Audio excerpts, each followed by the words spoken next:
will be interesting.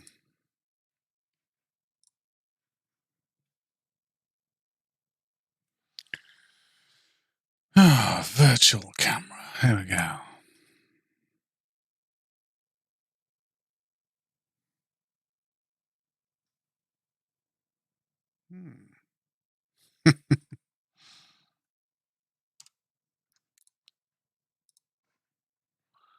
Right then, this will be fairly interesting. A new, there we go.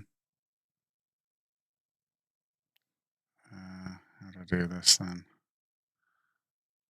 Initializing the system. Here we go. Yes. We're linked up. Oh, there we go. Ooh, ooh, ooh. Wow. Okay. Interesting. Oh, right. Okay. Whoa. Okay, let's trundle over here and have a look down. Nice. Okay. Let's, if I move the motion, position scale. Oh, that's better.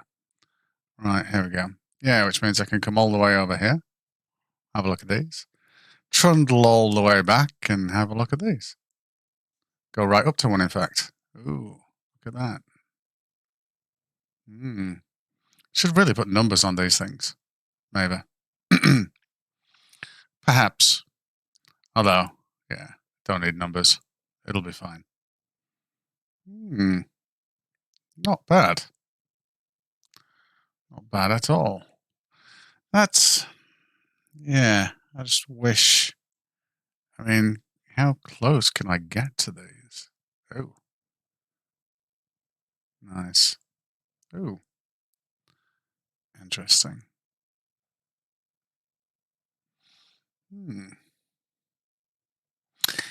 Anyway, this is me just playing around for anybody who gives a shit.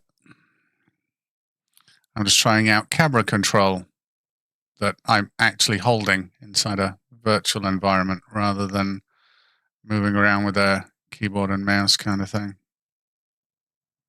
Might seem quite sickening. It does. It seems a bit weird, actually. But, you know. Oh, can I go upside down? Oh, yeah. Indeed I can. How close can I get to this table? Oh, can I get lower than the table? Oh, look at that. Things not disappearing from the bottom up. Look at that. Uh-oh. Uh-oh. But things disappearing from the bottom up when you get below the table. Shocker, right? Nice reflections, actually. I wonder if I could put this in Unreal or Unity or something. That'd be quite interesting. What happens if I get around this way? Nice. Can I do nice little camera pens? Here we go. Wee do. Now you can. This is always going to look like a handheld camera. Bam. Anyway, that's that's an interesting little toy to play with. Oh, I'm going to see if it works on my Earth Sun example, because that would be interesting. Oh, in case anybody's interested, this is actually the orbit of GPS Sat 6. How cool is that?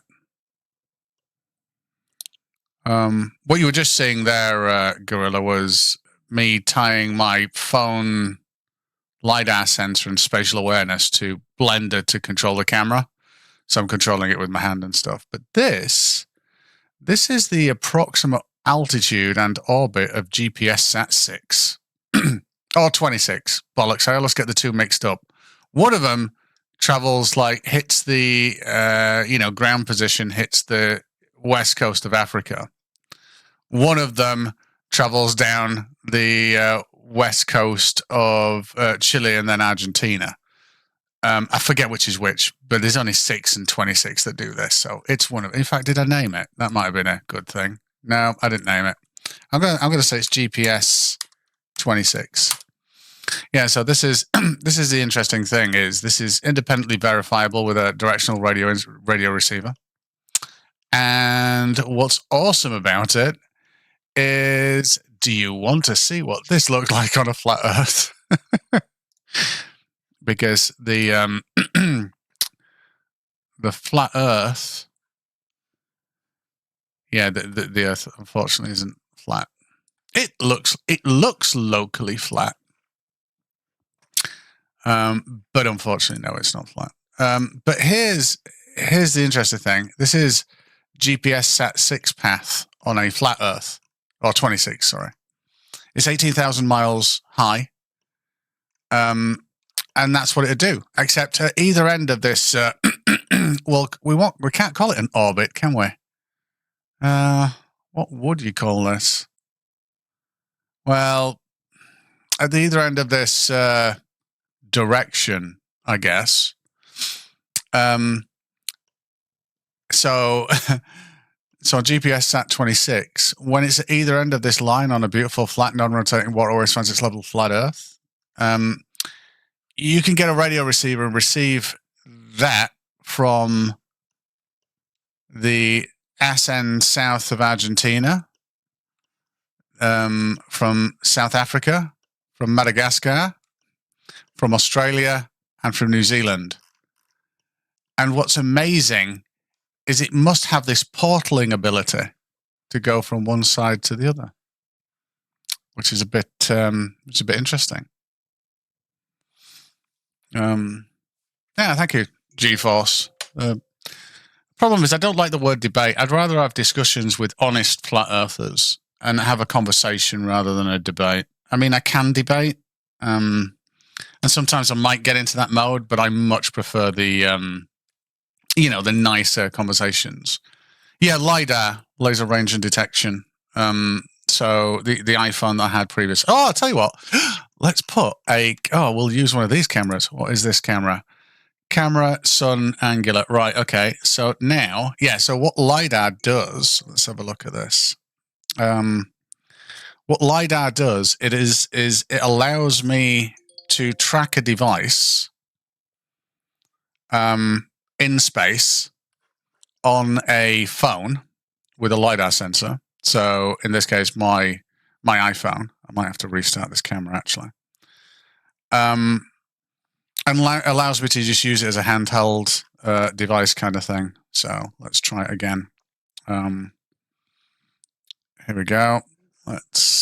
Oh, shit. No. Okay. No.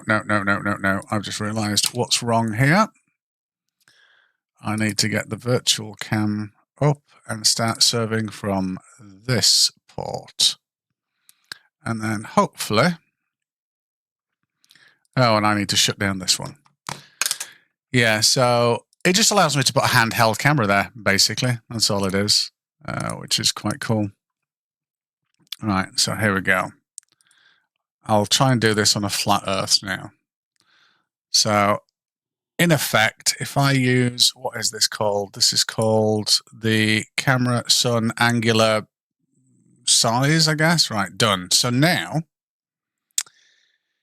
if I do this, oh no, it's locked because it's got an aim constraint on it. So let me sort that out and that out. And then does this work? Are we working? No, we're not working. Okay, that's a shame. Yeah, so unfortunately, I need another camera. But on this other camera, what I'll be able to do is put myself on the beautiful flat, non-rotating flat Earth. I just need to name it something. So we'll call it Person Cam. That's a good name. Person. Now, if I go back to this, I can act like I'm on the flat, amazing, what always finds its level, flat Earth by going like, and it's still not moving. Why? Okay, interesting. Yes, I've got issues. Damn it. Am I a flat earther? Oh my God, no. Well, I say that. I'm definitely not a flat earther due to due to objective reality. It's like saying, do I believe that planes can't fly, that cars don't work? No, I believe cars do work and planes can fly, unfortunately. So, given that premise, I am not a flat earther, unfortunately.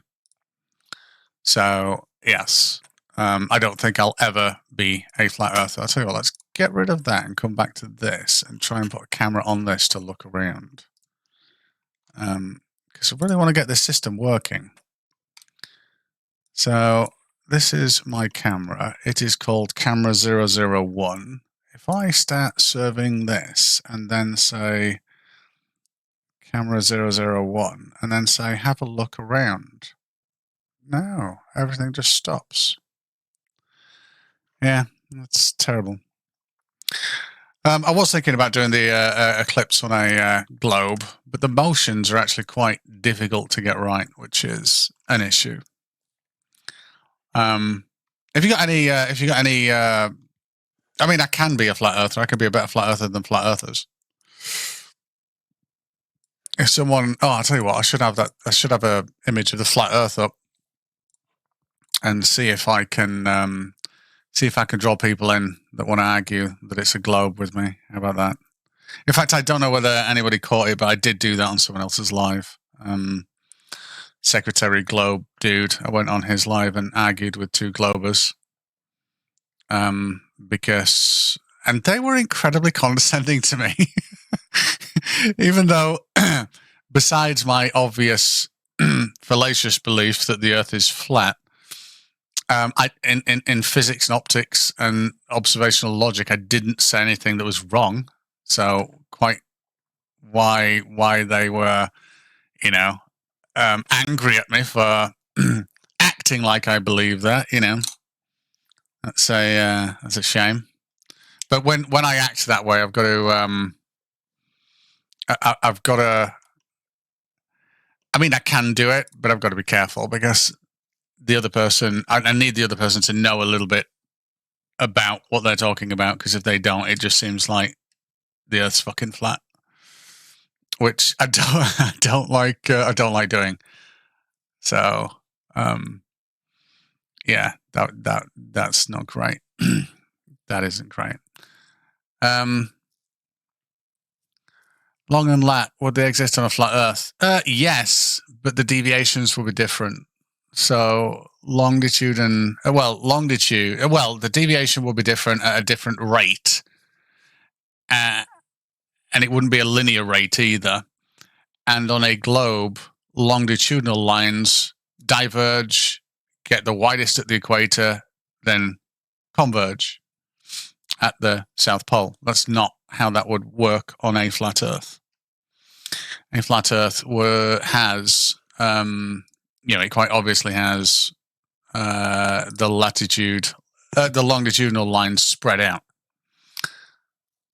which is an issue, a huge issue for distances and things.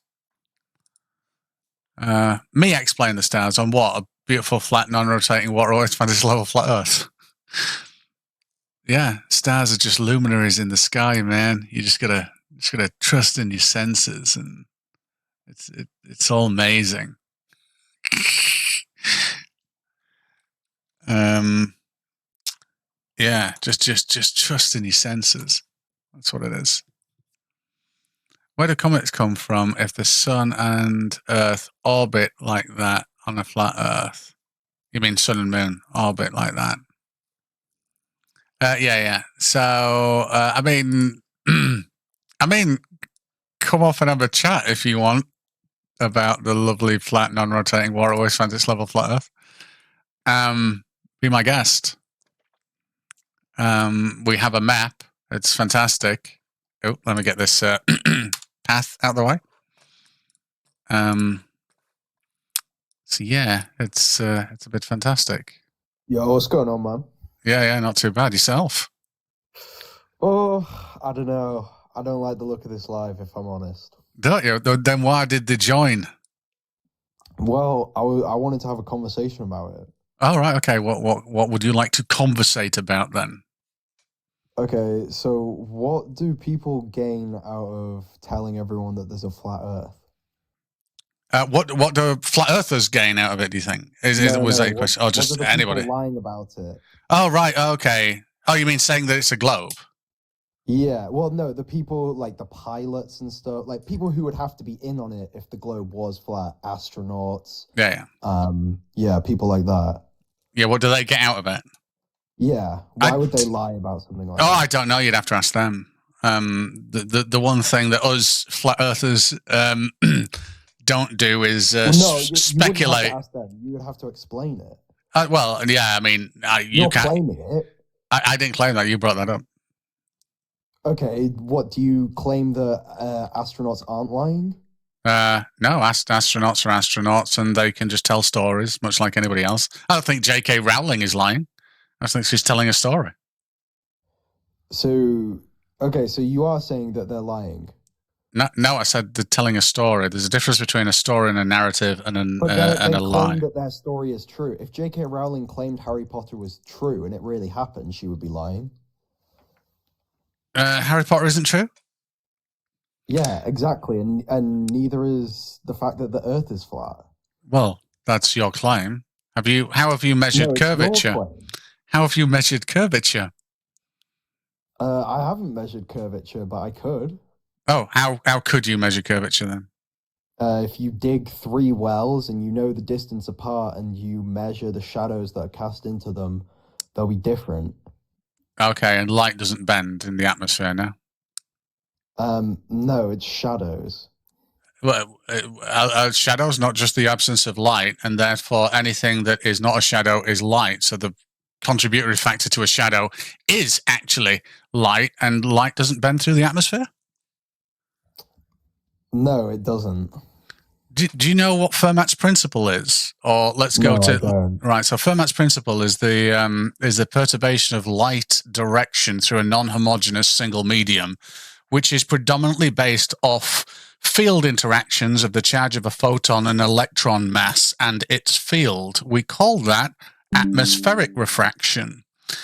It's much simpler to understand Fermat's principle based on boundary conditions, which include angle of incidence, and then a density medium change, which can be signified by a fractional reduction or perturbation in angle of light speed called index of refraction. But either way, light fucking bends in the atmosphere, right? Damn. Okay. Damn it. Oh well. Next time. Why did oh God. Does it sound like I'm a flat earther? Jesus Christ. that's just wrong. That's just wrong. Not seen you in a while, Grubs. Yeah, no, it's because things, things happen. Life happens. Yeah. Little one okay? Yeah, say what? The little one okay? Oh yeah, no, for sure. I've just been working on my music. Yeah, right. Nice. Yeah. So when did you turn into a flat earther? Sorry, say again. When did you turn into a flat earther? Oh, when the truth was shown to me. I don't know, probably about a week and a half ago. I just went outside and I thought, I can't see any curvature and I don't want to live on a ball anymore. You know what? That's outstanding. Yeah, I know. I'm happy for you. I know. It sounds like you've made an excellent change for the better, and it's done so many things to improve your life. Wait a minute. Did you hear the last guy? Yeah. Who? Yeah. That was just weird. He had a brilliant logic argument about digging wells and shadows, but then just overridden by not knowing what standard atmospheric refraction is, even though it's in so much literature. Right. No, yeah. I heard that, and then the guy that was literally right before me thinking you were a flat earther for some reason. I don't know how. Well, yeah, no, I just like triggering people with this. They come up I and saw want to. that. Yeah. I mean, I don't mind doing that actually, because anybody that outwardly wants to jump into a panel and isn't equipped to answer some questions about the supposed, space ball traveling at 20 million miles an hour. Yeah, it's interesting. Yeah, no, I'm just convinced that birds aren't real, and Asgard's outside the ice wall for sure. That would be awesome though if it was, or we could demonstrate It would that. make sense. It would make sense because Asgard's cold and whatnot, so it's got to be near the ice wall. Yeah, and transition from life to the other thing is just moving one ring outside away from the middle, and you just keep going and going and going. Like your body stays in the. It's yeah, because yeah. So one level out is Asgard. One level out from that is Valhalla. Fucking hell, and then you can that'd be awesome. Depending on which way you're going as well, because. Turns out life is just a roguelike game. Yeah, one way could be the land of Mount Olympus. So yeah, that'd be cool. Oh man. But anyways, no, I was just fixing to eat lunch, and I figured I'd come in here and figure out how the hell you turned into a flat earther. Yeah, unfortunately, I can't. Did you hear my little statement before? It would be like trying to convince me that cars don't work or planes don't fly. Or that oxygen is not useful. So I'll tell you a little secret that we don't tell too many people. And the real reason why planes fly is because there's owls in the fuel tanks. Mm-hmm. And when those owls flap their wings, that's what generates lift. It's like a magical owl force. I wouldn't put it through. Northrop, Boeing, or any of those people to skimp on fucking jet engines and shit like that while selling them to the UK. I absolutely wouldn't. I believe you. Yeah, no, those are all just like lies, right? Farces. And the truth is, when we were first discovering flight, there was like these little birds, and they were flying around. They're owls, and we noticed. That they counteract gravity. You need to smoke less. Do you know that? No, I did not know that. Yeah, you absolutely do. No, that was Pepsi going down the wrong pipe. Mm-hmm. But anyways, yeah. So that's how that happened. Yeah, indeed. Anyway, people share the live and click the bloody hat thing. Let's see if I can get some nice conversations going. And I don't mind whether that guy was actually all right, but I think I shouldn't have gone all out on physics of light shit with him. Damn it. Yeah, I think he fucked up there as well. Yeah, I think I should have seen how long I could have kept that going, to be fair, rather than I thought he'd have a good rebuttal, though, but yeah, unfortunately not. Oh, maybe though he's learned that he shouldn't jump into the flat Earth argument without knowing a bit of transverse electromagnetic wave theory. I wonder if any of the flat earthers in chat have an idea of flat Earth that they think we haven't heard before. That'd be interesting. Oh God, if somebody has a unique idea.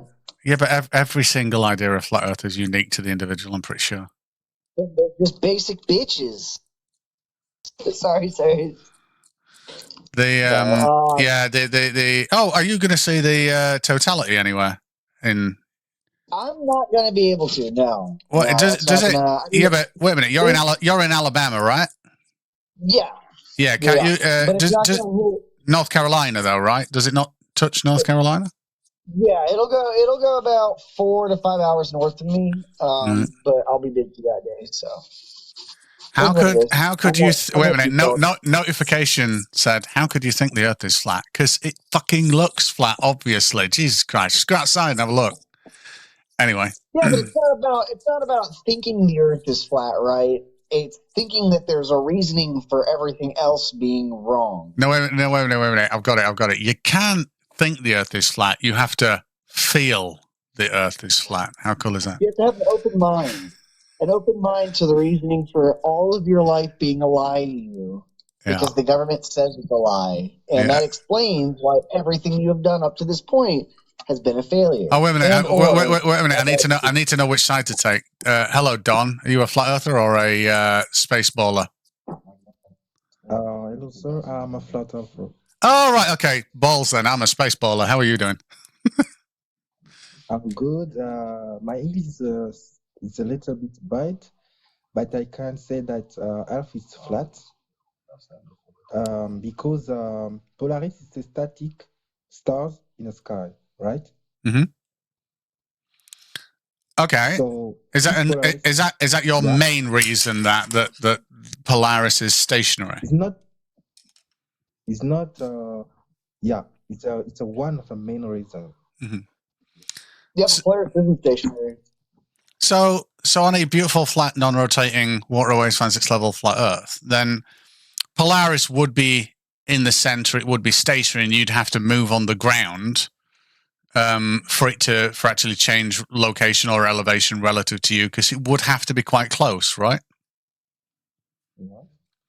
So here's an interesting thing. With just using the North Star Polaris, you can invalidate the assumption that A, it's close, and B, you are on a flat surface. Do you want to know how? Yeah. So there's a very specific relationship between your transit south across the surface and the Polaris star, its elevation from the ground. That relationship is what we call linear. So in other words, for every 69 miles, Polaris drops 1 degree. If you travel another 69 miles, Polaris drops another degree. If you travel another 69 miles, Polaris drops another degree. You see the relationship there is just, it's linear. 69 miles equals 1 degree drop in Polaris for the observer on the land, right? Yes, but that means that the Earth is not moving on degrees like NASA said. But wait a minute. Let's just stick with this Polaris for 2 seconds, because there's something that there's 2 components that we're going to assume we don't know when we're doing that and getting a linear relationship for the North Star and distance across the ground. The 2 things that we're going to assume we don't know are the distance to Polaris. We'll just say we don't know. And we don't know the shape of the ground that we're on. We'll say we do not know those 2 things, right? Now, what we can do is we can see what distance and what shape combination work with that relationship. And here's a quick spoiler. There is only one. So the only combination that work with that relationship are the following. Polaris is a near or measurable infinite distance away. In other words, so far away that if you pick any 2 observers, you wouldn't be able to triangulate it accurately, because you'd just take another reading and it wouldn't be there. You know, it's just so far away. The angle is so acute, you wouldn't be able to measure it.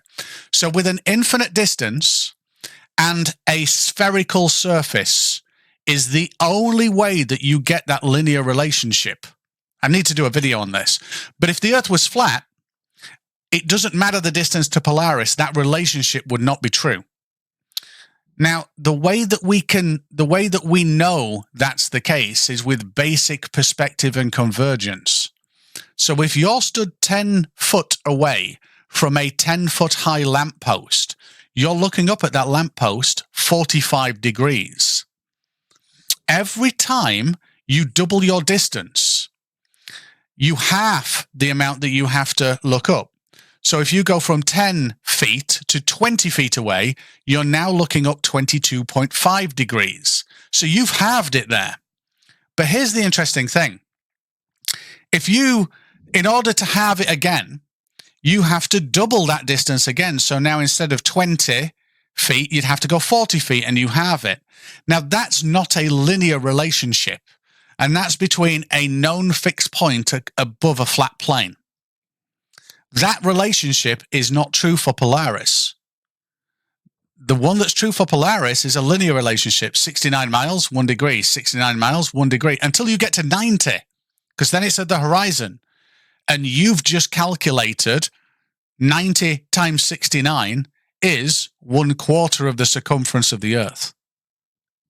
So that's the only time that relationship works, is on a curving surface and an infinite distance to Polaris. If you change any one of those factors, that relationship fails to work if you plot it out on a piece of graph paper. The only time it works is a curving surface of the radius of the planet and an infinite distance to Polaris. So Polaris actually demonstrates when you start moving that you are on a curving surface, and there's no other explanation for it. I will do a video on this, actually, so I would follow me, because I do intend to do a video on this. I've just been lazy. But it's work also in a flat Earth, and the sky is moving. So here's the thing: it doesn't work on a flat Earth because of convergence and perspective. That relationship does not work if the Earth is flat. You cannot move a set distance away from the North Pole, and every single 69 miles, it drops 1 degree. That's not something that can happen on a flat surface. That linear relationship does not exist, because the drop is a proportion to the altitude of that object versus your distance that you're traveling. And the altitude remains fixed, but the proportion of the distance that you're increasing is the variable nature. It will drop quickly and then start slowing down. And that's on a flat surface. That's what a flat surface predicts. Do you want to, where are you from, Don, out of interest? I'm from South Africa. I thought as much. So here's an interesting thing in South Africa. Are you south of the Tropic of Capricorn by any chance? Yes, I'm Cape Town. Oh, nice. Okay. So you can, I mean, this will be good for you. If we put up, let's have a look. You can see my screen, yes? So yeah, if we put up these tropics, so that yellow tropic there is the Tropic of Capricorn. So on December 21st, 22nd, the sun is objectively, in reality, going to be a bit Madagascar. So I don't know what town this would be. I'd have to look up, but it's a lot more northern than you are in Cape Town, right? They're the closest to the sun that they can ever be, right? At the height of, December 21st, 22nd. That you couldn't get closer to the sun if you tried on any other day, if you're stood on this red line on December the 21st. Now, would it surprise you to know that your day in Cape Town, even though you're further away from the sun, is going to be longer than someone in the town on the Tropic of Capricorn, even though they're closer to the orbit of the sun on a flat Earth? So your day is going to be about 40 minutes, 50 minutes longer than someone in a town on this red line. Does that make sense to you? Yeah.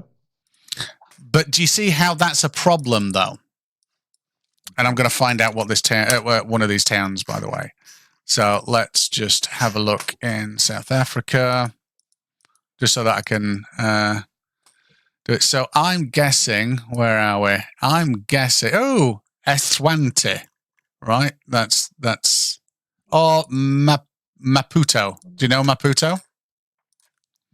Maputo, yes, I know. Right, okay. So what we're going to do is we're going to go and have a look at Maputo, Mozambique, and we're going to look at sunrise, sunset, and we're going to do so in December time. So all I'm doing now is going to timeanddate.com so that we can actually see in December on the 21st how many hours of sunlight that Maputo is going to get. So we've got 13 hours and 46 minutes, right? You should probably clean that toe. It smells like poo. I don't know what that meant. Are you talking about your poo toe? No. Let's not take the mickey out of names. Oh, and then Cape Town. Yeah. So Cape Town, South Africa. There we go. And then we'll say December again. So here's a question, Don. Why would we go? Why would it be nighttime on a flat Earth if the sun is always above the beautiful flat non-rotating water always finds its level flat Earth? Sorry? Why would there be nighttime on a flat Earth?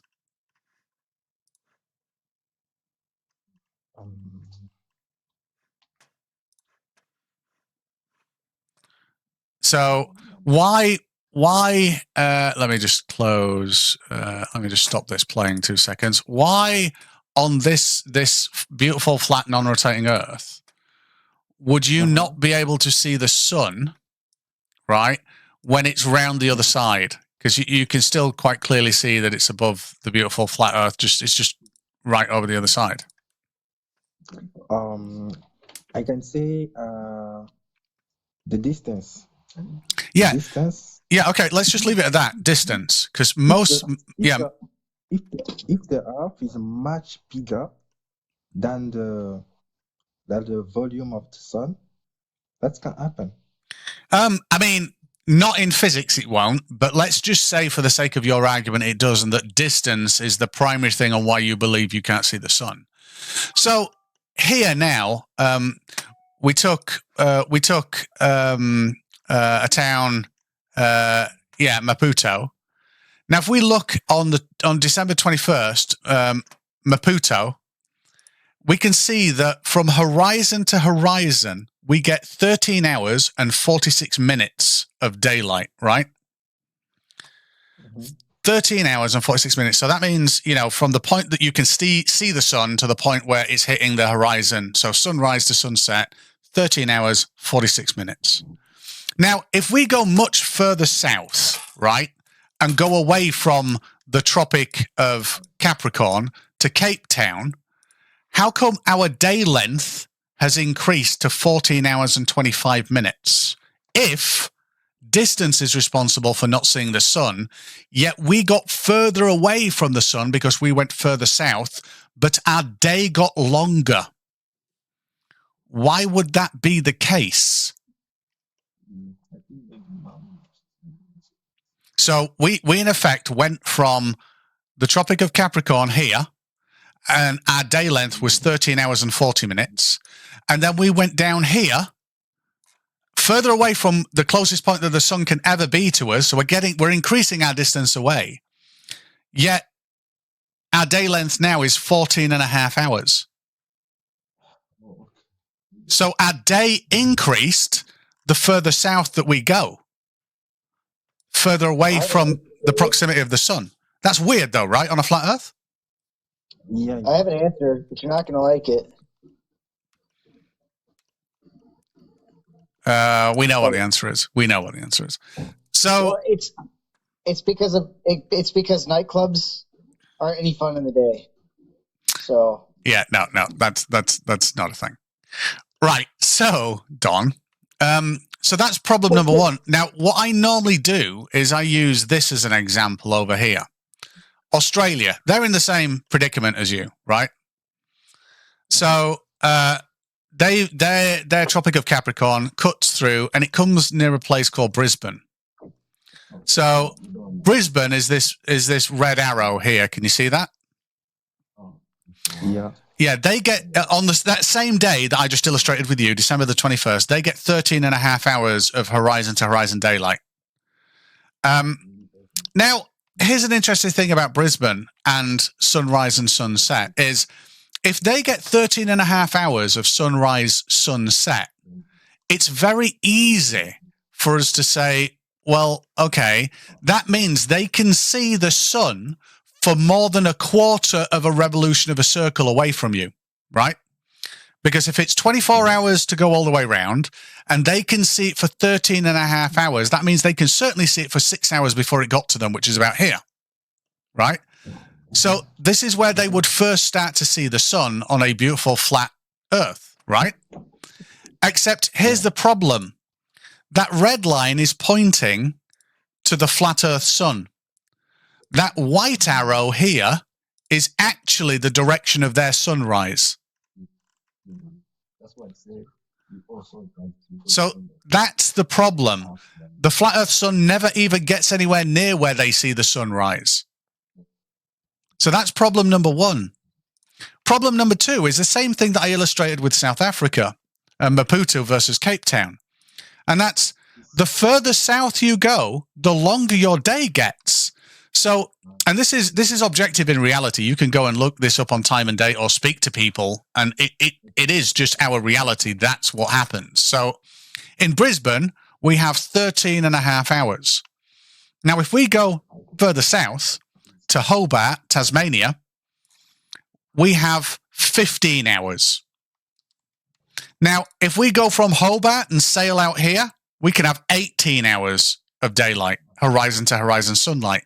And all we're doing every time is the closest one of these to the Tropic of Capricorn. In other words, the closest it could ever be to the sun is Brisbane. Yet the further we go away, the longer our day gets. Now, what's amazing about this as well is this green arrow here is Finland. It's a town in Finland that they just used a random letter generator to name. So I'm not going to try and pronounce it. This town in Finland on that very same day gets 4.5 hours of daylight. Now, what's weird about Finland is the sun's round here, and Finland can only just see it. This is their sunrise here in Finland. But guess what? If we go back to where Finland can't see it, Tasmania can still see this sun. Finland can't, yet they're a lot closer to the sun. So these are all problems that mean that reality and data that we record in reality does not match a flat, non-rotating, stationary flat Earth. Now, if we have a look at your sunrise, sunset in Cape Town, this is a flat Earth sun doing 24 hours. That's all a flat Earth sun does in 24 hours. Never makes it down to the horizon, and it's in the wrong direction completely when you're in Cape Town. In Cape Town, you will see this sunrise south of east. Logically, on a flat Earth, if it's traveling above this red line, it will never get south of east to you at all. It can on a flat Earth, yet you see the sun rise south of east, only very slightly, but south of east on December the 21st. So every aspect of treating the world as flat doesn't match any type of reality whatsoever. Do you want to see what does match reality, though? So, I have a question. Yeah, go for it. Yeah, on a round Earth, can you just try to put a round Earth? Sorry, say that again. Can you just try to put a globe Earth? Yep, this is my globe Earth. Yeah. And if the sun, Yep. I just want to explain how the sun can be up above of us in South Africa. Yep. And above in London. Yeah, absolutely. Yeah. In summertime, did you say? In your summertime, give me a month. What month? Which month are we talking about? Are we on about my summer or your summer? Because your summer is my winter. Okay, maybe yeah, on January. All right, in January. Okay, so we'll have it in January. So here now, if we rotate this, so this is 6.4 millimeter radius with a 23.48 degree axial tilt and a 93 million mile away sun.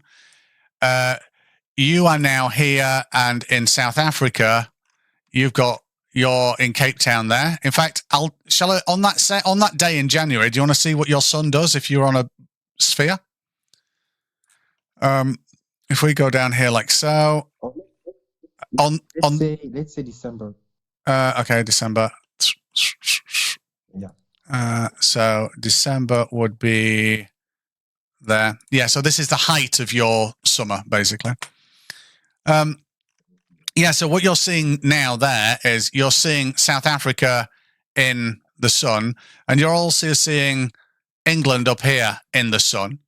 Now, what's brilliant is this is an observer now from Cape Town in South Africa, and this is what your sun will do. And this is a stationary sun. I've just got you on a rotating planet, right? So this is all the same model. I've just put a camera on that planet and I'm rotating it. So your sun will rise south of east, something that it could not do on a flat Earth because you're south of the Tropic of Capricorn. It could never rise here. And it will rise up at this angle. It will come overhead like so, and then it will dip down to that angle and set south of west, something that it also could not do on a flat Earth. And that's what the sun would do for you on this day. Do you want to see what it does for me in London, England? So in London, England, as predicted by a globe, if I set this back to 0, 0, and then just, I'm lucky in the fact that I sit on the Greenwich line. So there we go. So now my day looks a little bit different to yours because I don't have a high rising sun, but that's my sun on that very same day. And all I'm doing to get these predictions, which will match reality, is I'm putting a camera on a ball and I'm rotating the ball. That's it. That's all I'm doing. This is not magic. This is not maths. I'm putting a camera on a ball and I'm rotating the ball at a very distant fixed sun. That's a long distance away. I mean that the sun is not above of your head. Oh no, this isn't. The sun in my winter only gets like 17 degrees high. It's really not high at all. But my winter is your summer. My winter is December. Your summer is December. And that's just because seasons work via how much you're pointed towards the sun, not the distance to the sun. Let me get rid of that. How much you're pointed towards the sun. So you can see that South Africa here is incredibly kind of facing the sun, except up here in the United Kingdom, I'm at much more of an angle to the sun, which means the energy hitting me per square meter is a lot less than hitting you. So it's my winter and your summer. Okay. So let's take another month, Eddie. Sorry, say again. Let's take another month, maybe May. May. So in January, February, March, April, May. So middle of May. So middle of May now, if we rotate this so that South Africa, solar noon for you. So solar noon for you, you're going to be looking north at the sun. Yeah. And I'm going to be looking south. Well, southeast at the sun. So on my day, this will be my day now. It'll rise up to about here, which is pretty damn high, and then come all the way back down and intersect there. Now, to you, if we go and have a look back in Cape Town, South Africa, if I go down here like so, oops, wait a minute. If I reset this, and then we go across to South Africa, and then Cape Town. So for you in May, this would be the prediction of your sun on a stationary, on a stationary sun on a rotating planet, and this will be pretty. This will pretty much match your reality exactly. It rises north of east. It gets to an elevation of, what's this, 20, 30, 40, 52 degrees in the middle of May. And then it comes down and it's there. But again, all I'm doing to simulate this, which will match reality, it absolutely will, is I've got a camera, and this is the camera here. I've got a camera in the middle of this bit on a ball, and looking, getting that camera to look at a distant sun and just rotate the ball. That's all that's happening to produce these accurate predictions of reality. That's it. Nothing else. And you know when I said your day increases the further south you go in December. If I show you what that looks like on a sphere, on a ball, so if we go over here like so, and then I put up those same pins, so those same pins in Brisbane and Tasmania and in Finland on that very same day, if we have a look at what actually happens on those days, on that day, is we see that Brisbane and Tasmania enter the day, is this top view that we should be looking at, by the way, enter the day at approximately the same time. But because of the axial tilt of the Earth, Brisbane enters nighttime a long time before Tasmania, which is why the day is longer, even though you got further away from the Tropic of Capricorn. And if you look at the green arrow here, on that very same day, that's Finland getting only 4 and a bit hours of daylight. It all just matches if you just put it on a sphere and rotate it. Everything just works. All it takes is to be on a sphere and it be rotating, and you can predict anything that you see outside.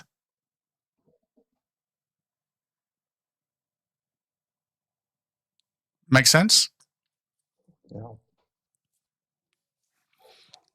And I've yet, and here's just another thing for you to consider. I do another thing on both a flat Earth and a globe Earth to show that throughout history, there's certain things that would never have worked if the Earth were flat. And one of the most fundamental things that wouldn't have worked if the Earth is flat is a sundial in Egypt. Hey, Ray, I'm going to drop down just in case, but I'll still just stick around in the chat. Yeah, cool. Yep. So, Don, if you look at this, this is a sundial that has been used in Egypt for about the last 2,000 years. They used to use parabolic ones and concave ones before then, but this is when they started having accurate time, as in hours. Yeah. Mm-hmm. Now you can go away and have a look at modern sundials that work in Egypt, or get one where you are, and what you'll see is they have hours spread out towards, sunrise and sunset. And then around solar noon, the solar midday, the hours kind of compress, right? Mm-hmm. Now, the amazing thing about this is this would have to be designed the opposite way round to work on a flat Earth. On a flat Earth, the hours would have to be compressed around sunrise and sunset, and then really spread out around solar noon. The reason is, if you stick a stick in the ground, and you're near the equator on you're near the Tropic of Cancer. So the northern Tropic of Cancer. If the sun is coming round like so, wait a minute, I think I've lost the sun. Oh, I shoved it. Wait a minute. My fault. I've done something funky with the sun, which I need to revert slightly. Here we go. And it is. Okay, this is playing silly buggers with me now. Ah, there we go. Right, so let's turn that off and put that on. Right, okay. Tropic of Cancer. So this is the height of the northern hemisphere summer now. Now, this sundial, all of these sundials do not work on a flat Earth. That's the United Arab Emirates, Greece, Egypt. I've even got one in Miami over here in the United States. None of these work on a flat Earth, but these sundials are north aligned, and these are sundials that are copied from reality. And all I've done is I put the sun and told the sun to rotate round the Earth once per day. That's it. So 24 hours round once. Now, the issue with that is for every hour that happens when the sun is very close, the distance that the shadow travels is extreme. So here, if we look at this, 1/24th of 360 degrees of this sun around the flat Earth, we should count as 1 hour because it moves at 15 degrees per hour. And that's all that the sun's going to do is 15 degrees per hour. Now, if we look at what time it is now, in fact, I'll just progress time a little bit to 10 o'clock, let's say. 10 o'clock there. Now, the sun is here on this division line, this longitudinal line here. It's actually above it. Now, I'm going to move the sun further forward 1 hour, right? That's all I'm going to do, 1 hour. And let's have a look at how many hours pass on the sundial. So 1 hour would be that. And we went from 10 o'clock to 12 o'clock. So that's 2 hours. So on a beautiful flat Earth, a sundial that works within reality and designed with compression around solar noon, you can go and verify this, would never work on a flat Earth because the shadow moves quicker the closer the sun is to you on a flat Earth coming past you. Much like you watching a racing car come past you, you have to turn your head the quickest when it's coming past you. So there are so many things that just prove flat Earth false. But you what about the distance? It can depend also about the distance. No. Surprisingly enough, the distance has got little to do with it because, and I'm going to have to open this again. Apologies. It's not about the distance. It's about the 15 degrees per hour. Right, that's it. 15 degrees per hour on a rotating flat Earth is 15 degrees per hour. That's it. It doesn't matter how high you make the sun, it's still going to be going 15 degrees per hour. And it's those 15 degrees which change the shadow on the ground. The problem is, if the sun is local, then your distance to the orbit of this, so it's not necessarily the altitude of the sun, it's your distance to the ground position of the sun. So the Tropic of Cancer here, this sun could be 1 billion miles high or 5 miles high.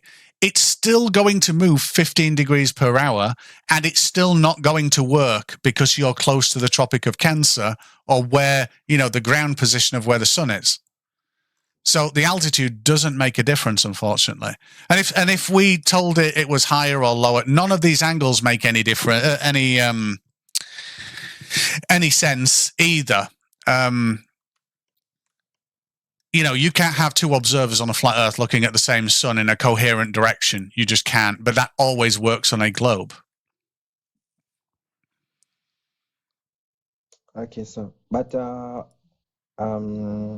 of interest, Don. Don, why do you want the Earth to be flat?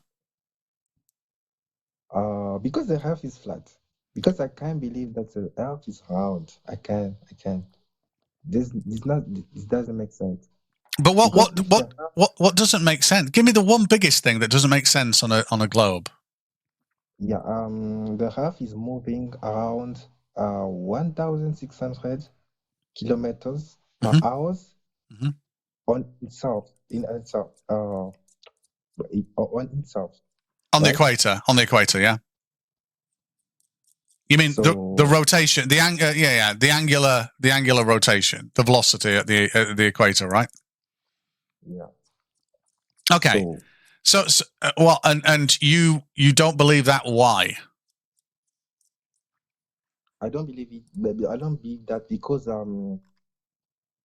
if the Earth was moving at that speed, Mhm. how no, I can't believe it. I can't Yeah, believe. yeah. So if the Earth is moving at that speed, Yeah. what are you saying? You should be able to feel it? Not feel it, but how the days will work like 24 hours All the what, and sorry? I said how the day will work.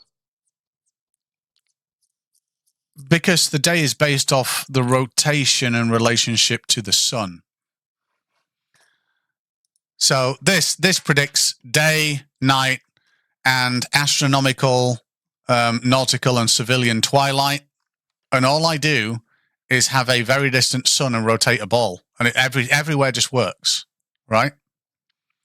Yeah. Which bit of, since this matches reality, objective reality, this will not fail in any prediction. Flat Earth will never get an accurate prediction. So, and this never fails. So the contrast is this always matches the reality outside, and Flat Earth never matches the reality outside in terms of usefulness or a prediction. But because this is rotating, I'm still not getting it. It could be a language barrier. So it needs to rotate for day and night. And this matches day and night exactly. You know, these Terminator lines here, twilights, match our predictions exactly. So what part of this rotating and creating a day-night cycle do you think is not correct? Yeah. Yeah, but I mean, what part of it? What is the unbelievable bit? What bit don't you accept about the rotation? Because I've just shown you that you could pick any location on here on any day of the month, and we can go and look at what the sun does through the sky at that moment, right? On that day, and it'll be 100% accurate. And all we're doing, and this includes, you know, this is nighttime now. That's sun. That's nighttime. And all I'm doing is I'm rotating a sphere with you on it. So if this matches reality and can predict reality for everyone anywhere, how is this not true to what we see outside? Or have you got some other problem with it? I'm trying to figure it out.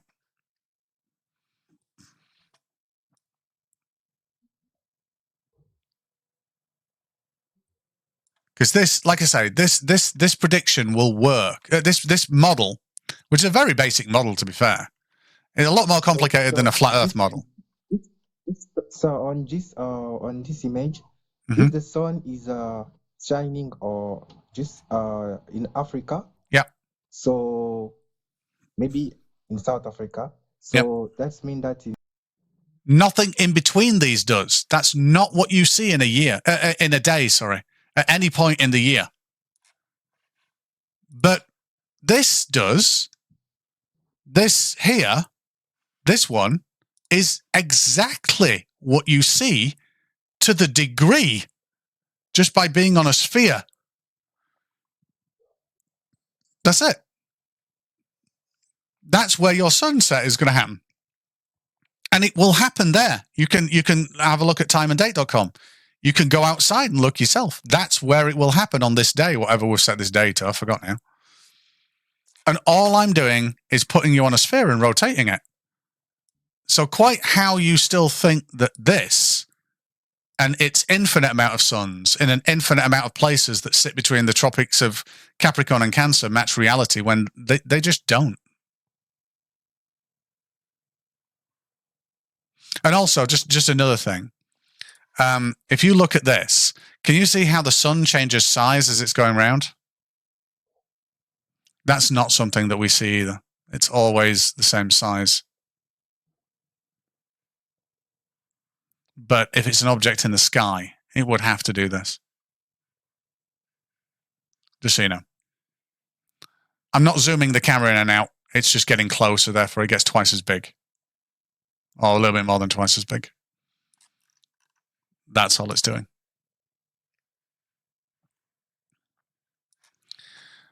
Does that make sense? Yeah. Do you want to see another example? Do you want to see another example?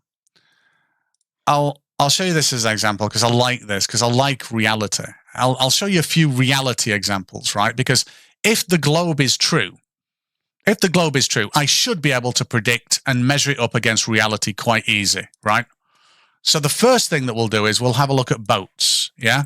We'll have a look at a boat going away. So we've got this boat here. It's quite a large vessel. So here I can quite clearly see the top of it. As it's moving away, it's getting lower and lower and lower and lower and lower until I can't see the top deck of it anymore. We'll leave it there, right? Now, I've got some options here. What I did is I went away and I built, in geometry, 2 pieces of water. One of them absolutely flat, 345 miles long. One of them is curved at 1 degree every 69 miles, which, believe it or not, when you look at like the 100-mile mark, it's hard to tell which is which. But when you get to the end, you realize that, well, hang about, yes, one is actually curving because it's dropping down and curving away.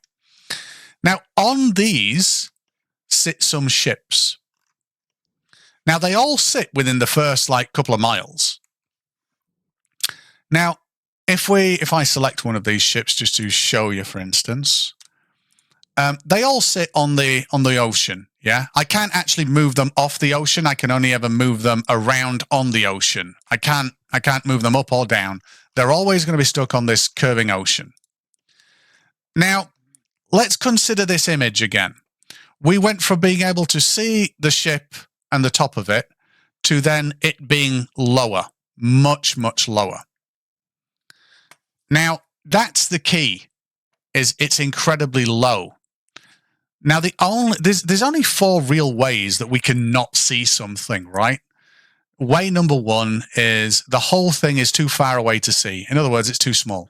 We don't see it because it's too small. That clearly isn't the case here because we can see it. And we can see 20% of the ship and it's quite big. It's taking up quite a lot of the frame. We're just missing what should be here, which is currently, there's water here. But the other way is light attenuation. In other words, it could be too faint to see. The light doesn't make it to our eye and register enough for us to be able to pick out that detail. And then the third is atmospheric conditions. So refraction predominantly could make it into a wavy mess so that we couldn't see it, much like a mirage. That's not happening here because this crane is straight. We've got straight lines everywhere and it's not wavy around. And then the last thing is something's in front of it. Now, if I said to you, the water here is in front of that vessel because this water is curving and that vessel went away and dropped down, what would be your explanation out of interest? So I don't have nothing to say about this. Okay. But I can say, just also you can look the left and the right. It's a straight line. Oh yeah, no. I'll show you something on this. This is how we would expect it on a globe. Straight line, always a straight line, absolutely looks flat, 100%. Anybody who says you're at this level and you should see curvature, utter bullshit, not a chance in hell. And I'll show you that in a second. But I'm going to show you this example first. So on here, I decided, well, what would an 8-mile away ship look like on a flat Earth? And this is what it looks like, right? This is a flat Earth ship, 8 miles away. So this is a flat Earth, flat water, a ship on flat water, and then this is reality. Okay. Now, if we look at a ship on a globe that's gone away over the horizon. So this is the ship that's gone away over the horizon. And we can see that this ship is still on the ocean. And I can even get rid of the ocean for you and say, hey, look, the ship is still there. It's still on the water. It's just gone over a curve. And this is what it would look like. And then we compare that to reality. Can you see which one is more similar to reality? It's the one with the curving water. that's much more like reality, not the flat one. It's what we would expect to see of a ship traveling over a curving surface is exactly what we see, which is quite interesting. Now, in your other example, like left to right, I'm going to show you something now, and it's a good thing. This is the Titanic, right? Oh, and that's an iceberg. Oh, yeah, that's an iceberg. That's the Titanic. And then the Titanic hits the iceberg. But anyway, so this is the Titanic. When we look around, all we see is beautiful flat ocean, right? Now, what I've got here is I think this is a 1 mile block. Yeah, 1 mile block, right? So this is a 1 mile volume, this square that's here, and it's a beautiful flat horizon, right? If I zoom further out and I have a look at this, now this is a 10-mile block. We can't hardly see the ship anymore. We can see the iceberg. Oh, no, well, we can't actually. If I turn this off, we can't see anything. Because maybe see a little dot there. But now if I zoom all the way back, this is 100 mile now. I'm starting to see curvature. And the reason for that is we are on one big, massive planet. When we're close down, next to this, here, I do not expect the horizon to curve at all because we're on a sphere that's way too big for that. But that doesn't mean that we're not on a big sphere. This is a sphere. We're just looking at a very tiny part of it, which appears flat. This is the strongest argument for flat Earth is it looks flat. But looks flat doesn't mean that you're not on a big sphere. It quite simply means it looks flat.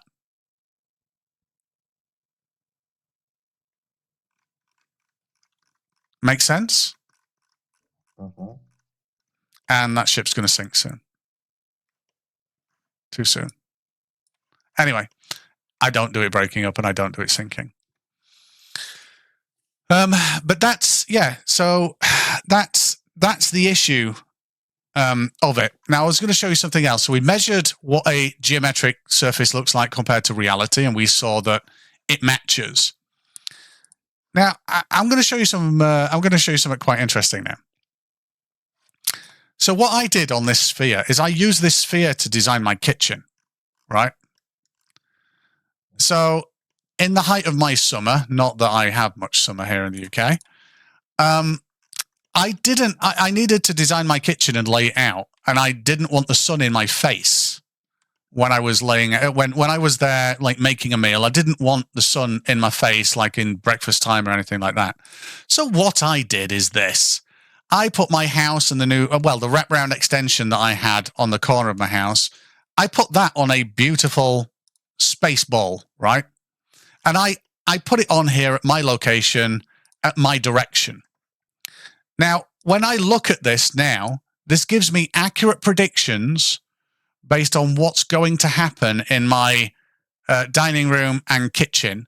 And it allowed me to design my kitchen so that I didn't get the sun in my face when I'm cooking throughout the year.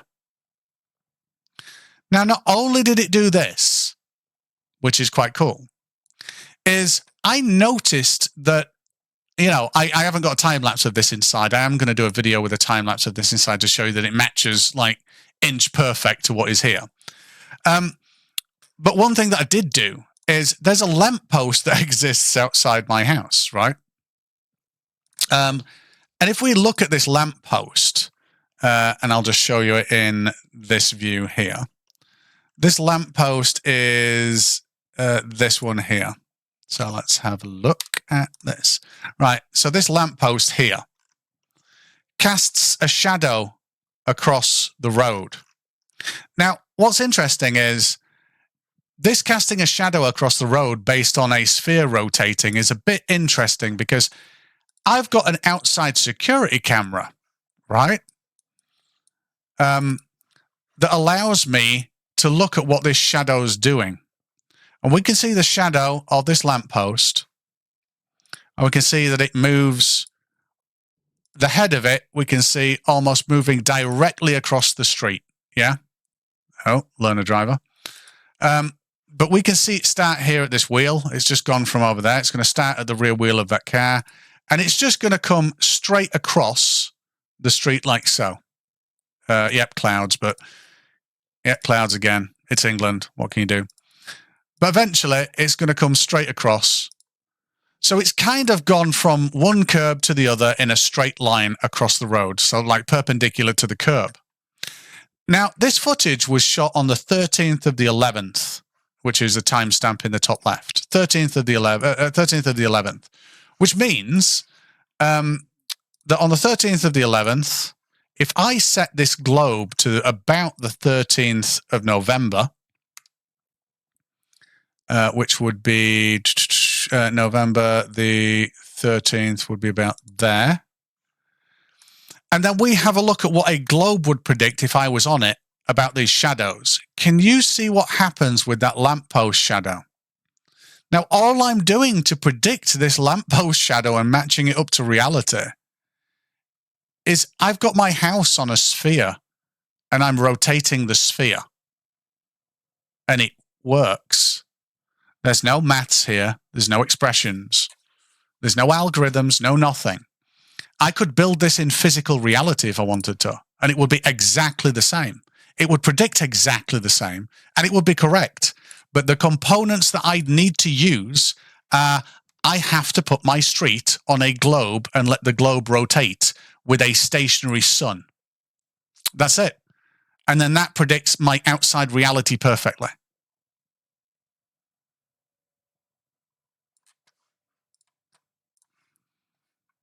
It absolutely does. Every single time. And every time I've tried testing the globe, it fails to be invalidated. No one's ever invalidated this in terms of its predictive capability on what the sun's going to do. It just doesn't.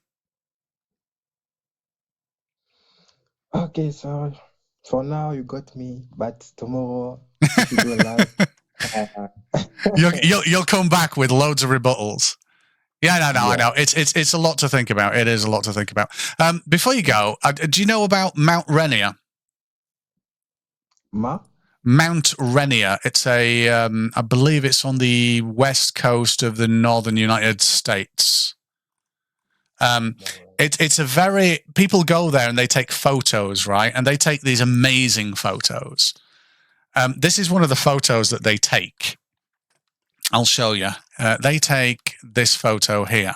And the reason why this photo is so special is, can you see what's happening here? Is the sun is behind this mountain, Mount Rainier, but it's casting the mountain shadow upwards onto the clouds. And there's people take, by the way, there's loads of people that take this very same photo loads of times, by the way. This just happens to be one photo that I chose. There are loads of different photos like this. So with this here, the insinuation from most globe proponents are that the sun is at a lower elevation in relation to the viewer and that mountain peak, and that's what causes the shadow to be cast upwards on the underside of the clouds. So what I decided to do is go away and get all the topological data for Mount Rainier and then find out approximately where the observer is, put a camera where the observer is, make sure the Earth curve is taken into account on this land, and put the sun in at that time, which is actually lower than the mountain peak on a globe. And then what I did is, and you can see that, you know, I've kind of matched, this is the view on the right, my view, and this is the photo on the left. Yeah, it kind of matches. It's got different snow cover, but, you know, close enough. And then what I did is I created some volumetric clouds above. And I said, well, what would this look like if the Earth was a globe and if sunlight was actually casting upwards because the Earth is a globe? And do you know what it came out like? it came out pretty much identical to what that photo was. And in order to get my example on the right to work, I have to have Mount Rainier on a globe and have the sun lower than the mountain peak. So, yeah, it's a bit interesting. So that, I think that it could be Photoshop. So Photoshop. This one. Yeah. Well, this one is my simulation with volumetric clouds and what you call ray match light. So this is actually physical. This is a physical light simulation doing this from a lower light source. So this isn't Photoshop. So what I've got here is, with my light source here, I can change the direction of this sun any which way I want, and it updates the simulation. This on the left here isn't photoshopped because it matches my light simulation, and there are thousands of these photos that people take because this is a very famous place to go take upward casting shadows, is Mount Rainier. You want to look it up. So yeah, it is very, it's a very compelling place to be, are these upward casting shadows. By the way, people in the chat, can you hit the like button and as much as you can so that we can get this out to more people? We've got a very insignificant amount of likes. Level Devil run a live earlier and got 100,000 likes. And it's like, I only get like 10,000 and I have way more people watching than him on average. It's like, how's that fucking work then? But anyway, yes, Don, some interesting things to think about, right? Okay, thank you, sir. Not a problem. I do run these a lot, by the way, Don. So if you see me live again, feel free to jump on, challenge me, ask any questions. Okay, sir, no problem. Thank you so much. Have a nice day. You too. Take it easy. Bye-bye. I do like this example, ladies and gentlemen. I absolutely love this. I think it's so compelling, and the fact that I set up the scene and have to have the light casting upwards. I can even say what direction the light is casting upwards and approximate the altitude of the clouds. When I match this render because of that, which I think that's pretty good. Being able to take reality and go, hey, if the clouds are 300 feet above the mountaintop and the sun is upward casting light because it's at sunset based on the elevation of that mountain of about 1.2 degrees up angle, then it produces exactly the same as what you see in the fucking photo, or very close to it. I love that. Can I show the globe model? Oh, excuse me. Yeah, I can. This does it, actually. Well, I did used to make video games, human waking up. But that was in a career a long time ago. I had a very long career in the computer games industry. Not anymore. I am now an enterprise software engineer. So I don't get to play with 3D anymore. I used to be an artist in the games industry. So altitude. So here's an interesting thing about the altitude argument and when you'd start to see curvature, because it depends what you mean see.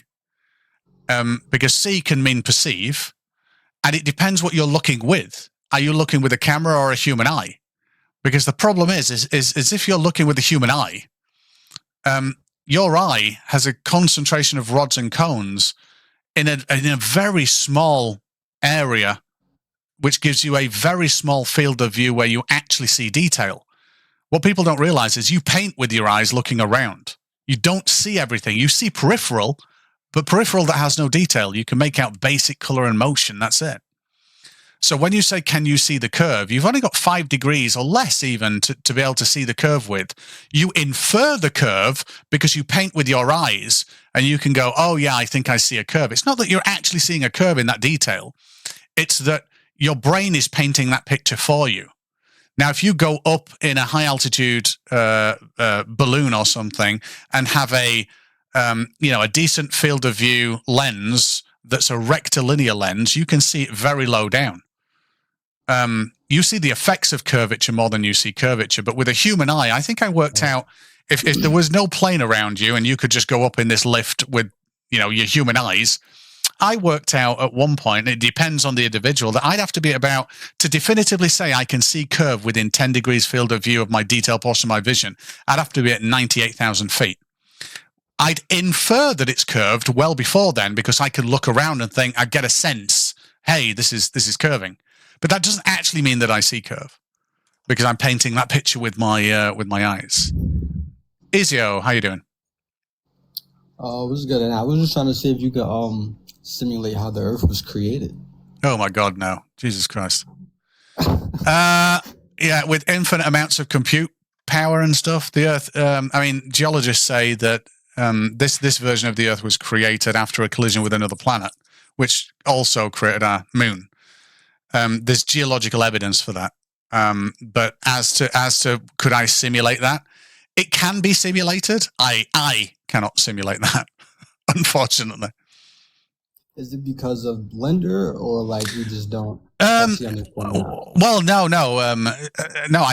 Well, you've got gravitational forces, which are mass dependent, and then you have in a physics engine both soft and rigid active bodies, which along with the forces where you can break them up as well. All of that is capable within Blender.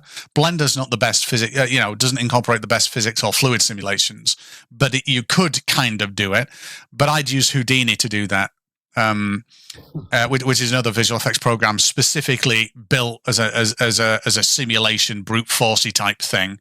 But but even that, doing a simulation such big, on such size, it's not a simulation is always based on, that's why they don't call it emulation. Simulation is you take what you would emulate, but then you don't do it as good. And then you keep going backwards until you can get away with it. So it takes less compute power so that you can do it quicker. So it's just like light simulation. You don't emulate light, you simulate light. That's what Blender can do. That's what ray tracers can do. But they're finite, whereas light is infinite. Physics is infinite, whereas on a computer, it's finite. So it's always going to be not perfect. But if I were to tackle that, I would do it. Well, a previous version of me would have done it in Houdini. Okay. No. But that's cool. I just had that question though. No, that's cool. Are you a flat earther, by the way? Not a flat earther, but sometimes they make good points. But it just takes somebody that's smarter than them to actually combat what they're saying. Yeah. I mean, not necessarily smarter. I wouldn't actually say that. I'd say it takes someone that's willing to look at reality and make predictions based on hypotheses. Flat earthers are not willing to do that. Anybody that's willing to do that, you don't need to be smart to you don't need to be smart to say, hey, I'm going to take a logic look at this, make a prediction based on a hypothesis, i.e. Earth flat, Earth globe, and then measure it against reality and see which one matches. That's not being smart. That's just being comprehensive.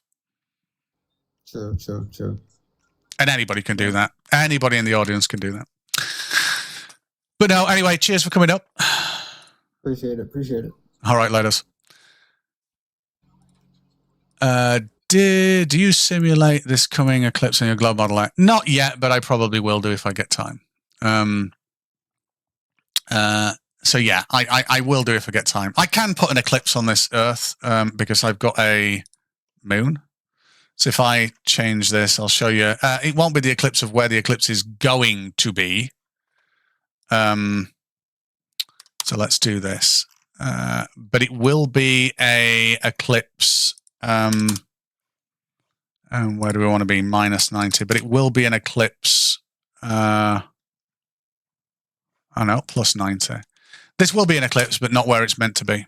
So what we got now, and you won't be able to see it because of the dynamic. Well, you will be able to see a little bit the dynamic range of it. So let's turn ray tracing on. Yeah, so you can see the totality is about. There's a small portion here. So what we're seeing is when I zoom out, or if I hold this like that, we're seeing the projected size of the moon on the Earth. Now, what I mean by that is what this is doing as a fast light simulation is it's it's just taking the outline of the moon and flattening it to be 2D and then projecting it onto the Earth, given that light direction vector, which gives us this. And then, as a secondary pass, it's accounting for the size difference of the moon and the sun, which is why it starts to do that. So because of the difference in size between the moon and the sun, that's why we get a smaller, a smaller shadow. And totality is only, 70 miles wide, 60 miles wide. So I could simulate this. I've just got to work out the orbit of the moon. I will do it. I've just been lazy. So yes, I can do the eclipse, but I'm just lazy. It's more complicated than the other stuff that I show. Put it that way. It's a lot easier saying where's the sun or what's the direction of the sun than it is trying to figure out what the eclipse is. You can't simulate it if false 100%. What do you mean I can't simulate it? Well, I hope that's not to me. I can simulate it. Like I say, I just need to work out the orbit parameters of the moon.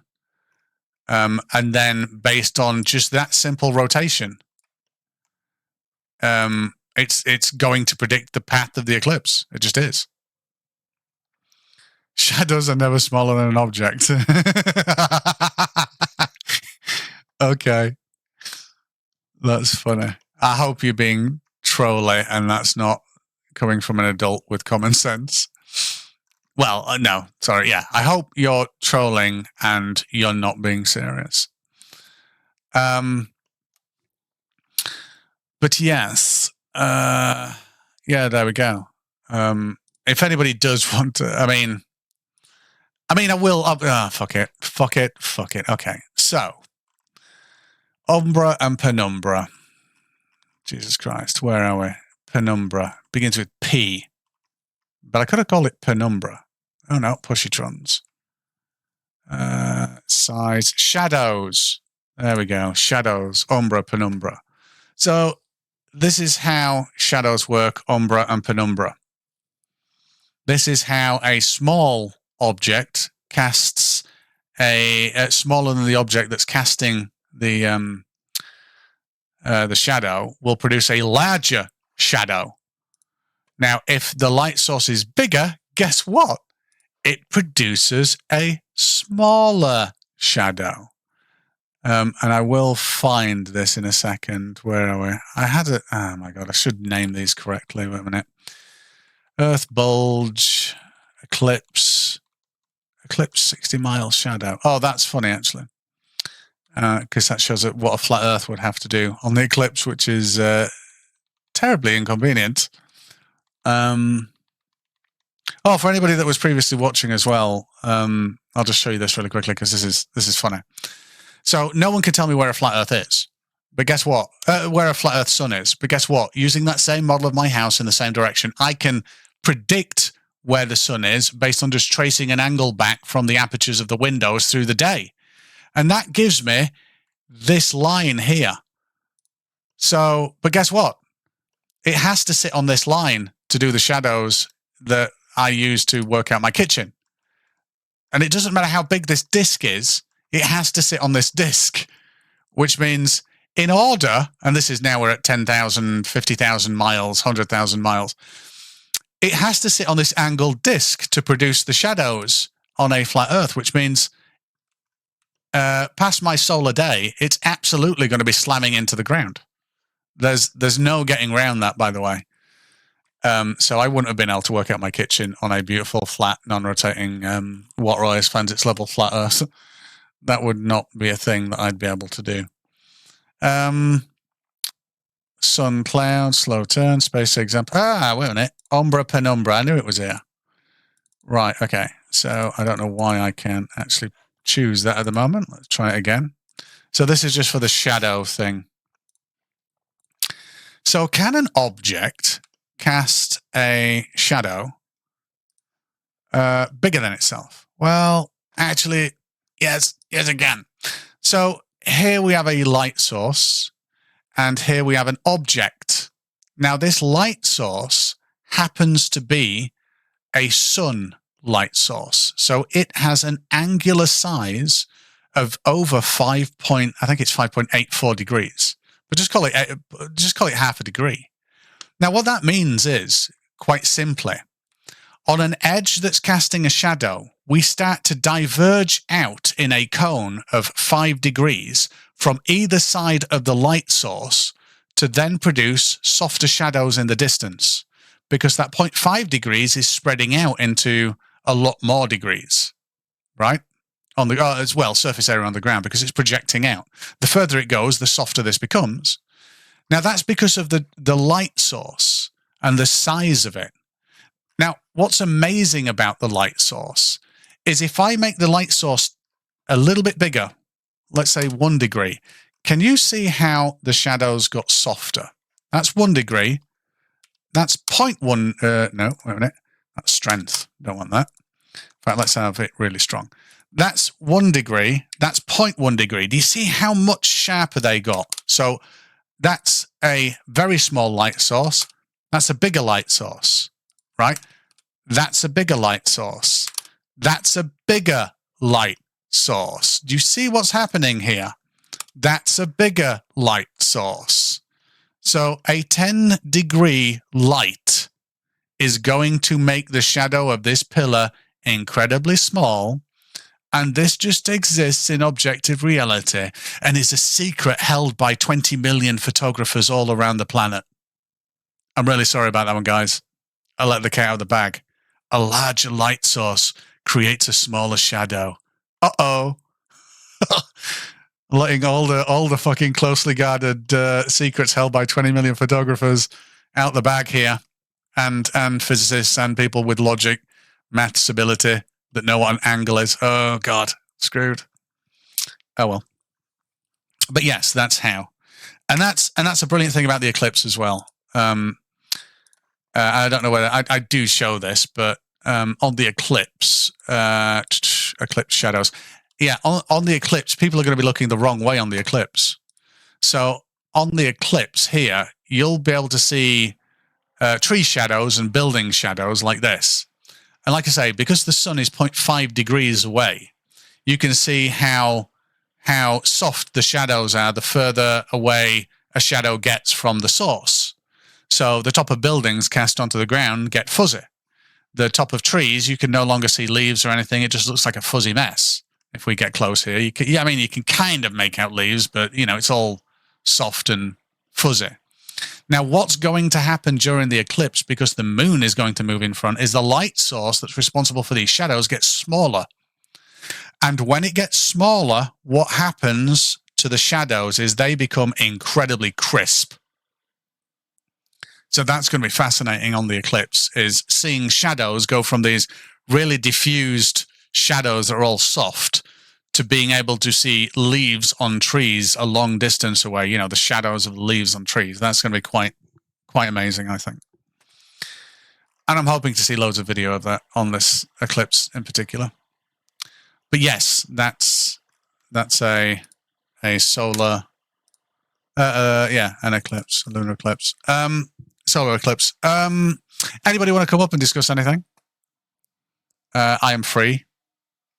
I do not bite, and I prefer good conversations with flat earthers that can tell me how the earth is totally flat and what we can do to verify that. That would be cool. 3090, bit old now, but you don't need a 3090 to do anything that I've been doing.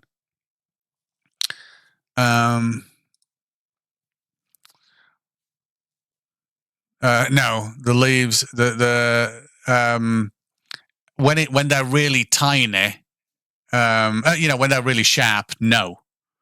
When they're, it depends here's the interesting thing. It depends what you mean by shadow. If shadow includes the fall off areas of shadow, then no, it's bigger. They'll always be bigger. If you're on about that, then the moon's shadow on the earth is bigger, much bigger. But when you don't include fall off and just say that shadow only consists of that which is not in light due to that object, then that's why the moon's shadow is only 60 miles wide or 70 miles wide.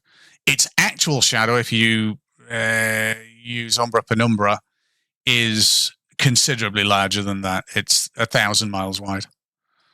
So yes, very different. It's based on what you define as a shadow, and I define as shadow as the totality. So yes, that's the key. If anybody's got any requests, tell me. If anybody wants to come up and have a chat, by all means. I could just start randomly inviting people. Let's have a look. Is there any flat earthers out there that want to come up? Real truth seekers. You sound like a flat earther being real truth seeker. Yeah,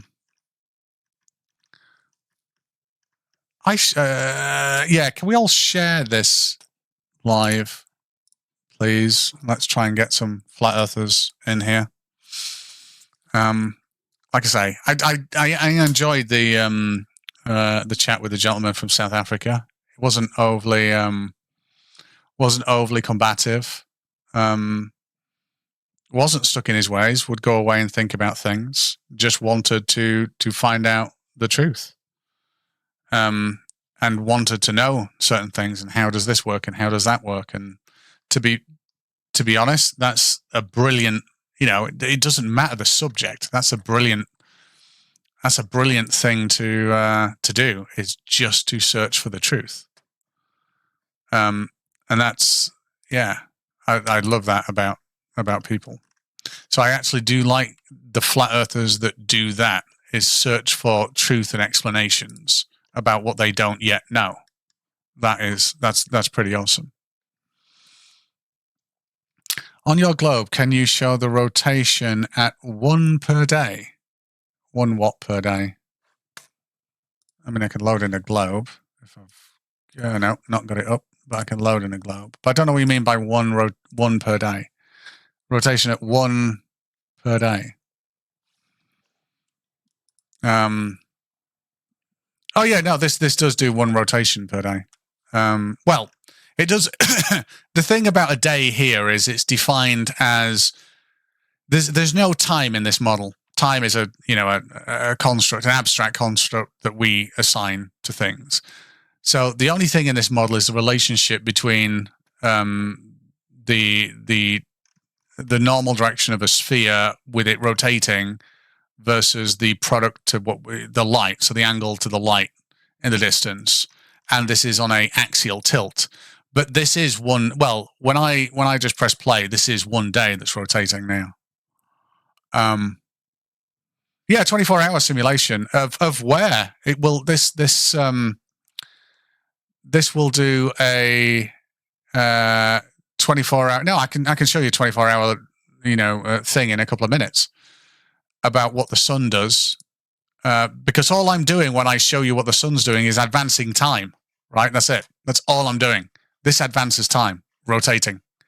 So if let's do, oh my God, let's be depressing. Oh, let's see what the sun's going to do for me tomorrow. Where are we? January, February, March. Oh my God, we're in March. No, we're not. We're in April. Oh my God, that's even worse. It's more depressing. Fuck me, these years are rolling around quick. Right, anyway. So, let me do a 24-hour, what the hell will my sun look like tomorrow? And this is what my sun will do tomorrow. I should have music on this. Do, do, do. And wait for it. Wait for it. Oh, come on. Come on. Oh, twilights, and last twilight, and then the sun. Doo-doo. I did actually see the twilights going over as well, by the way. Oh my God, this is depressing. That's not going to go very high.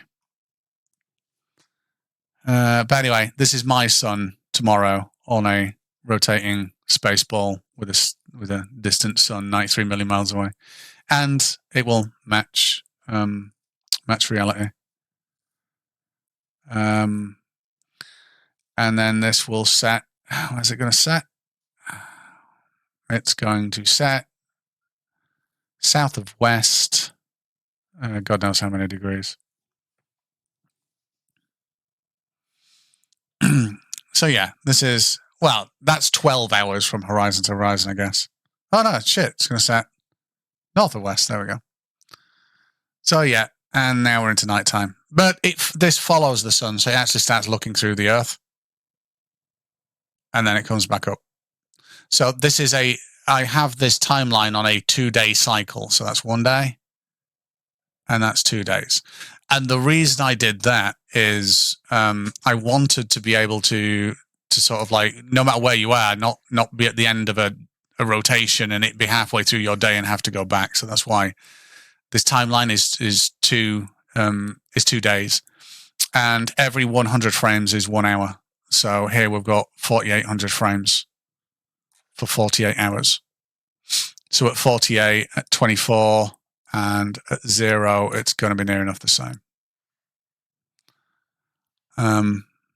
Go for it straight up, Spark. You're an electrician. So yeah, there we go. You can come up straight up, Spark, if you want. If you don't want to type it out. I don't like typing. Typing's a bit, freaky. I am a NASA gatekeeper. Nice. Why would I want to be a NASA gatekeeper? That's a bit weird. Hello. Hey, Stingray. I watch you all the time, dude. Oh, You're nice. Fascinating. Cheers. Are you a flat earther? Oh, hell no. Oh, damn it. No, but I do have a question for you. Oh yeah, go for it. I've been seeing this guy where he takes, it's like a P1000 camera or something, and he keeps zooming out to the ship from Pensacola, Florida. And I've seen before how you show that, with your ship model. And he says that proves that Earth is flat because he can zoom in that far away and there's no curvature. But what exactly did you say for that part? Yeah, I mean, okay. I've seen your explanation before. Yeah, I'll tell you what. Let's have a look at that, shall we? Because this is quite easy. Oh, there's one of my videos on YouTube. But let's do ship horizon P1000 flat Earth. Here we go. All right, let's pick one of these. Yeah. Come on. Let's find one that's okay. I want one that's so what you've got to do is, so there's only 4 ways something can be hidden. Refraction can make it look like a wavy mess. You can have it can be too small to see. Also, it could be too dim to see, or something can be in front of it. So simply zooming in and seeing that vessel that we saw there, that's nothing to do with the shape of the planet. That's just saying this boat that you can barely see because he's looking through a window, that boat just hasn't gone over the curve yet. That's it. Or is optically lifted up due to refraction. None of this says anything about curvature of the Earth. In fact, wait a minute. If we look at this. Yeah, so no, that's just not gone over the curve yet. He's quite high up and it's only 5 miles away, but this is just a zoom test. So the fact that something is too small to see has got nothing to do with the shape of the ground. That's to do with the size of the object and the field of view. Right now it's taking up less than a pixel. Right now it's taking up more than a pixel. Right now it's probably taking up about 300 or 400 pixels. Yeah, because that's what I'm saying, is that the ship didn't actually go over the horizon yet. It's still above the horizon, right? Yeah. So the difference is, what flat earthers fail to realize is this. Something like, and I've seen this a lot actually, something like this one. Zoom that big bastard in and show us it. There's absolutely zero chance of anybody ever doing that. Because in order for you to believe that you can zoom the bottom of the ship back in, one of 2 things has to happen. Either you're going to move the horizon by doing that, or you're going to lift the ship by doing that. Because without doing one or both of those things, you ain't ever seeing the hull of that vessel again. And when you do zoom in, look at how much of it now you can say, oh, no more of it. None. 0. Okay. Yep. Exactly the same amount. So yeah, that's the issue, is Flat Earth thinks that you can zoom things back in. However, no photographer in their right mind or anybody that understands light, logic, or reality would ever claim that. So it's actually a really poor claim for Flat Earther. When I pretend to be a Flat Earther, that is not one of the claims that I make. Jesus, that would be ridiculous. And I do. Thanks for having me up, man. I appreciate that. Yeah, not a problem. Yeah, any Flat Earthers want to come up and tell me how cameras work and how light, from an observational position, if you simply twist, if you twist a lens grouping gearing system to zoom in on a lens that you can move a horizon up or down or a ship up or down, that would be awesome. That would be really awesome. No, I'm not. I don't like my own face. I don't like anybody's face. It pisses me off. I have been on camera, by the way, just so you know, because people were calling me an NPC. So I went on camera and went, no, I ain't a fucking NPC. This is me, you assholes. So I have actually been on camera on I think it was on Level Devils Live, because they were all calling me an NPC,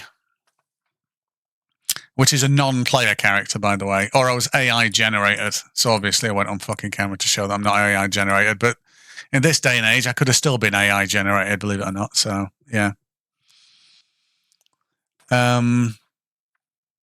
Has breadth of reality, a fraction of a degree. Unfortunately, yes, I had to build the Analema predictor, wait for it, using a globe. I apologize. But now, anywhere on the globe, at any time of the year, setting up your camera at any portion of the day, I can now predict the Analema shape for you by rotating the planet. How cool is that? This is actually a year cycle, by the way. Actually, no, this is 2 years again.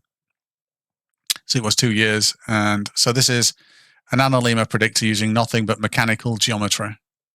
No mathematics, no expressions, just a very distant sun and an angular relationship between a rotation of the Earth and that sun. And I get a perfect Analema. And I can set, a good thing about this is as well. So this is set in, it looks like Ibiza. Fucking hell. Okay, so this is set in Ibiza. But I could set it like in Gibraltar, and then I've got a little control up here. And these are all mechanical controls. There's no expressions or anything driving these. And then I can say, well, what happens if I set the camera up in the morning and then do the time lapse over a year so that it touches the horizon? How cool is that? And that's what it would give you if you were in Gibraltar or the Gibraltar Straits. So yeah, love to see a Flat Earth attempt that, because that's never going to work. I'm really sorry, but it just totally isn't. That's never going to work. The other thing that I've done recently, which I want to get people in on, is simultaneous observations of the moon and predicting your latitude. Now, unfortunately, again, I'm really sorry, but in order to predict your latitude, we need to use this big space ball. Because what we can do with this big space ball is we can choose a moment in time. So let's say here, for example. And we can predict, based off the angle of the moon, what your latitude is. Because at lower latitudes, the angle's different when you're on a sphere. Well, the rotation is different, I should say. On a flat Earth, you'd be looking at the ass end of the moon right now. You'd be looking at the other side of the moon down here. But on a globe, the prediction is you have this rotation at this singular moment in time. So if you were able to travel in an instant all the way down around the planet, that's what you'd see at this one single minute while looking at the sun. And that's with the ground beneath you, horizontal. That's the angle of what you'd see based on you being on a sphere. But the brilliant thing about this is this will match everybody's observations in reality perfectly. It absolutely will. And I challenge anybody to come on the live and prove otherwise. I actually do think Flat Earth is, I think besides the fanatical side of Flat Earth, I do think it's dying of death. I absolutely do. The fanatical side, that all they want to do is sit in echo chambers, congratulate each other on how fucking smart they are. Don't step outside for honest conversations and or discussions about the subject because they're afraid. Yeah, that's the extent of Flat Earth at the moment, I think. I do not think there's many truth seekers left. And those that are, you know, I welcome them. But the ones that are just fanatics that aren't interested in a discussion and are only interested in over talking, yeah, I am certainly not interested in those assholes. I just am not. But yes, flat or round, we die and leave. 90 proud, I agree with that, except it's not Flat Earth I've got a specific problem with. It's someone denying reality. Because if you can convince them that reality isn't real, that you can't measure reality or infer with deductive reasoning or logic, if you can take all of that away from someone and convince them that the Earth is flat, you can convince those people of fucking a lot worse things than the Earth is flat. So Flat Earth I have not got a problem with. The lack of critical thinking, logic, experimentation, I have got a problem with. I have absolutely got a problem with that, because that's not a society I want to be in. So yeah, that is what I want to combat. I don't like globe smack. That's a bad term. I don't like flat smack. That's a bad term. It's all a bit weird. It's all very passive. I'm more of a punchy type person or a headbutt, but not smack or slap. That's a bit weird. That's more like a I fancy you thing. That's not something that's done. But no, I don't like the sort of like you know, the violent sort of like I'm gonna flat smack you or I'm gonna whatever that shit is. That's just a bit weird to me. That just proves that you're a fanatic. And I ain't interested in speaking to fanatical assholes. You can always tell when you speak to someone if you say something and they fail to listen, comprehend, or rebut in a coherent way, and they just start off on either another topic, that means they're in denial, or they overtalk you, that just means they're ignorant. And sometimes you can have people that are both in denial, ignorant, and insidious fucking human beings as well. And then you can add all of that up and create a cult out of it, and welcome to Flat Earth. Now, don't get me wrong, again, I apologize to any Flat Earthers. I'm not like that. There are some genuinely cool Flat Earthers that I actually, even though I absolutely despise the way that they think, I don't mind them. I don't mind that they're missing logic, because they're not terrible human beings. I can name many Flat Earthers that fit that bill, but there are some that are incredibly terrible human beings. So I don't, and they're not the ones that I want to talk to. Oh shit! I just remembered a thing that I could have showed Dom, because I think he was getting at the rotation speed.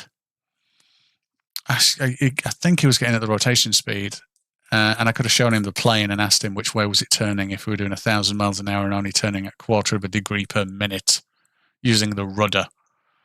You just can't tell. But yes, I've been having plate adhesion issues with some PLA Plus from a new manufacturer, which I don't think I'm going to buy from again, which is just a bit weird.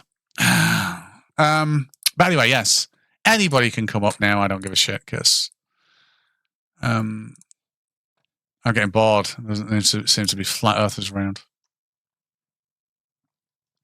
which is a bit weird.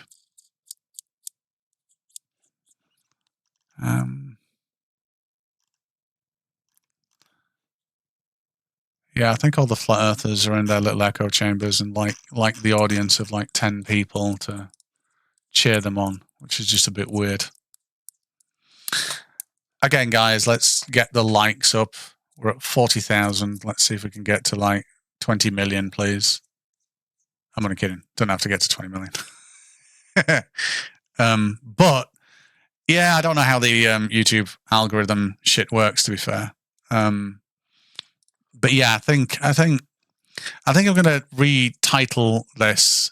I'm not going to have those stats up anymore. Wait a minute. He says, about to show the stats.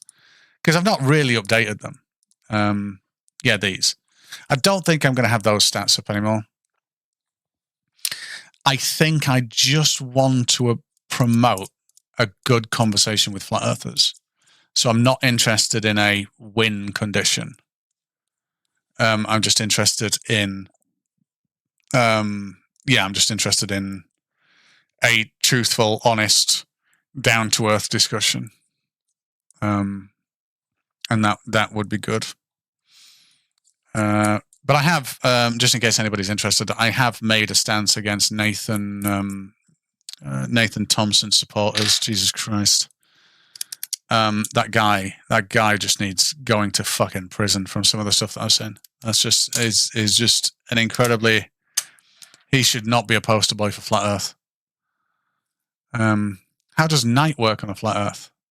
Well, that's because the distance to the sun just gets too far away. You know, it's like when you have a torch and someone's walking away. You can't see that torch forever.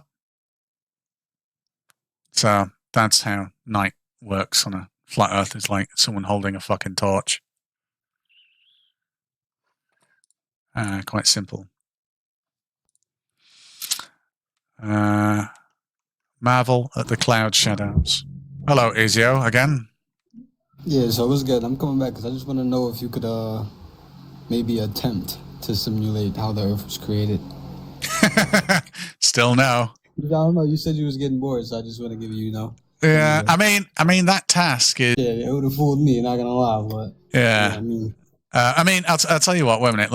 Let me have a look at so the way that you would approach this is using a program called Houdini.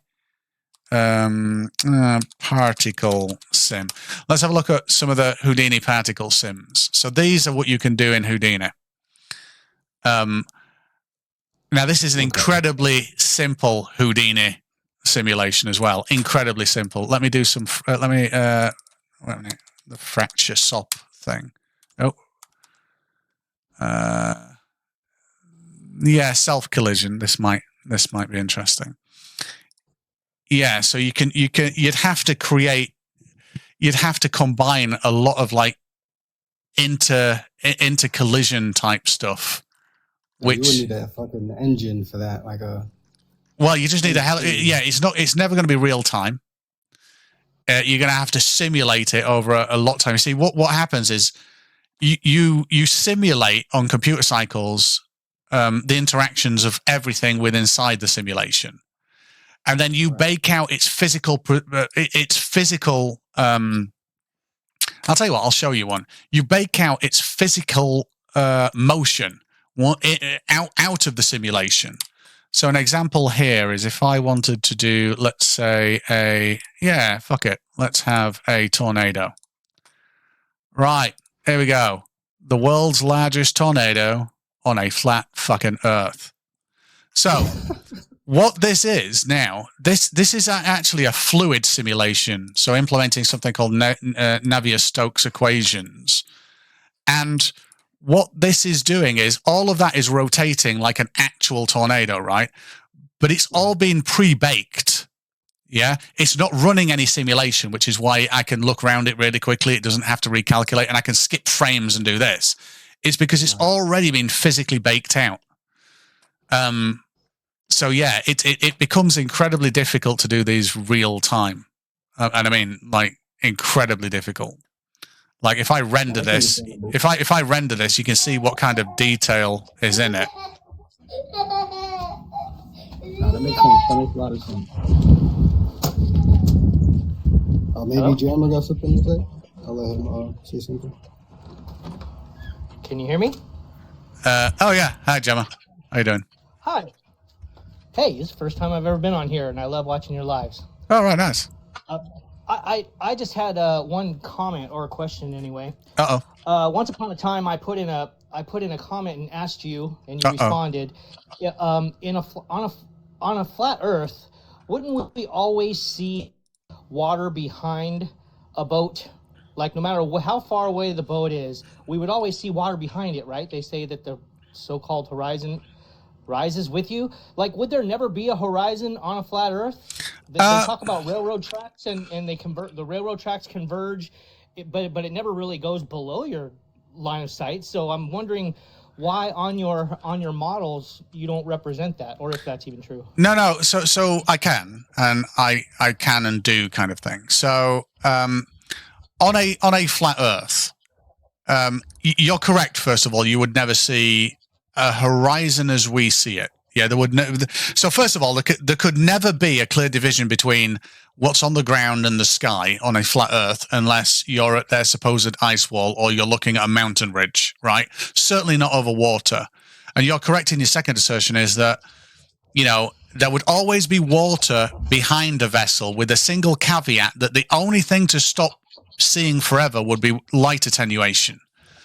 So that's no different to saying looking through a foggy room, right? Because the atmosphere is fogging up your view. It's just doing so in an incredibly weak way, right? Now, if we do put fog in there, like this, wait a minute. I thought I put fog. There we go. So can you see now how in the distance we just have this nice attenuated fade to nothingness? It's not a clear, crisp line, and never would be on a flat Earth. So this is light attenuation, creating. I now can't see the full width of the flat Earth, but there's this stop. But this stop is very graduated and fuzzy because it's just light attenuation going off into nothing. Much like looking at a distant ground in a fog, it would be the same thing.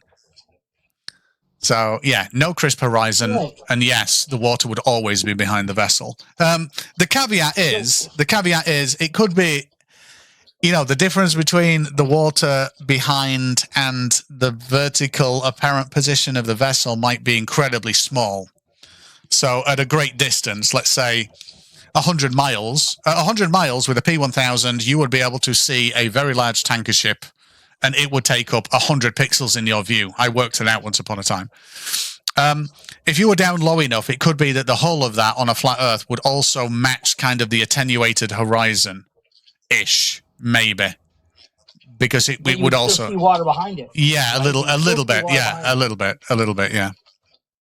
And so there's no pictures ever shown, even when you go to a Flat Earth Live and they show these pictures of the horizon. It's always a clear-cut line of horizon that can only happen on a globe Earth. Yeah. They never show or never talk about, never hear anybody talking about that without on horizon that we would see on a flat Earth if it were true. Yeah. Hello, good evening. Hello, Christian. Hello, hi, Ray. Nice to see you again today. I got a question. I need to ask you this question before I forget. I was thinking about this today, all day long, about this. The rotation, the flat Earth, as you know, I'm kind of skeptic. I believe and I don't, so I'm kind of confused. But what it is, the flat Earth itself, what would be what it is if it actually exists? I believe it must be exist. I mean, because we haven't been told already so far. The magnetic field. The rotation of the Earth, which produces apparently the magnetic field around the Earth, is that still applies to the flat Earth? Because I mean, if it's flat, how it actually spins? I mean, what is it? Circle or is it square? What is it then? I'm kind of confused, to be honest. I'm not a flat earther, right? Well, by the looks of it, I believe you are, because the amount of things you're producing, you adding and talking about it, and the way you're speaking to people, then it looks like you actually believing in flat Earth. So holy shit, yeah. Really? Oh my god, how long have you been watching? For long enough. I mean, no first time, no second time, but I would say I don't know. I mean, it's confusing. Obviously, I'm confused. If you You might have caught me on one of my alter ego flat Earth runs when someone just jumps up and then starts spouting globe nonsense to me. I will absolutely become a flat earther. I absolutely will. But however, if you ask me what shape of the Earth, I'd answer exactly the same as if you said, can a plane fly? I'd say yes. If you said, can a wheel turn on a flat surface and be useful? I'd say yes. If you said, is there oxygen in the atmosphere and do we live off it? I'd say yes. If you said, what shape is the Earth? I'd say it's the fucking planet. And all of those I have equal assurance of because they are within my reality and within my reach to observe and test. There is no difference between an aircraft flying and the Earth being a planet. So once the aircraft flies, let's say it takes off from the airport, Heathrow Airport, and flies, let's say, across the planet to Australia. Yep. And then just to make it as clearly for everybody. Wait a minute. You've got some. Wait a minute. I think you've got some Cher background music. Is that? Is that Cher? Yeah. Can you turn that down a bit? Yeah. Let me take that off. Yeah, I have to. Yeah, I say that because otherwise I'm just going to start singing along randomly. It was actually kind of pretty low volume, but it's okay. So what? Sorry, what was your question? If there's a plane? Yeah, let's say we fly from Heathrow to Melbourne in Australia, and then we take off, and the plane gradually goes above. I mean, above the Earth. Let's say gradually. Let's say 2,000, 5,000, 7,500, 10,000 meters above the level. What is actually the purpose, you would say? Why would they choose such a high altitude? And is that change? Oh, right. Okay. Yeah. No. It's nothing to do with the rotation of the Earth or anything like that. That you have coefficient calculations on aircraft forces. So you've got four fundamental things that you need to think about when flying an aircraft. One is gravity. That's going to keep you on the ground and try and get you towards the ground if you as much as it can. No.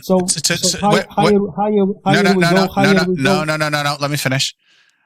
You are right. How we go a little bit less gravity, but that's insignificant. So gravity is always going to take you down to the Earth. Lift is going to counteract gravity, right? And lift is where we have faster moving air over the top surface of a wing, and slower underneath creates a pressure differential, which creates lift for that wing, which is cool. Right. But in order for air to be pushed over that, I mean, aircraft can take off in windy conditions, stood still, right? Right. But in lieu of 100-mile-an-hour winds, you need to generate thrust. So far we've got gravity, lift, and thrust, and then the fourth component is drag. So drag is the molecular friction that is on the airframe as it's traveling through what is essentially a fluid. The atmosphere is a fluid, and you're pushing this aeroplane through it. So it's throwing air one way to generate thrust. The wind, the air going over the wings are generating lift, which is counteracting gravity. But then you've got in front of it thick atmosphere pushing that it's got to push through. Right. Yeah. Now that's the same reason why the speed of sound is different at sea level than it is like 5,000 feet up or 10,000 feet up, and that's because what is the speed the speed of the you said of the sound itself on the surface, let's say. I can't remember. I think it's 760 odd miles an hour. Yeah. So, but the thing is, it's different based on altitude because it's to do with pressure more than anything else. Now, that drag, the drag on the airframe, low down, like a jet fighter will find it very hard to go supersonic. Well, some jet fighters will find it very hard to go supersonic, very low down to the ground. It will be easier the higher up they get because there's less drag on the airframe because the atmosphere thins out. Right. Yeah, and they can adjust their nozzle and combustion ratios to get higher efficiency while maintaining the same amount of thrust while having less drag. It is a management type of thing, but that's why aircraft fly at higher altitudes a lot easier than flying at lower ones. Lovely. Thanks, man. I still can't believe you thought it was a flat earther when I debunked the flat Earth. Jesus Christ! So all the time you're showing this. Yeah, but whoa! Yeah, but wait a minute. Look, check this. Wait a minute. No, check this. I show this to show that no sundial in history, no sundial throughout all of time, would ever have worked on a flat Earth. I've got a video about this on my TikTok. It's like there's no flat Earth sundial that has ever existed throughout all of human history. None. Zero that could tell hourly time. And when you find them, they're designed the wrong way to work on a flat Earth. What's that? This we're looking at now. So this is a sundial and this is Egypt, right? Yeah. Yeah. So a sundial works a very specific way. This black thing is called the gnomon. We'll just call it the shadow gadget. And you work out this angle of the gnomon is based on your latitude on a sphere. So right off the bat, that's not going to work on a flat Earth. But even if it did, let's say we take this is a sundial that works in reality in Egypt. And then we say, well, wait till it reads 10 o'clock, right? That's 10 o'clock. Now, the problem is, on the Tropic of Cancer, I'm going to move this sun forward 1 hour. And the way that I could determine that it's going forward 1 hour is it just needs to go 1/24th of the entire circuit round, or one longitudinal line, right? That's it. That's all it needs to do. Now, when I move that sun forward 1 hour, if we have a look right now, it's at 10 o'clock. I'll move it forward 1 hour to here. And we'll go have a look at what the time is. It's now 12 o'clock. Right. Now, this is a sundial that is from reality. These markings, this distribution is from reality. This works in Egypt, objectively in reality. This will never work with a local sun. End of.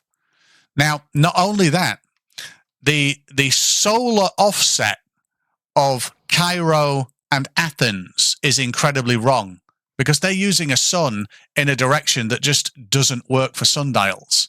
So I can tell you right now that in Dubai at solar noon, which is what we're on now, it isn't 9 o'clock in Cairo and it isn't 8:30 in Athens. It just isn't. None of these work at all. But simply placing them on a globe and rotating it, it always works. Now you completely confused me. But yeah, okay. I mean, you obviously speaking the completely scientific language and. Well, no. This isn't science. This is there are sundials in reality. These sundials in reality work to tell the time. When you put them on a flat surface and use a local sun, there is zero chance that they could have ever told the time. Right, yeah. Yeah, that's it. Now, when I place those same sundials, here we go. When I place those the sundials will work, as you said, only in Cairo, in Egypt. No. They on a flat Earth, no sundial would ever work. None, zero. No sundial that you could ever find in history would ever work on a flat table and a local light source, because the sun moving at 15 degrees per hour around a circuit is not 15 degrees per hour in relation to you when you're close to the sun. So the closer you are to the sun, that 15 degrees moves a lot faster in your sky. And that's not how sundials work. And can you make a zoom in on that sundial, please? This is on a globe. This is on a globe, by the way, and this will work. Yeah. So there's a 6 and 18, so like what, 12 hours range, yeah? Let's say. Yes. Now tell me, please, because by looking on it, I'm totally confused because obviously we know it's 24 hours and it's now showing only 12 hours. What's about the other hours? How was that? Is that just a pure guess, roughly? It's nighttime. People used to go inside. It got very cold. They were only out in the daylight in when using sundials, so no sun at night. So, and also this timing, let's say 6 to 12, as we know that the sun shows up and disappears different time in the year time. Is that clock will work through the year all the time, or it will need kind of, I don't know, adjustments, or will just stop working in a certain time of the year? Here's the important thing: a sundial, when you used to use sundials, works off the relationship between the rotation of the planet and the sun, not what time someone says it is. So, for instance, in Jordan and Egypt, it's the same time, even though from a latitude line, you've gone almost one longitude over. So your shadow on the same sundial is going to be different, but you're in the same time zone, so your times would be the same. So it's not exactly the same. Sundials represent the relationship to the sun, whereas times represent, geopolitical time zones on the Earth. So it's not really a watch, kind of. It's something else, obviously. If they built something like this, well, it does. By the description you provided, it doesn't sound like this is actually a kind of old school clock. Yeah. I mean, what you do is you always align these to the north rotation axis. Yeah. So the axis is the rotation of the Earth, right? Yeah. Yeah. So these are always aligned to that north rotation point. So true north. So you can just say they're pointed at the North Star Polaris, basically. Yeah. So is it how do they work? Is there any magnet built inside or something? No, you just point it at the North Star. So you align it at the North Star. You can work out where the North Star is quite easy. Well, anytime during day and night, you can do that. And you can work out where east is with 2 sticks and a bit of time as well. So it should be fine. Yeah. Okay. So there are multiple ways that you can align these things, but I mean, you can align them today just using your phone. Yeah. And this works within reality, but only works on a rotating sphere and will never work on flat Earth. Because on a rotating sphere, if we look at the sundials here, and I quickly just start rendering them all, all of these. I don't want to select that. Give me a second. There we go. All of these work and time functions as it should. An hour is an hour because they're on a rotating sphere. Whereas on a flat Earth, an hour isn't an hour. An hour around noon on a flat Earth is like 2 hours, which is really weird. Right.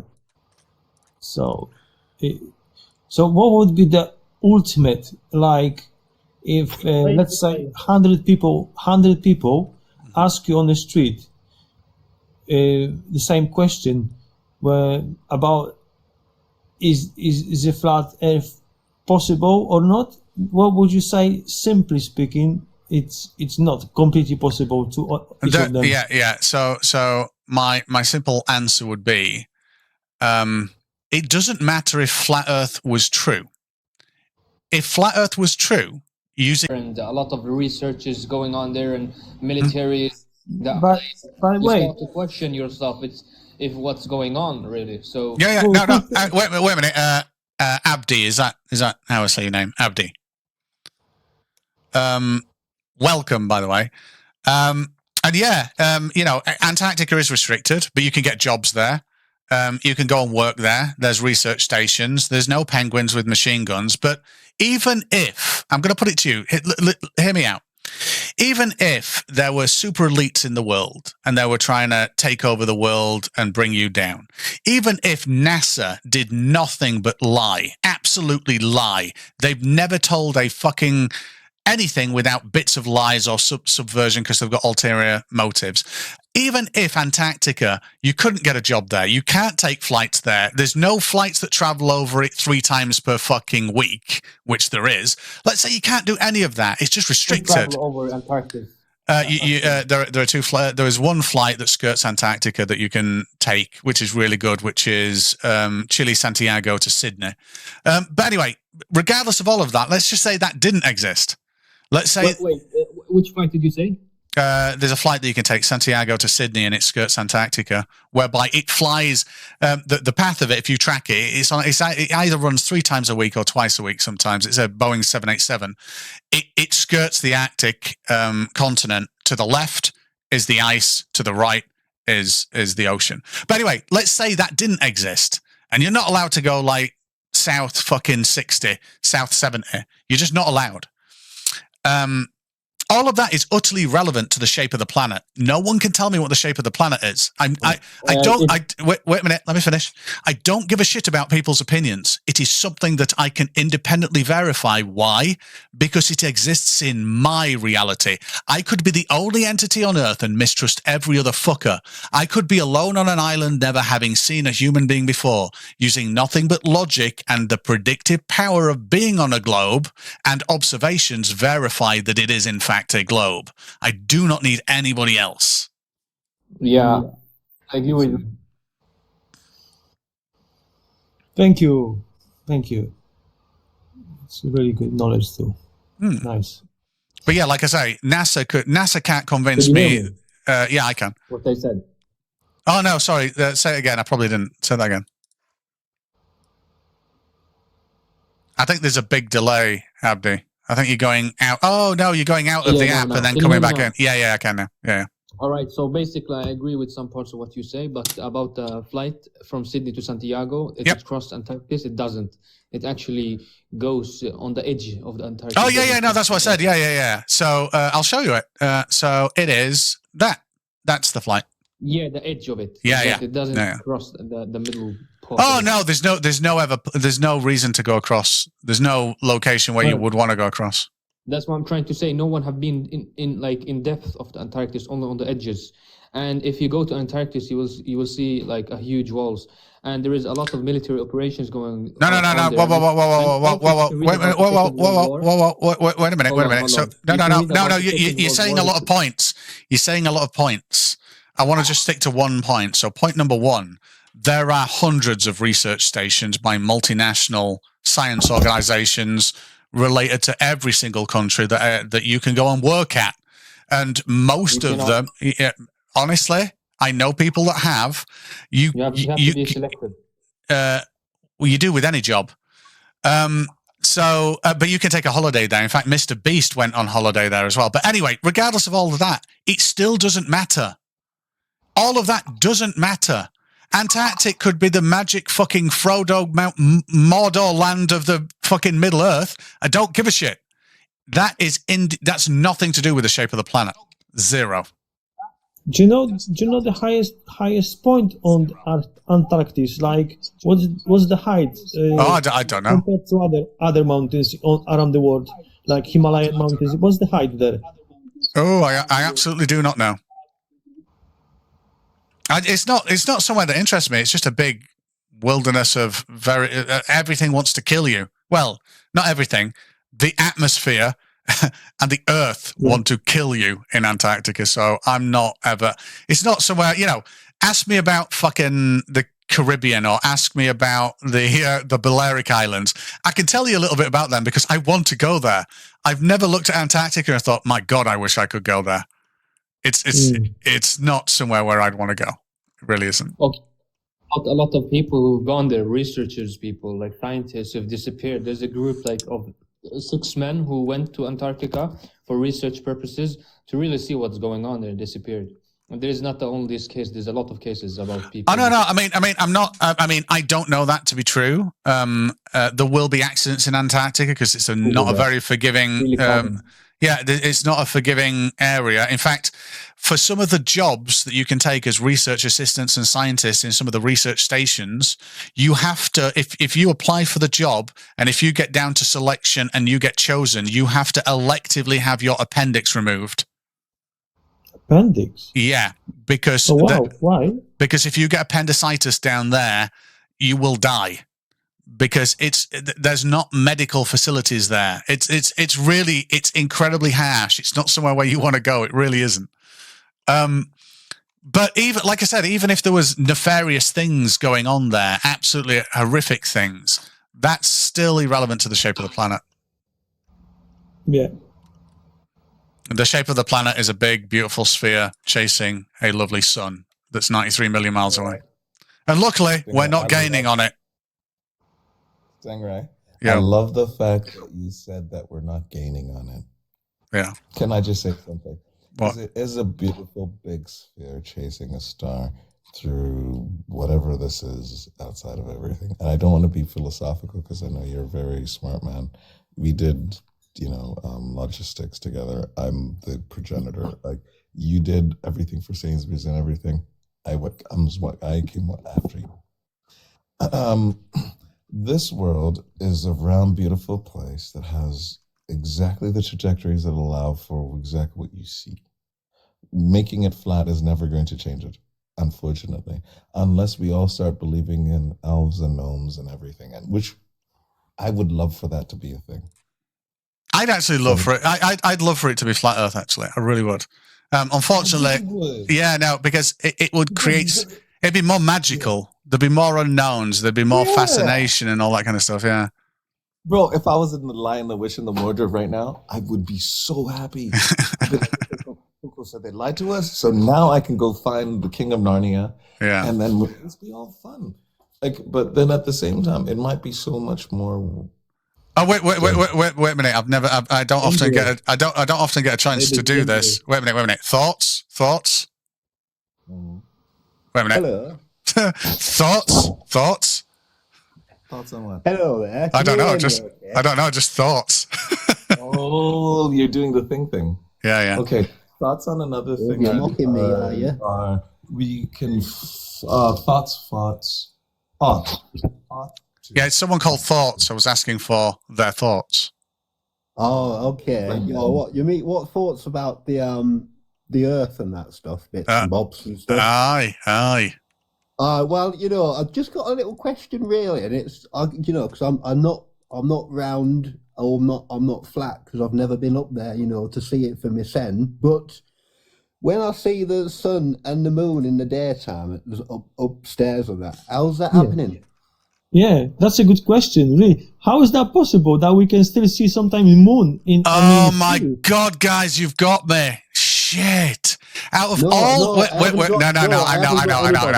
Let me act this out. I know. Let me act this out. Let me act it out. Okay, thank you. I just want to know. Yeah. No. I'm just saying. Oh my God, you've got me. Out of all the hundreds of things that I demonstrate the truth of the truth of the globe and how flat Earth doesn't work, it's this one thing that's going to bring it all crashing down. I know. Right. Okay. So I have set our location to the lovely. Well, I say lovely. It looks like fucking Lincolnshire. Well, anyway, South Lincolnshire. I can tell the accent Thoughts is not from South Lincolnshire, so fuck it. We're in the shitty part of Lincolnshire. I'm putting on this isn't the real accent. You say Lincolnshire. Lincolnshire is Lincolnshire. Yeah. Shire. Well, yeah. Be careful, or else I'll put it in Leicestershire in a minute. Used to be shires. Oh, wait a minute. Oh, wait, wait a minute. Do you know that Leicestershire or Leicestershire used to be called Leatherchester in Old English? But anyway, I like that. Yeah. But anyway, let's get to the question at hand, shall we? So anyway, I've now placed the observer in England, and we are looking at the distant sun over there, and that's what. Okay, so that's me. That's me. I'm observing. No. Can you please always use England as? Because I really. What do you think about? Wait a minute! Whoa! Guys! Too many people talking. Right. Anyway. What do you think about the solar eclipse? Let the professor explain. Yeah. Let me just finish this example. I got asked the question. Let me just finish. So anyway, the sun is over there. We are in England, and guess what? As simple as, please. As simple as. Yeah. Whoa! Calm down. And the moon is there. So the moon is over here, where this little indicator is, there. Yeah. The sun is there. So now we get to see both of them. Now, when we look at what angle we'll see the sun, I can zoom into the sun, and we can see that the sun is illuminating the moon like that. Yeah. So that is what would be visible in our day. Yeah. And that's how we see the sun and the moon at the same point. No. You see, you haven't actually explained it. My friend, please. Wait a minute. Whoa. Why is everybody talking? Sorry. I normally only allow like one fucking person up here. I've currently got 4. If this is my fucking question. I know, and I'm trying to answer it. Right. Okay. Anyway, thoughts? Yes. So that's how we would see the sun and the moon at the same point in the same sky. But I'm sorry, but you still haven't actually explained it very well. You've just put it on the actual screen. Can I just say it? Can I please, like a stupid person that just watched this, that literally doesn't. We have to all prepare because the internet's gonna be destroyed in 8th April. It's like a mirror, right? It's gonna become a solar storm, and there's been no internet in like 4 weeks. Abdi. The moon is a very light surface. There will be no internet in like 4 or 5 weeks. You will heard it by me. Oh, shut up! Let me listen. Okay, Abdi, don't change the subject. I'm just going to see if we've answered. You know solar storm, what it is? I am very well aware of what a solar storm is. Do you mean an actual CME or a flare? A Carrington event part 2. Do you mean a CME or a flare?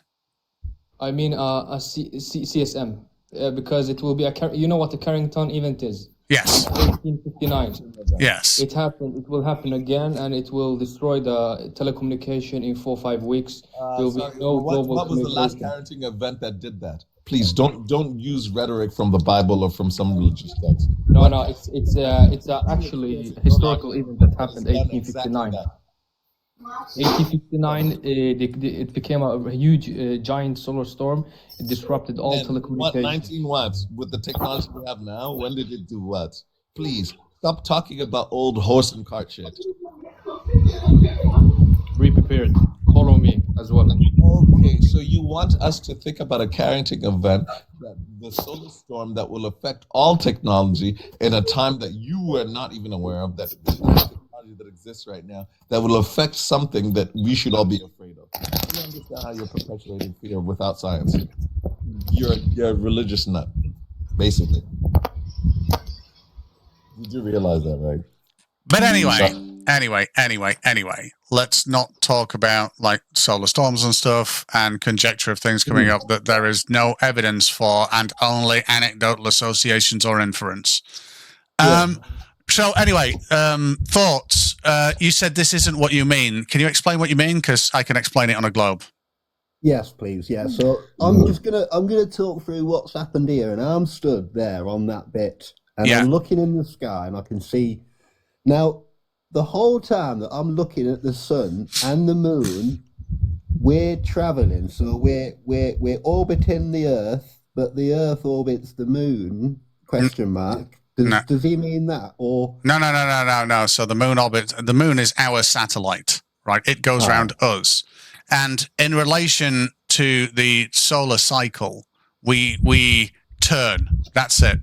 So quite literally, we don't need movement of ourselves in relation to the sun or the sun's movement. It is purely our rotation, night and day, and the fact of where the moon is in its 28.3-day lunar cycle around us. That's it. That's all that's required. No other stuff. Okay. So with this question here, you see, right? So we're traveling at 96,000 light years through the universe. How fast are we traveling? No. Okay. In relation, right? Okay. So in relation to what? So we're on a spinning. Wait a minute, V-Dub, quiet 2 seconds. I want to listen. The Earth, the planetary system is now moving through the cosmos, and we have the moon orbiting around us, and the sun is there. Yep. Within our ability to see, right? And I heard you mention about the North Star. So is the North Star moving as well with us? We and our local cluster are on the Sagittarian arm of the Milky Way galaxy. Yeah. Well, calm down. It's a we're on a spiral galaxy. We are all moving. We're about 2/3 of the way out in the local cluster, and we're in a very, very nice place that's not, that's a neighborhood that's fairly sparse. And wait a minute, V-Dub, calm down. And where they're moving with everything. Now, there is a slight amount of difference of movement over thousands of years. Now, some individuals, astronomers with really decent equipment, can detect this even now over the course of a few years. I cannot, but we are moving all with it.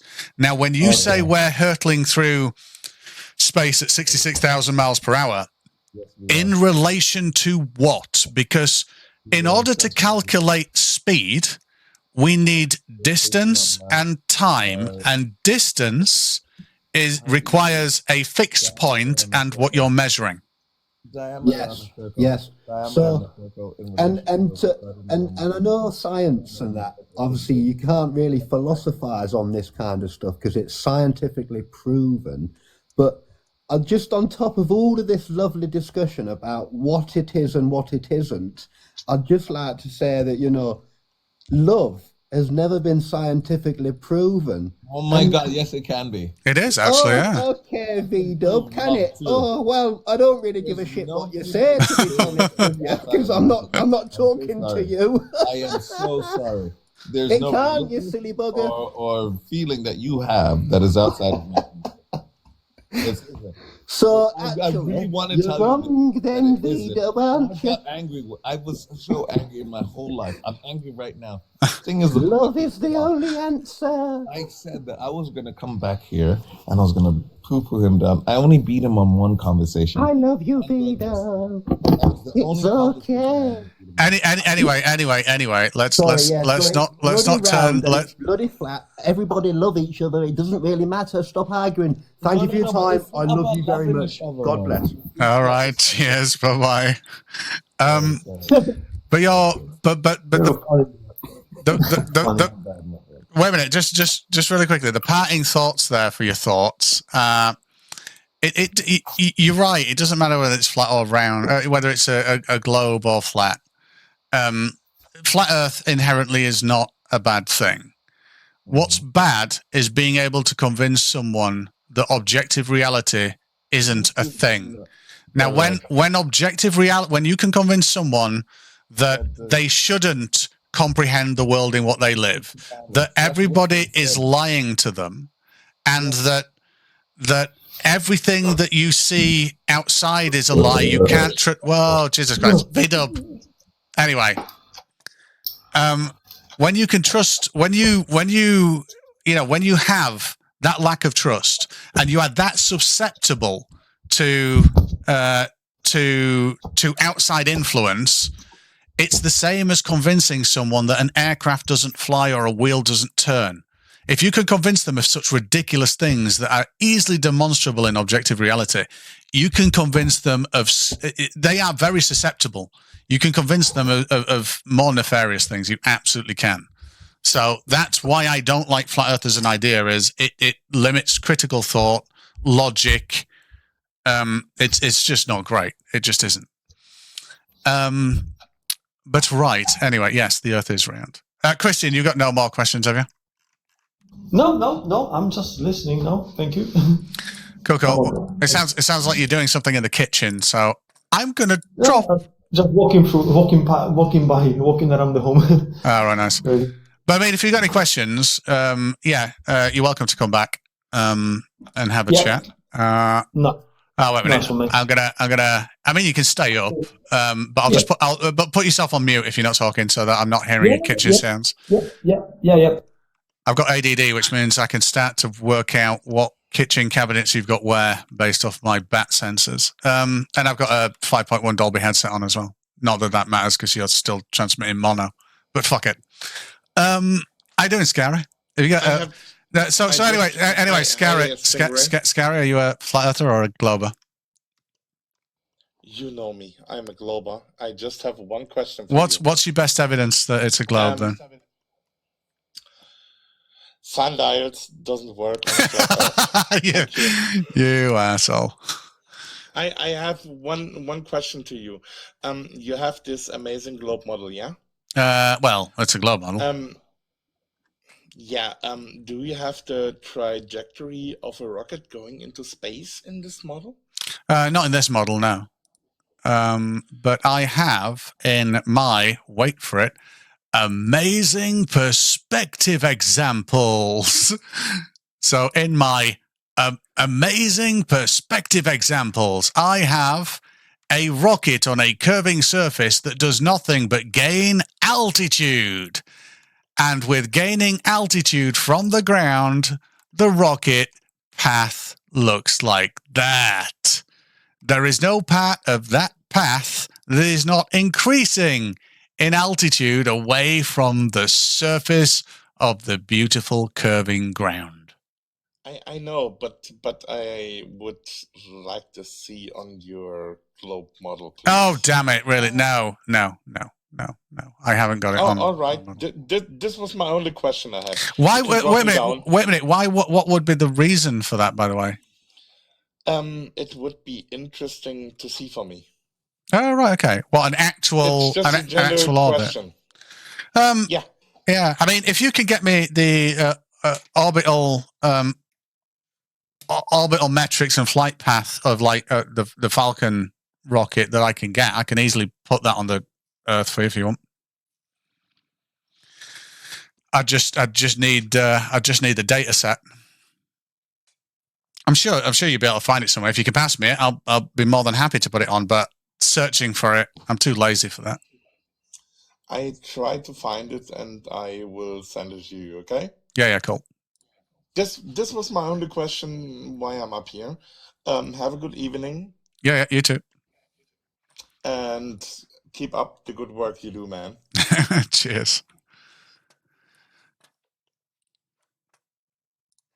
Right, guys. These are my perspective examples, and clouds being lit from underneath, and corpuscular and anti-corpuscular rays just being parallel, and what perspective is, and shadows of clouds being perspective-driven, and what a straight corridor looks like that's infinite, what flat earthers think a corridor looks like because of smushing convergence, and what a corridor that's curving would look like.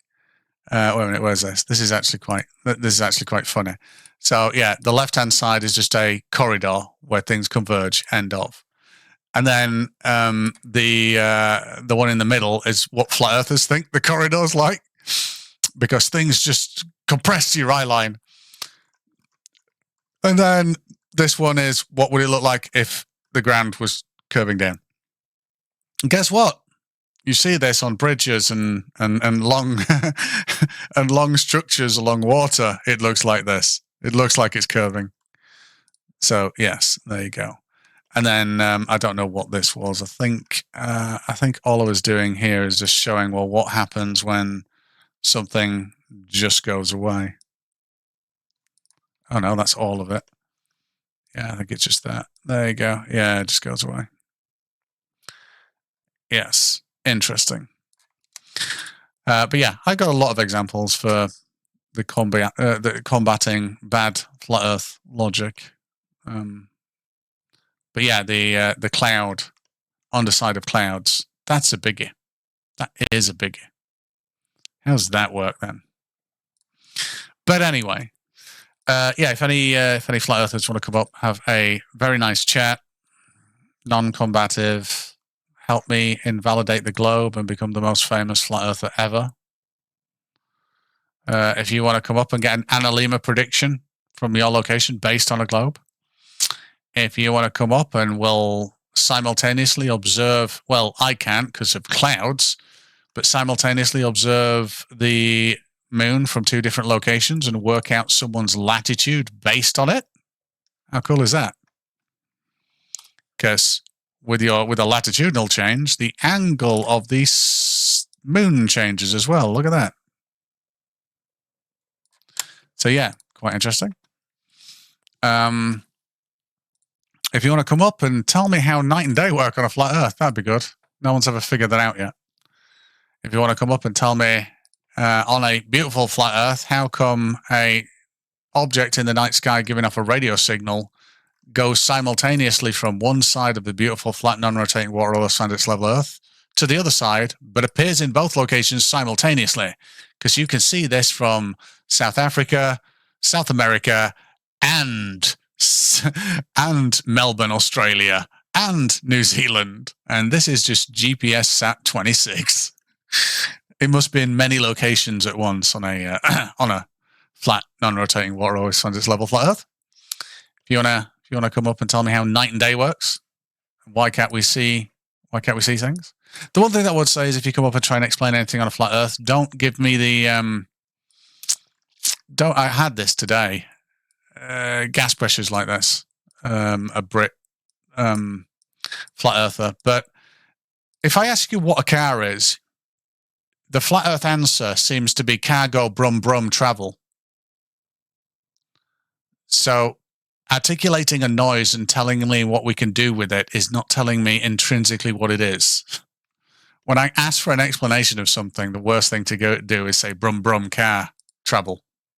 That's not a flat earth thing. Yeah, balloons. Balloons would be awesome for GPS satellites.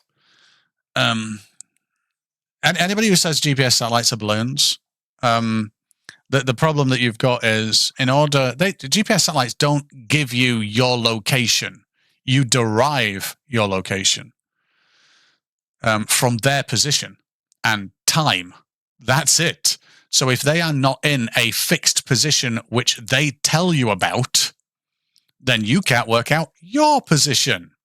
And when you see what position they are in, works out to be going fucking 14,000 miles per hour ground speed at about 18,000 miles high. And if that wasn't right, you wouldn't be able to work out your location. And that's just GPS. There's GLONASS and Galileo as well, which are the same thing, but GPS is on a twice per day orbit. And like I say, this is one of the orbits around a flat Earth. Goes off one side, comes on the other. But at some points, it's visible on both sides of the flat disk. Amazing that, right? And it's funny how flat earthers have... Well, actually, no, I tell a lie. I say flat earthers have never gone off after GPS to invalidate it because it would be easy. But any that do would have to understand how GPS works. And at the second of understanding how GPS works, then verifying it, they're no longer flat earthers. So it could be that loads of flat earthers have gone after GPS satellites. They're just not flat earthers anymore.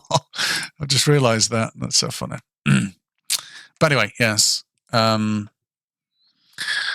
Yeah, share the live. I won't be on for too much longer. And get the likes up as well, please. That would be really nice. Let's see if we can get on the For You page and get some flat earthers in. I'm not interested in the cult members that just like their echo chambers. I'm interested in genuine chats about flat earth. And if anybody, oh my God, yeah, oh my God, yeah, actually, get the likes up massively and share it, right? And let's see if we can get a glober to get triggered by the flat earth map that I'm going to have to see if they come up and start telling me how this is all wrong and how stuff just doesn't work. This is going to be funny. So yes, absolutely. So share the live as much as you can, heart it as much as you can. Let's get someone. Let's get an argumentative glober in here that wants to tell me the truth about the magic space ball hurtling through space. Yes, rather than the beautifully flat and obviously observable Earth that we live on. How about that? But the problem is if a decent glober comes up and starts and knows stuff, I might be in a bit of trouble. So it'd be an interesting conversation anyway. But yes, look at this beautiful flat non-rotating Earth and just depicting our reality like this. How amazing is this? It's just fantastic. It's just brilliant. Uh-oh. No. Let's see what side I should be on. I guess I'm a globe earther, but I'm afraid I'm going to spoil the game. You do know this is Walter Bislin's model based on a globe Earth. This is Walter Bislin's model. This is my model. I made this. You made this with the same little doll, or this one? You made this one. The one that I'm wanging around right now that I can actually. Oh, you made that. You made that. It's yeah. Wait a minute. The one that I can move the clouds around on. Yes. Okay, it's very pretty. No, the one that was just a graphic before, that's Walter Bislin's map. Oh no, I've never had Walter Bislin's map up. I have. I've got this. I've got one that is a map. This is my lovely rendered one with clouds. Wait a minute. Let's have a look at this. I'll show you. Wait a minute. Look at these clouds. These clouds cast lovely shadows as it comes past as well. But no, I have got. So do you want me to try and debunk it, and then you debunk me, or? I don't care. Why are you a glober then? Are you? Is that what I'm a glober. Yeah. Okay. So usually the problem with the Earth going around is Antarctica is never lit correctly. For example, now we're into the period where it's dark all the time. Yeah. But you're lighting up portions of Antarctica constantly with this sun, and none of Antarctica is lit up right now. Between November and February, it's always lit up. I mean, just so you know, I only go with what I can personally and independently verify. That's not something that I could verify. Well, I mean, you can independently verify it on, say, grabbing about 60 YouTube videos. Oh no, yeah, and I could find YouTube videos of loads of amazing visual effects because that's the industry that I used to be on. It doesn't make any of it true.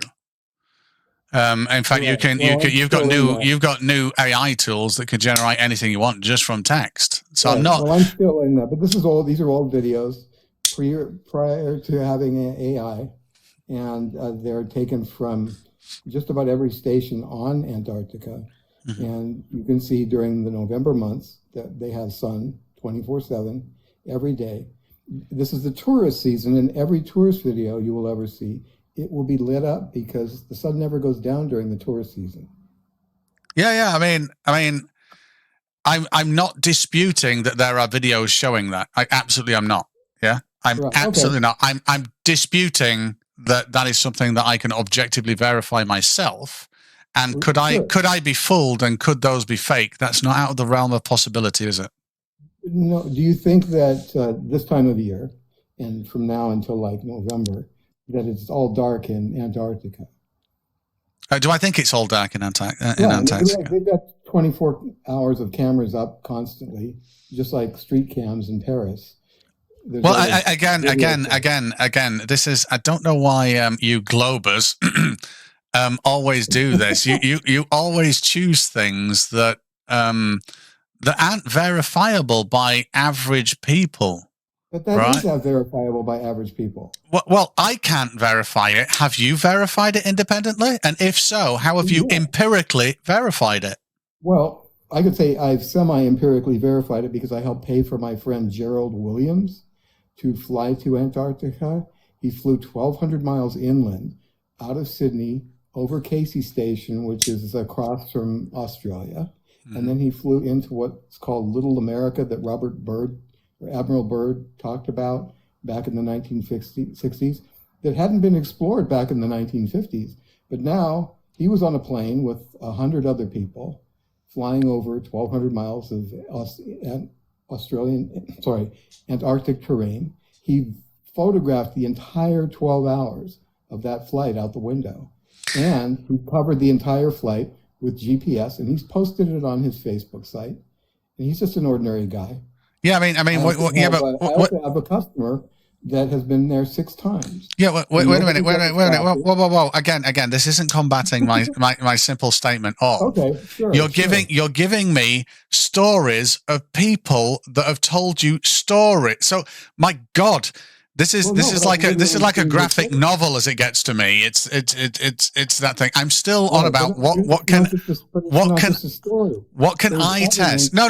Okay. It's hearsay. Not if he's got video, 12 hours of video of the airplane flight over the territory. Yes, but the thing is, You can verify that. being, I mean, you don't wait a want minute, to wait a minute, You don't no, want to listen, verify please that. let me finish. Okay, sure. So as a flat earther, which means I'm incredibly got critical thought and skeptical of everything, and I must question everything, then the problem is that's not something that I can verify. And since I'm deeply mistrusting of everybody and everything, then I'm wanting something that I can grip hold of. I mean, what's your best? What's your best? Not someone else's, not some McDonald's story. What's your best evidence for the massive rotating space ball planet Earth going 66.6666 million miles an hour or something? Well, what I'd rather comment on is this video, which is we're looking at now, and it shares the same problem that every flat Earth video does. This isn't a video, by the way. This is rasterized 3D graphics. I know. You've got a graphic, and another thing is that's all you've ever got is a graphic of flat Earth. There's no photographs of flat Earth in a mass thing taken from a long distance. So they're always mocking that Globe Earth supposedly only has CGI when we don't. We have Epic Satellite, which takes pictures of the entire Earth. How do you know that's not CGI? How do you know that the ISS footage isn't CGI? Because it's been up there for more than 20 years before CGI was really a thing, and it takes pictures, photographs every 2 hours and sends them back. And you can cross compare them with the weather patterns on either from other satellites or just from photographs of the Earth. Can you answer? I got it. To see if it's accurate. And can you answer me honestly? How many times have you independently verified that? Oh, several times. The one I had the most fun with is when the SpaceX rocket went up that had the car in it. And there's a funny story about that because that car that went up was not Elon Musk's Tesla. He got divorced and he was sick of looking at that Tesla in his garage. It was his wife's car. So he sent that one up into space. So he never had to look at it again. I got that from some guys that work at a nearby, and we're in a bar I picked up at near SpaceX, and they told me that story. I've got a question. Wait a minute, I've got a question for you. So you see what's on screen at the moment? Yeah. So I just thought to myself, how difficult would it be, right? How difficult would it be to fake the ISS footage, right? Just as a home user, just as me, right? Just me. You're good with graphics. Well, no, I mean I haven't touched graphics commercially. I haven't touched graphics professionally in some 20 years. So no, I'm interested. Go ahead and put it up. Yeah. So this magic space ball, I figured out that I could take Doppler radar. I could generate a spatial map with a Z component. Then what I figured out that I could do is I could run multi-tessellation and displacement on a bounding volume while also adding atmospheric scatter via a layered shader along with a surface shader for the Earth with slight displacement.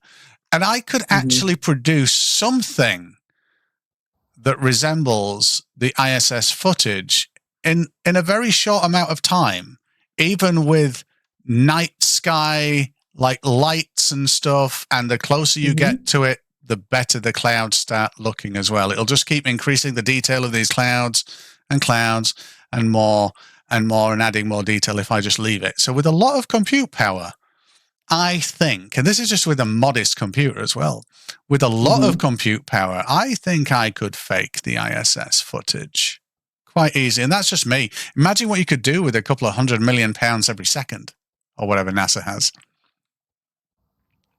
I guess it's the casual approach with which they shoot, just as if they're shooting with a camera. I could do that. I could do that. Nobody is watching it at any given time. They don't really need to do that.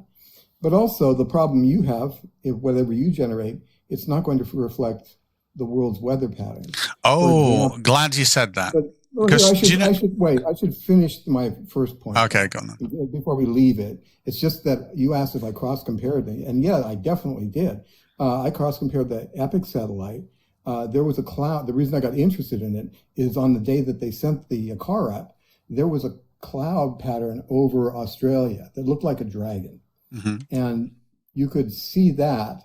And there are people that are fans of the Himawari satellite, which shoots over there. So I cross-compared it with the Himawari, shows the same dragon pattern. But also there's people fans of the Himawari that are just people that live on the land, and they shoot pictures of clouds. And they shot a picture of that cloud from the ground, this dragon cloud from the ground.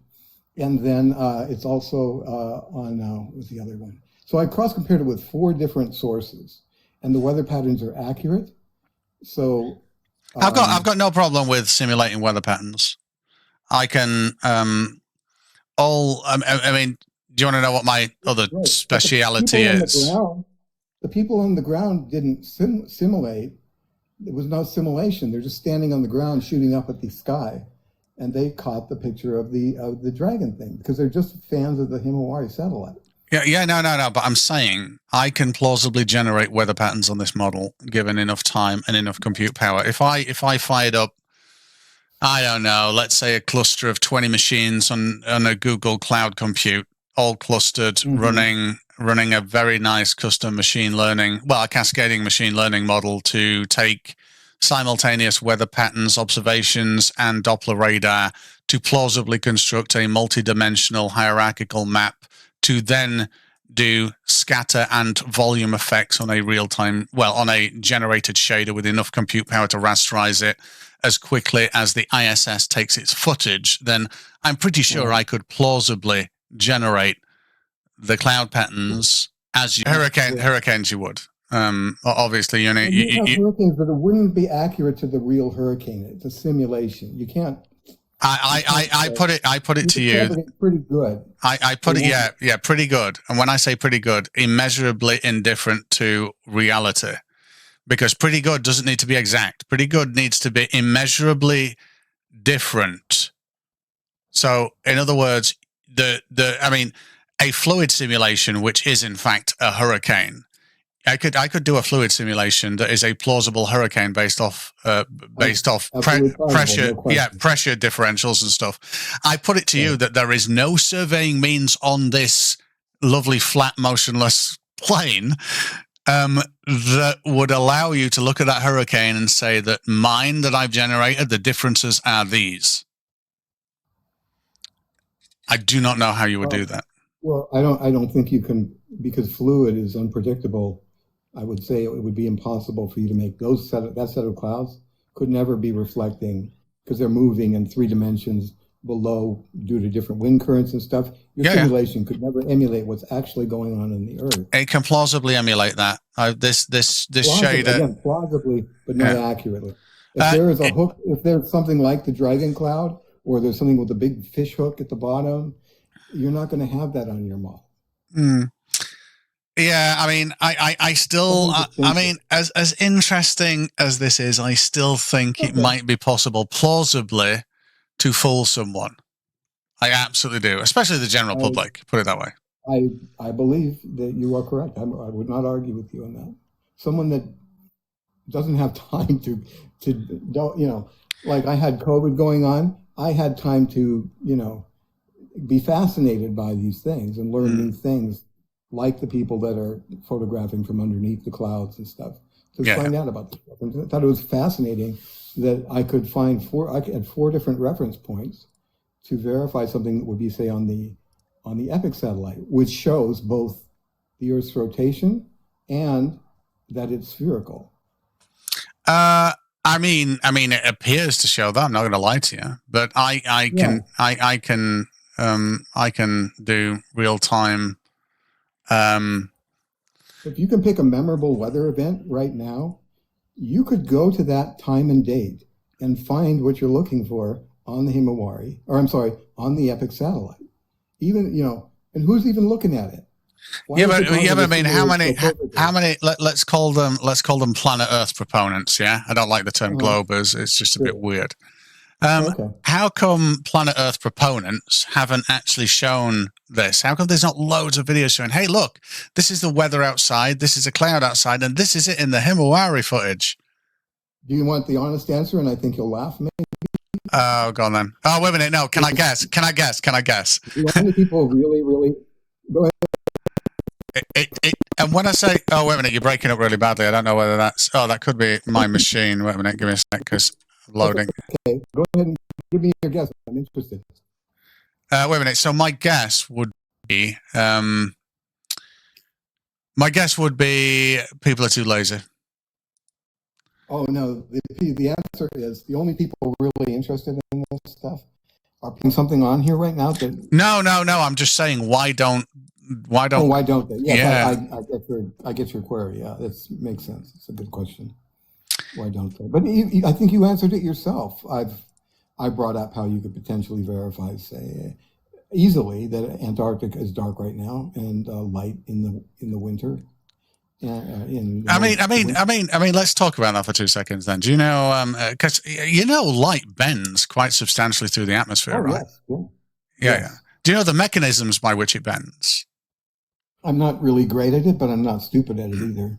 Okay, so... I mean, like heat and temperature or density of any sort can change the degree of angle of the refraction. Yeah, I mean, a lot of people apply Snell's law to the atmosphere, but Snell's law requires boundary conditions and incidence angles. It's actually Fermat's principle, a lovely little French dude that you want to look into if you want to know about atmospheric refraction. But the thing about all of that is light bending, and to such a degree, can actually cause some pretty weird and wonderful effects. Now, you said temperature and density, and the two are closely linked. Yeah, it's a linear relationship between the two. Temperature makes more dense air. Temperature changes the density, and it's only density. If we get down to it, it's the electron density and the combined field that is responsible for electromagnetic wave being changed direction due to density variations. Mm-hmm. So, but the point there is, so if it's more dense, it bends towards it. We can pretty much say that, right? Let's see, more dense. Yeah, I believe it. And that's just bend down. It bends to the more dense medium because it's the same way that we. It's hard to keep track. Always hard to keep track of that stuff. Yeah. So, but I've got a question for you. Is it predominantly, on average? Yeah, there are exceptions, but is it on average colder at the surface than it is higher up, or is it colder higher up than it is on the surface? I couldn't tell you honestly, but I believe usually the way it goes, it's bending. Most of the time, it must be colder near the water or near the land. Then so you think so if on the land it'd be more likely to be warmer, but over the water I think it tends to be colder. This is why we get things that appear to be raised up higher above the horizon when we have atmosphere. Well, no. But so no is the simple answer to that. Okay. An example to that would be I mean, an example of that is my country, the United Kingdom. Our climate is entirely responsible. Our temperate climate is entirely responsible via the North Atlantic Current, which goes from the Caribbean all the way up the east coast of America and across the Atlantic to us, because we're on the same level as Siberia. So without that warmth transferred, meaning that it's warm on the ocean, without that warmth being transferred to our climate, and heat rises but then dissipates. And if you think about it, if you go up in the atmosphere, you have to have heated cabins on planes, don't you? Why? Because it's colder in the upper atmosphere. Yeah, there you go. Colder on the upper atmosphere. So it's colder. But it can get hotter too. There's portions of the upper atmosphere. I mean, much higher in the troposphere and things like that. You can have incredibly super hot particles. But I'm on about where there's still stuff. So thermal conductivity, density stuff. Okay. Sure. But so here we go. So it's colder higher up and it's warmer lower down. Awesome. Now, which is more dense, a pocket of warm air or a pocket of cold air? pocket of cold air. Okay, so now that it's colder higher up, which means it's got to be more, the electrons have got to be more dense higher up than they are down on the ground. So if light always bends towards a denser medium and light's going along the ground, it would have to bend up. And I'm going to ask you this very important question now. If light bends up, what direction does that make things appear in the distance? And what would the ground look like if all light bent upwards? Oh, shoot, I'm going to mess up here because I got distracted when you started talking about the upper atmosphere or the upper, like the higher clouds, the cirrus clouds and stuff up there. It's colder up there, but it's also less dense.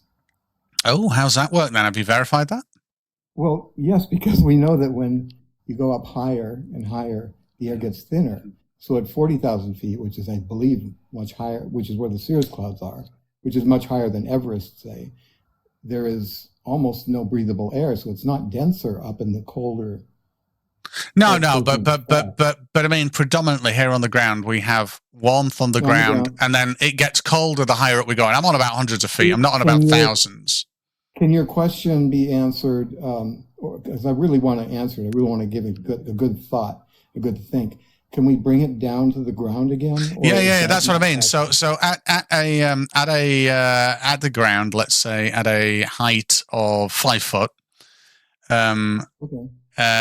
if we go up to 100 foot, the temperature decreases. If we go up to 1,000 foot, the temperature decreases. Now, parts per unit volume of stuff doesn't necessarily change that dramatically there. You're on about the difference in a fraction of, less than 1/10% in terms of, atmospheric pressure. So the amount of stuff per unit volume didn't change, but the temperature did, right? So that would mean light bends upwards. And if light bends upwards, what would the ground look like? Light bends upwards. Yeah, if it's colder because it's denser above, then light bends upwards. So what would the ground look like if that assertion was true? It's always so confusing because when they say light's bending upwards, say for example, it's is it bending upwards from my point of view or from the other side? No, not the apparentness of what you're seeing, okay. The light itself. Because I'm thinking if the light's bending upwards, it's not going to hit my eye. So what am I going to see? No. So with light bending upwards, it just makes it, because it's all about the incidence angle of of your optic, your eye. Yeah. So you can think about it as it's either going to hit the bottom of your eye at the back, in which case the light came from above, or it's going to hit the top of your eye at the back, in which case the light came from below. Now, if light is bending upwards, it changes the direction from where it would normally be to bending up to hitting more above on the inside of your eye. Now, I believe that would be the thing where you would wind up with a Fata Morgana or something like that. No. I'm just talking about uniform effects here. A Fata Morgana or inferior mirage or anything like that. I'm not on about. I'm just on about graduated through the atmosphere, Fermat's principle.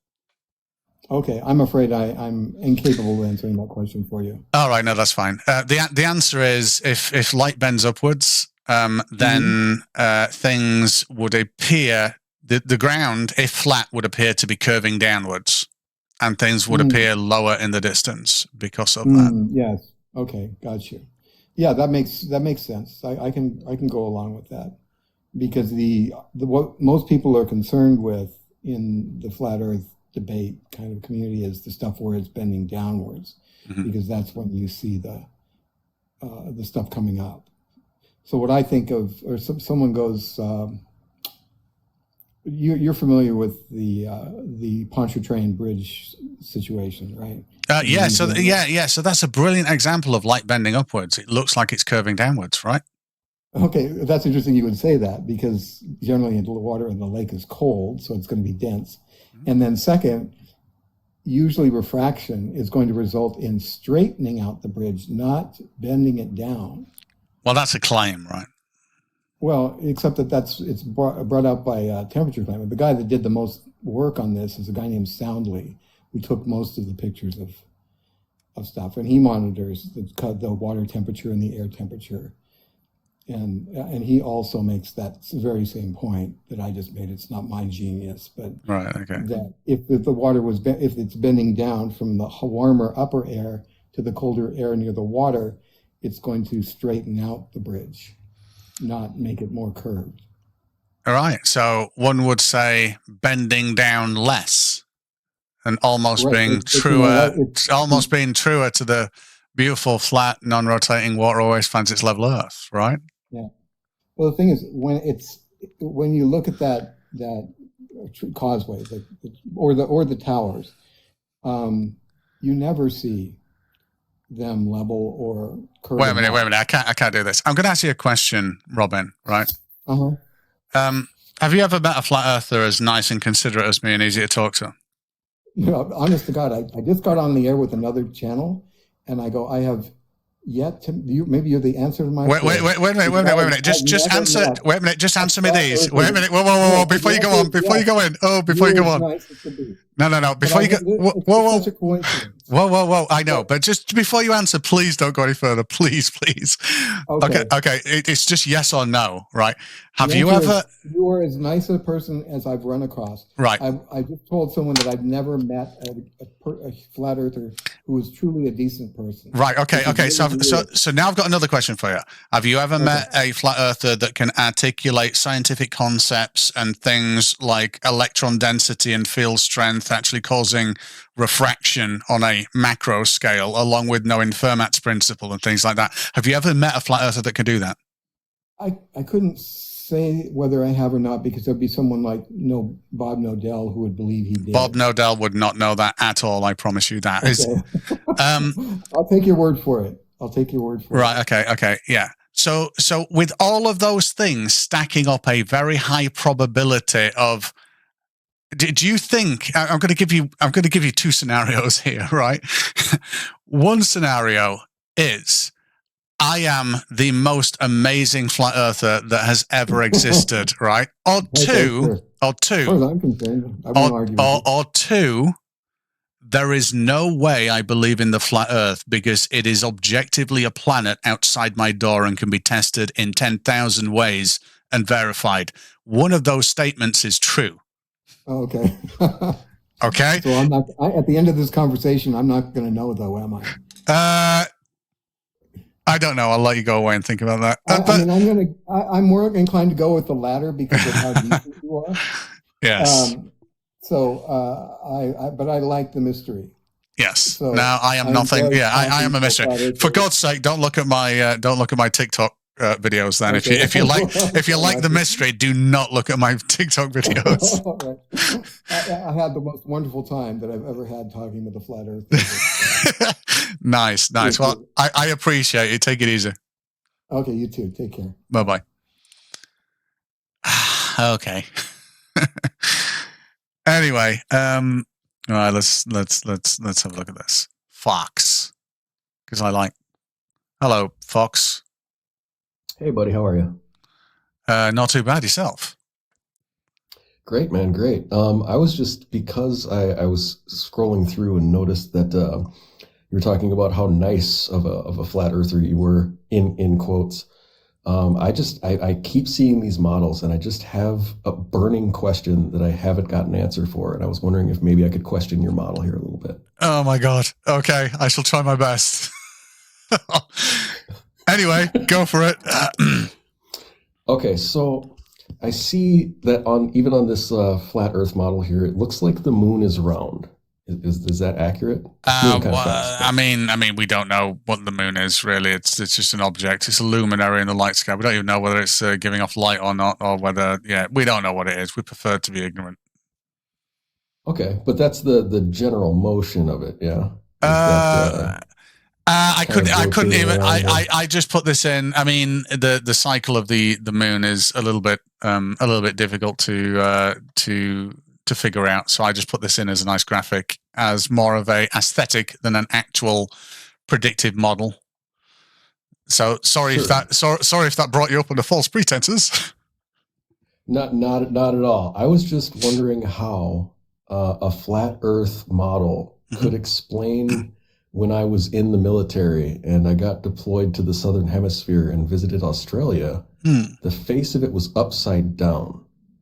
So I've just been trying to understand at what point on this rotating flat plane. Well, no. That's no. That's very easy. Down. That's very easy to understand. How long was your flight, by the way, when you went to Australia? I don't recall. I wasn't tracking it. Oh, right. Well, it had been a long time, enough for the moon to get totally shit-faced and drunk, and then when you got to Australia, you're looking at a very drunk moon. Oh, that makes Foster's. Yep, that'll be it. Got it. That'll be it. Got it. Thank you. I appreciate that, man. I've been asking that question so many times, and I never got a decent answer. Now I get it. I know, right? Yes. I would say us flat earthers don't have an adequate explanation for anything like that, nor does it concern us. Well, hey, you know what? Foster's makes perfect sense to me, so I'll take it. It does. There you Appreciate go. it, buddy. All right, later. Later, man. Oh, I love answering these flat earth questions. Anyway, okay, so, oh my God. HWG420. Hello. What's up? How you doing? Hello? I'm doing great. What about yourself? Yeah, not too bad. Not too bad. Are you a magic space ball earther, or are you a flat motionless earther? Well, I used to think the Earth was round, but at a young age, and I asked questions, and the teacher at school wanted to scold me for it. I said, well, hell. And later on in life, I realized, well, this son of a bitch ain't round, it's flat, because water ain't gonna stick onto it. And hell, I was wondering, the question I got in trouble for at school was asking about the South Pole, whatever, the bottom of the globe. How does people stand up down without falling off? They thought I was being a smart ass, but I wasn't. They just didn't want to answer me. Yeah, I mean, education these days, and even back then, I've never been a fan of education and the way that it's planned, because it takes like 300-year-old, no, even more, like 500-year-old methodology, and they try and apply it today in a changing world and landscape with different knowledge, and it just doesn't fucking work. It's like one of the oldest institutions that's so stuck up its ass. Back before then. Yeah. I don't agree with education whatsoever. In most contexts, there are some where I do, but predominantly, I think it's not that you'd be better off without it. It's that there's a lot better alternatives circumventing it. Is what I would say to that. To be fair, and anybody who belittles someone else for asking questions is just a fucking asshole, whether they're a teacher or anything. And gravity ain't a thing neither. I mean, it's got a little bit, but it ain't like they say it is. Because if gravity could hold all the water down the ocean, 70% of the world's an ocean, right? How could anything fly? Because it's all based off density. It ain't nothing to do with pulling it down. You know what I mean? Yeah, I mean, so yes. So, wait a minute, chat. Can we smash likes incredibly so high? Because I've never given a shit about this before, but I need to beat someone on their likes. I probably won't be able to do it this live, but it'd be fantastic if we could. So if you could just smash likes like loads of times, that would be fantastic. No, but what we'll say, HW, is so the reason why gravity can hold an ocean down and things can still fly is gravity doesn't work on it. It's a volume effect, right?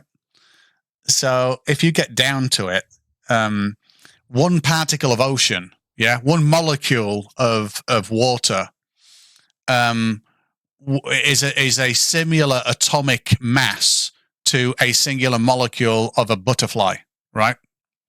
Now, if you crushed, terrible thing to say, but if you crushed a butterfly up and condensed it down into the smallest thing that it could be, it'd probably equal about 1/2 of a square centimeter, maybe even less if it's a small butterfly, right? Now, yeah, it's tiny. I mean, it's same as if you took like a What's-It or those puff crisp things. If you crush that down, you can get them down like really tiny because they're pretty much full of nothing, right? Then they're incredibly light. And you can crush it down to nothing. Now, when you crush it down and compress it to the most it can be, and you end up with like something about a quarter the size of a marble, and then you take the water, one piece of water that's equal to the volume of that marble butterfly that you just made, they would both weigh the same. Now, because the butterfly is spread out over a much greater area, its volume increases, but its weight stays the same. That water, if you increased it over that amount, you'd end up with a gas almost, because it wouldn't be solid anymore, because water's quite dense. So it isn't that the gravity is holding an ocean down. It's holding atomic mass equally all around. There just happens to be shitload of ocean. That same little marble of water weighed the same as the crushed butterfly and would drop at the same rate and has the same gravitational forces. So there's no difference between the butterfly and a drop equal to its density per unit volume of water. Even that, I don't know his name, that black scientist, he's a big guy, he's popular, but they asked him about gravity. He said, this is something we hadn't really determined yet. I mean, that statement is quite true. By the way, I'm not a physicist or scientist in any way, shape, or form. My specialities are computer graphics and probably computer vision and AI. But fuck that to the side. I'll try and answer.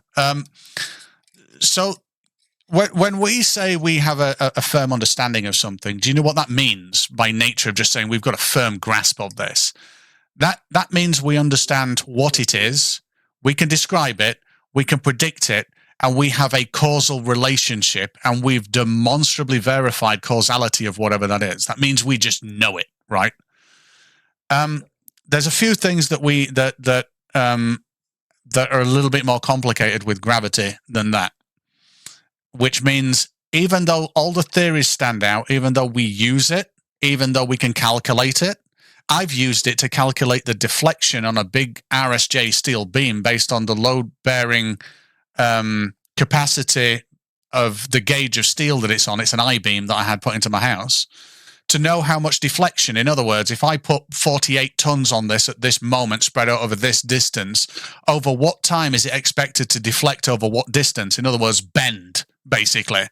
And I calculate that using gravity because I'm using weight. So we use gravity. We can demonstrate gravity. As to the causality or why mass bends space-time, that is still a bit weird. However, we can actually say that gravity is a mass-dependent thing, and even if we throw out Einstein, we can still go with Newton's theory of gravitation or law of gravitation and use it in our world, and everything's absolutely fine. Density is not the same thing. Density is an intrinsic property of something. It does not describe a force. So a really simple thing for the density experiment is you can use density to calculate how much my beam is going to bend when we set my house on it. Because I had two walls cut away, and then I had an RSJ, a steel girder that was existing there, held up by called strong boys, like big steel fucking supports, and then a new RSJ put in that's like 10 meters wide on two steel supports as well, and then to calculate how much it's going to bend over time, it came out at 2.5 centimeters, well, 2.6 something centimeters. In other words, from the point of lowering the house and taking out the strong boys and supports and resting it on the RSJ when it's locked at either end, from that moment on, it's going to start bending. It will stop bending at about 2.5 centimeters in the middle, and that's what they call the deflection. And I use the gravitational constant for that. And I'm not even an engineer. I just wanted to do that because I found it fucking fascinating, to be honest. And that's gravity. Does that make sense? Yeah. And here's a brilliant thing for you, actually. I'll just show you this as an example. You can always tell whether something has veracity by figuring out how useful it is, right? Now, if we just purely went off density alone, I've got an example which I'll pull up on screen right now. Can we all tap the like, please? I'm trying to beat someone for likes. We're getting there. I just need more likes. I don't normally ask for this. I don't give a shit about likes or sharing it either normally. It's just this time. Screen, right? Yeah. Normally I don't give a shit about that, but now someone just fucking... I mean, I'm happy for them that they got like over 100,000 likes, and it's like, oh yeah, fair enough. And it's like, damn, now I want that. Why do I want that now that you've achieved it? God damn it. But anyway, so here's the thing about density, and you can easily invalidate density with this simple thought experiment, what I've got on screen right now. So in physics, we have a force vector, right? And that's a direction and a magnitude. And that's what a force is. Wait a minute, Matrix, mute. So yeah, in this example here, I've got a glass sphere, right?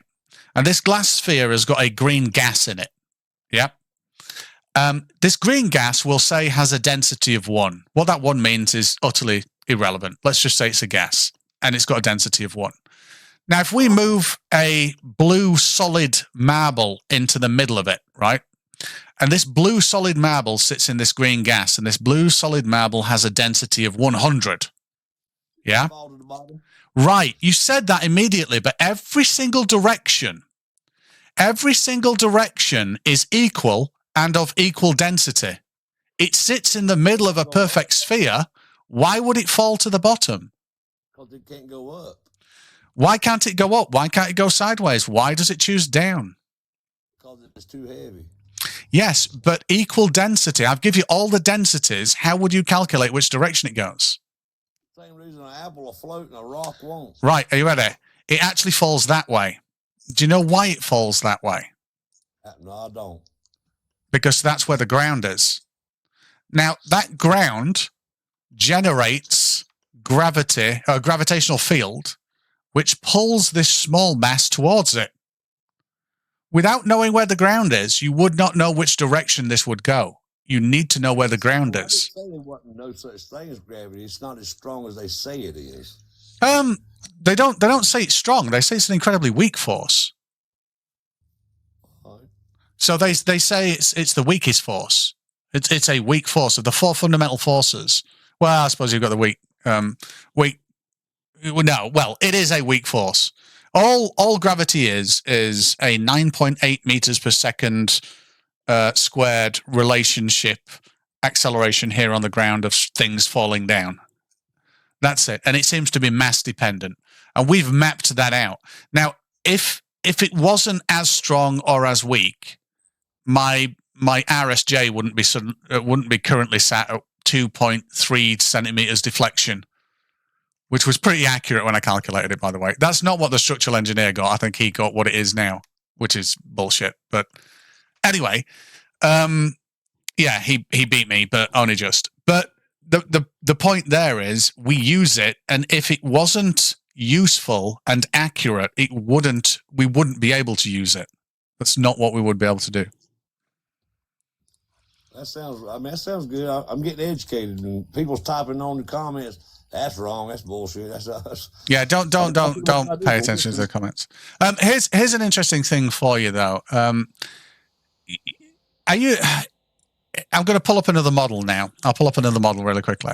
So this is my globe Earth model, right? What I can do on this model for you, HW, is I can... Wait a minute. I'm going to make a guess. You're southwest US, right? Texas. Yeah. Oh, no, I'm in North Carolina.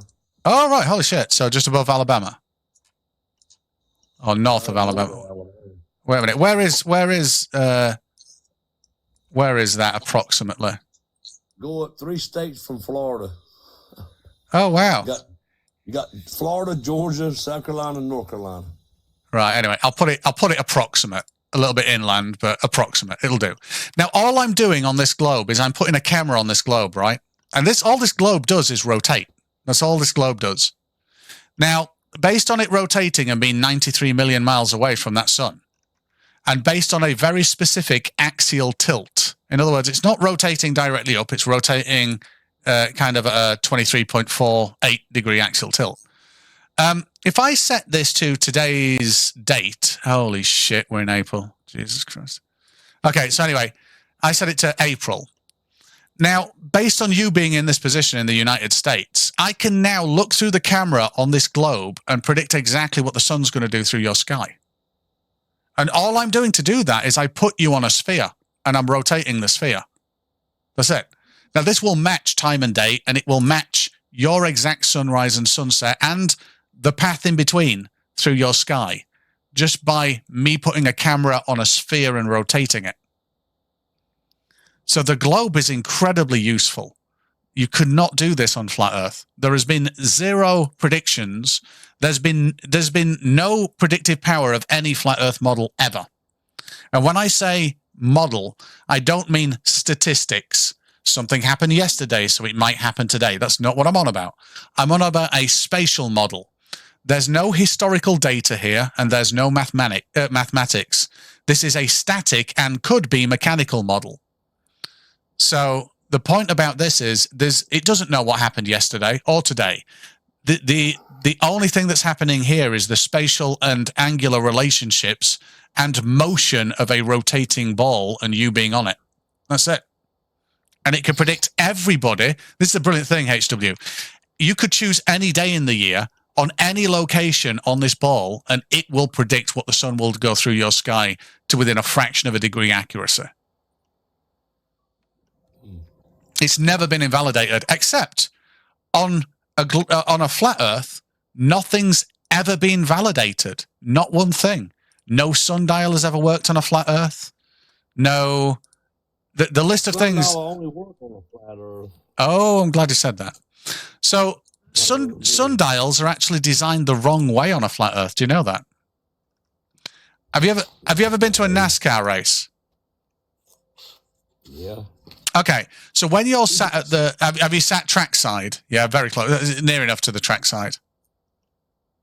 Ever? No, that's close enough though. All right, okay. So when the car's coming past you, you turn your head the quickest, right? I guess. I mean, yeah, as opposed to when it's round. When it's round the other side of the track. Yeah, I used to go racing as well. Formula Ford, Formula Atlantic, motocross, you name it. I used to love racing. My dad used to be a racing car driver. But anyway, the car, when it's come past you at trackside, you'll have to turn your head quickest, and there's also that sound where it goes meow as it comes past you. But when it's going off and then starts going round, you don't have to turn your head that much at all to keep tracking it. You know, you can turn your head slowly, but as it comes closer to you, you turn your head the fastest when it's closest to you, right? I guess so, because yeah. There's no difference on a flat Earth. Now, on the Tropic of Cancer, which is this red line, the sun's going to be objectively above the Tropic of Cancer. When the sun comes past you at 15 degrees, which is 1/24th of the way around this 360-degree orbit, it's going to be going the fastest it can be when you're closest to it, i.e. in Egypt. Now, if you go and look at every sundial that's ever been designed, they've been designed the entirely wrong way for a flat Earth to work. Because it's going the fastest when it's closest to you, i.e. around solar noon, the hours should be spread out here on a flat Earth, and they're not. They're compressed. That's a bad comparison. What, a sundial? Because the sun ain't moving that fast. No, I don't compare up. I don't add up. No. So look at this. I'll break it down to this. If I move the sun so that the sundial reads, let's say 10 o'clock, right? Here we are, 10 o'clock. There you go. Right. You can see that the sundial in Egypt now reads 10 o'clock. Yes. Now, the sun orbiting a flat Earth is going to move from this longitudinal line to this one, and that's going to symbolize 1/24th of its path round a flat Earth, which would equate to 1 hour. Now, when we do that, we go from 10 o'clock to 12 o'clock, and that's in 1 hour. So you could go get a sundial from Egypt, place it on a table, have a light on a string that moves 1 revolution around that table every day. And what would happen is if you move it 1/24th, the Egyptian sundial would read the wrong time. So an Egyptian sundial that can tell accurate time that does work in Egypt will never work on a flat Earth. I've got a TikTok video about this. Okay. It is interesting. However, on a globe, they all just work when they're just there and rotating with the globe, as they're designed to do. I guess back in the days of the sundial, everybody was late or early for everything, wasn't it? Yeah. Here's I'll show you one last example, actually. What would while you pull that up, I do want to drop in real quick to say, good job on getting the 100,000, but your goal should be over 200K at this point, because that other person got 206K last time I checked. Oh my Christ! Are you shitting me? Yeah, that's why I just want to make sure that you knew about that. So just getting 100K is no longer the bar. Oh my! I left like at the 100K. I thought it was going to be done. Oh my God! Nope. Okay. It was still going on. Actually, I just got off there and I got on here. But I heard you say that. I was like, okay, let me let him know. Oh, damn it. All you guys in here, start clicking away. Yeah, start clicking away, guys. Oh, shit. Cheers, Matrix. Oh, God damn it. Guys, I would really appreciate if we could break 200,000. Yeah, if we could break 200,000, I would really like that. Oh, give up. 250 is the goal. Let's go, guys. Let's do this. You believe in God? Me? Matrix does, or his God. I do not know. No. Yes or no? No, absolutely not, no. Okay, that's why I know what's up. What's up? The Earth's flat, big guy. No, I mean, I've spoke to Christians that don't believe that the Earth is flat. You ever use a level? Yes. Okay, you know that's based off of the Earth. It's called sea level for a reason. It ain't called sea curve. Sea level is mean sea level, and sea level is not where the water is. It's mean sea level. So sea level isn't where you find the water, and not only that, when you have a high tide, I have a low tide in the United Kingdom, which means even if the Earth was flat, the water's still not fucking level. But then, yes. That reminds me. That reminds me. A couple of days ago, I think it was last Saturday, you were talking about the shape of the drop and stuff, and I was trying to get on, but I guess maybe you didn't see me. But our concept of a drop of water is based on like the little drop on the faucet, right? That's dropping down, so it has that tear shape. Yeah. But raindrops don't have that shape. Raindrops are actually mostly spherical, but because of air friction and drag, they actually split apart and fall apart into little pieces, but they still try to go to a sphere as much as possible. Yeah. So they don't have that teardrop shape at all, ever. Oh, no, raindrops, I thought they did. I'm going to have to look at that. Yeah, I thought they did. Anyway, Kara, you got a lot of background noise. Hello, by the way, Kara, how are you doing? Hello, Kara. I think you joined a TikTok live that you didn't mean to join. Kara. Yeah, not sure you meant to join this live. Uh-oh. Oh my goodness. Wait a minute. I'm just going to say hello to someone. Hello. You're not supposed to look at my lives. I'll come to my lives, by the way. Oh, I'm sorry. I'm coming on anyway because I can't stand the fact that somebody just dragged God's name into this. That is disgusting. There's no way on earth that earth is flat. It's ridiculous. I mean, what a silly notion. I mean, in all honesty, there are some references to the Bible that can be interpreted that there is, at least inference that the Earth is flat. But yeah, if you twist it as much as you can, yeah. But there's also an awful lot of laws in God's Bible that say that the woman should be highly respected and that the man should be punished for leaving her or raping her. But we don't follow that, do we?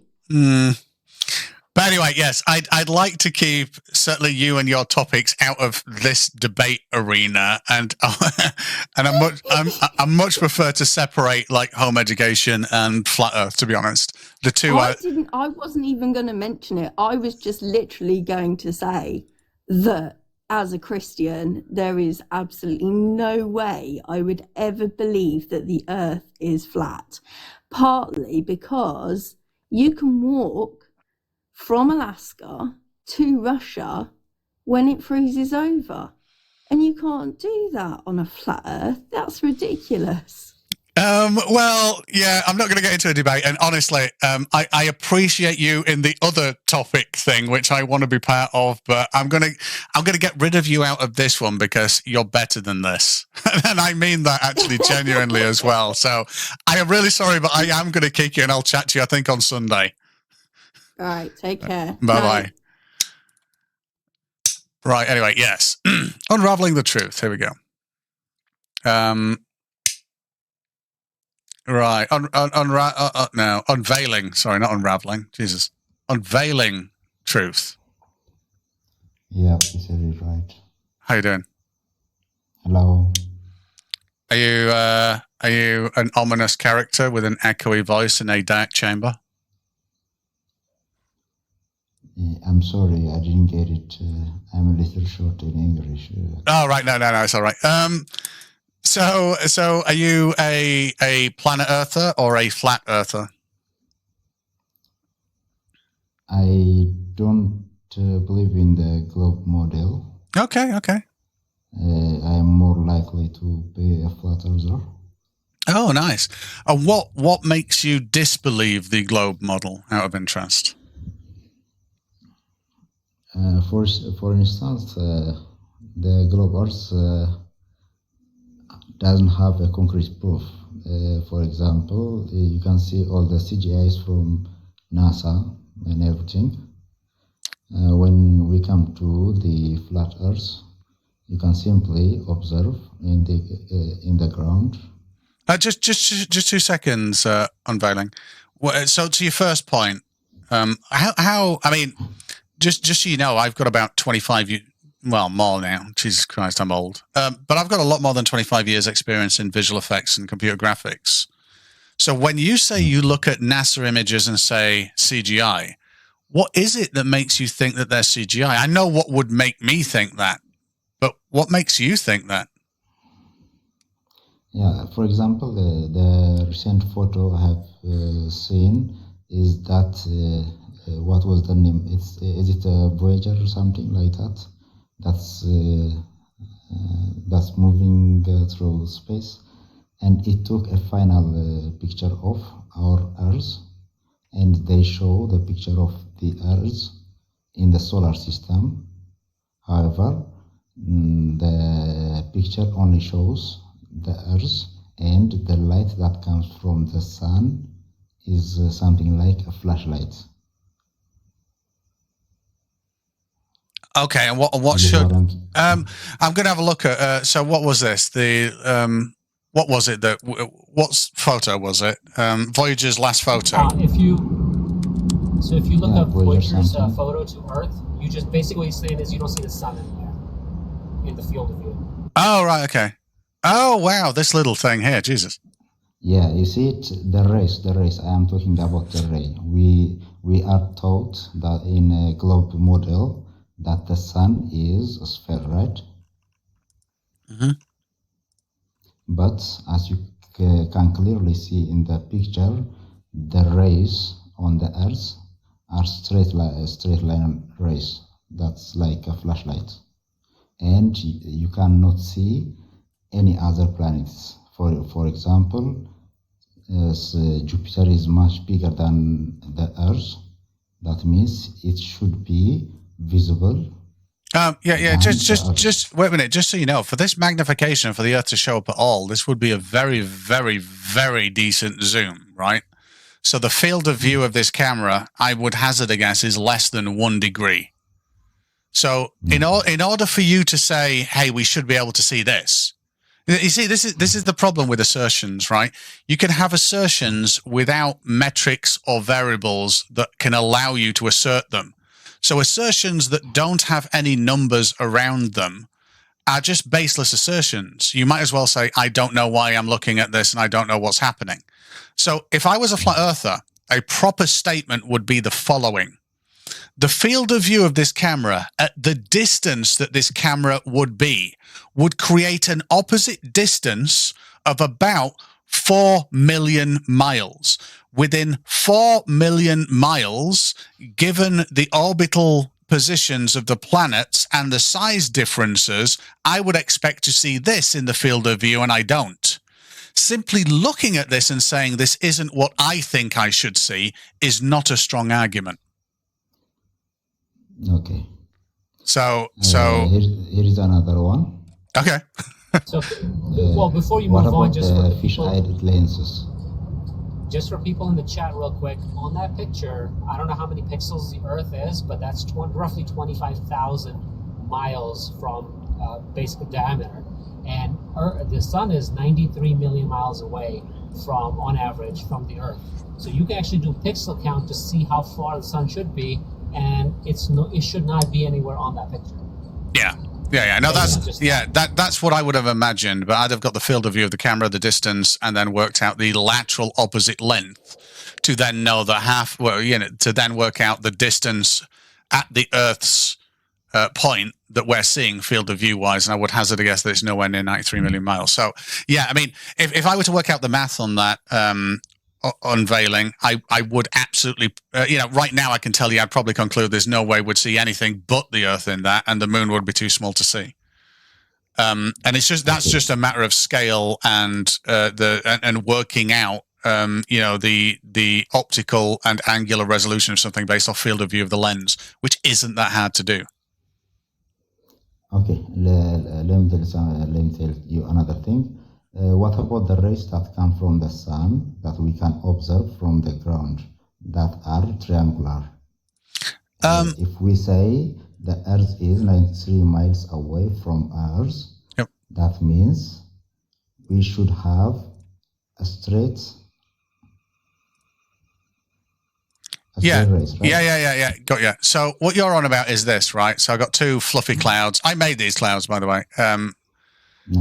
Yeah, so you're on about these clouds, yeah? So if these were shadows from these clouds, which look like fluffy toys, but sod it, then the sun should be local, right? Yeah, so the problem that you're doing here is and before we discuss what this is, let's just look at the logic here. You're seeing two sides of something, and then you're saying that these converge, so logically, these come to a point, right? They're going to get to a point in space, and that point is going to be where that convergence happens. Now, using that simple logic, what's to stop me saying that looking off in the distance, you shouldn't go on those train tracks because at some point it's going to become too narrow for the train, and then it's going to meet at a point and you're all going to die? What's to stop me saying, stood at the base of a tall building, that it's just a really, really acute pyramid? Because it gets smaller as looking up at, when the sides sort of like converge, I can trace them out and they're definitely going to come to a point. That's nothing to do with spatial reality other than it's a perspective view of that reality. It does not mean that light rays are divergent. It doesn't mean that the tracks come together or that buildings are big pyramids. It means none of that. What it actually means, if you look at this example, what I've got right now, these rays coming from this light and creating this shadow, these are parallel. But because we're close to the bottom, they are bigger in relation to us based on the proximity, and they get smaller as they go away, no different to a building or the train tracks.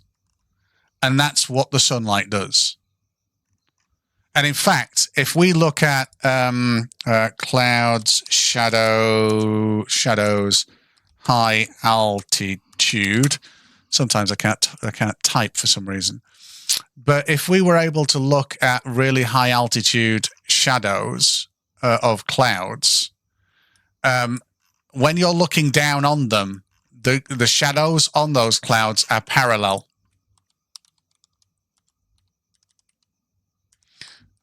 shadows. Here we go. Let's have a look. Yeah. So, come on, open up. Oh, of course, you're still small. Stupid thing. But anyway, let me see if I can zoom in.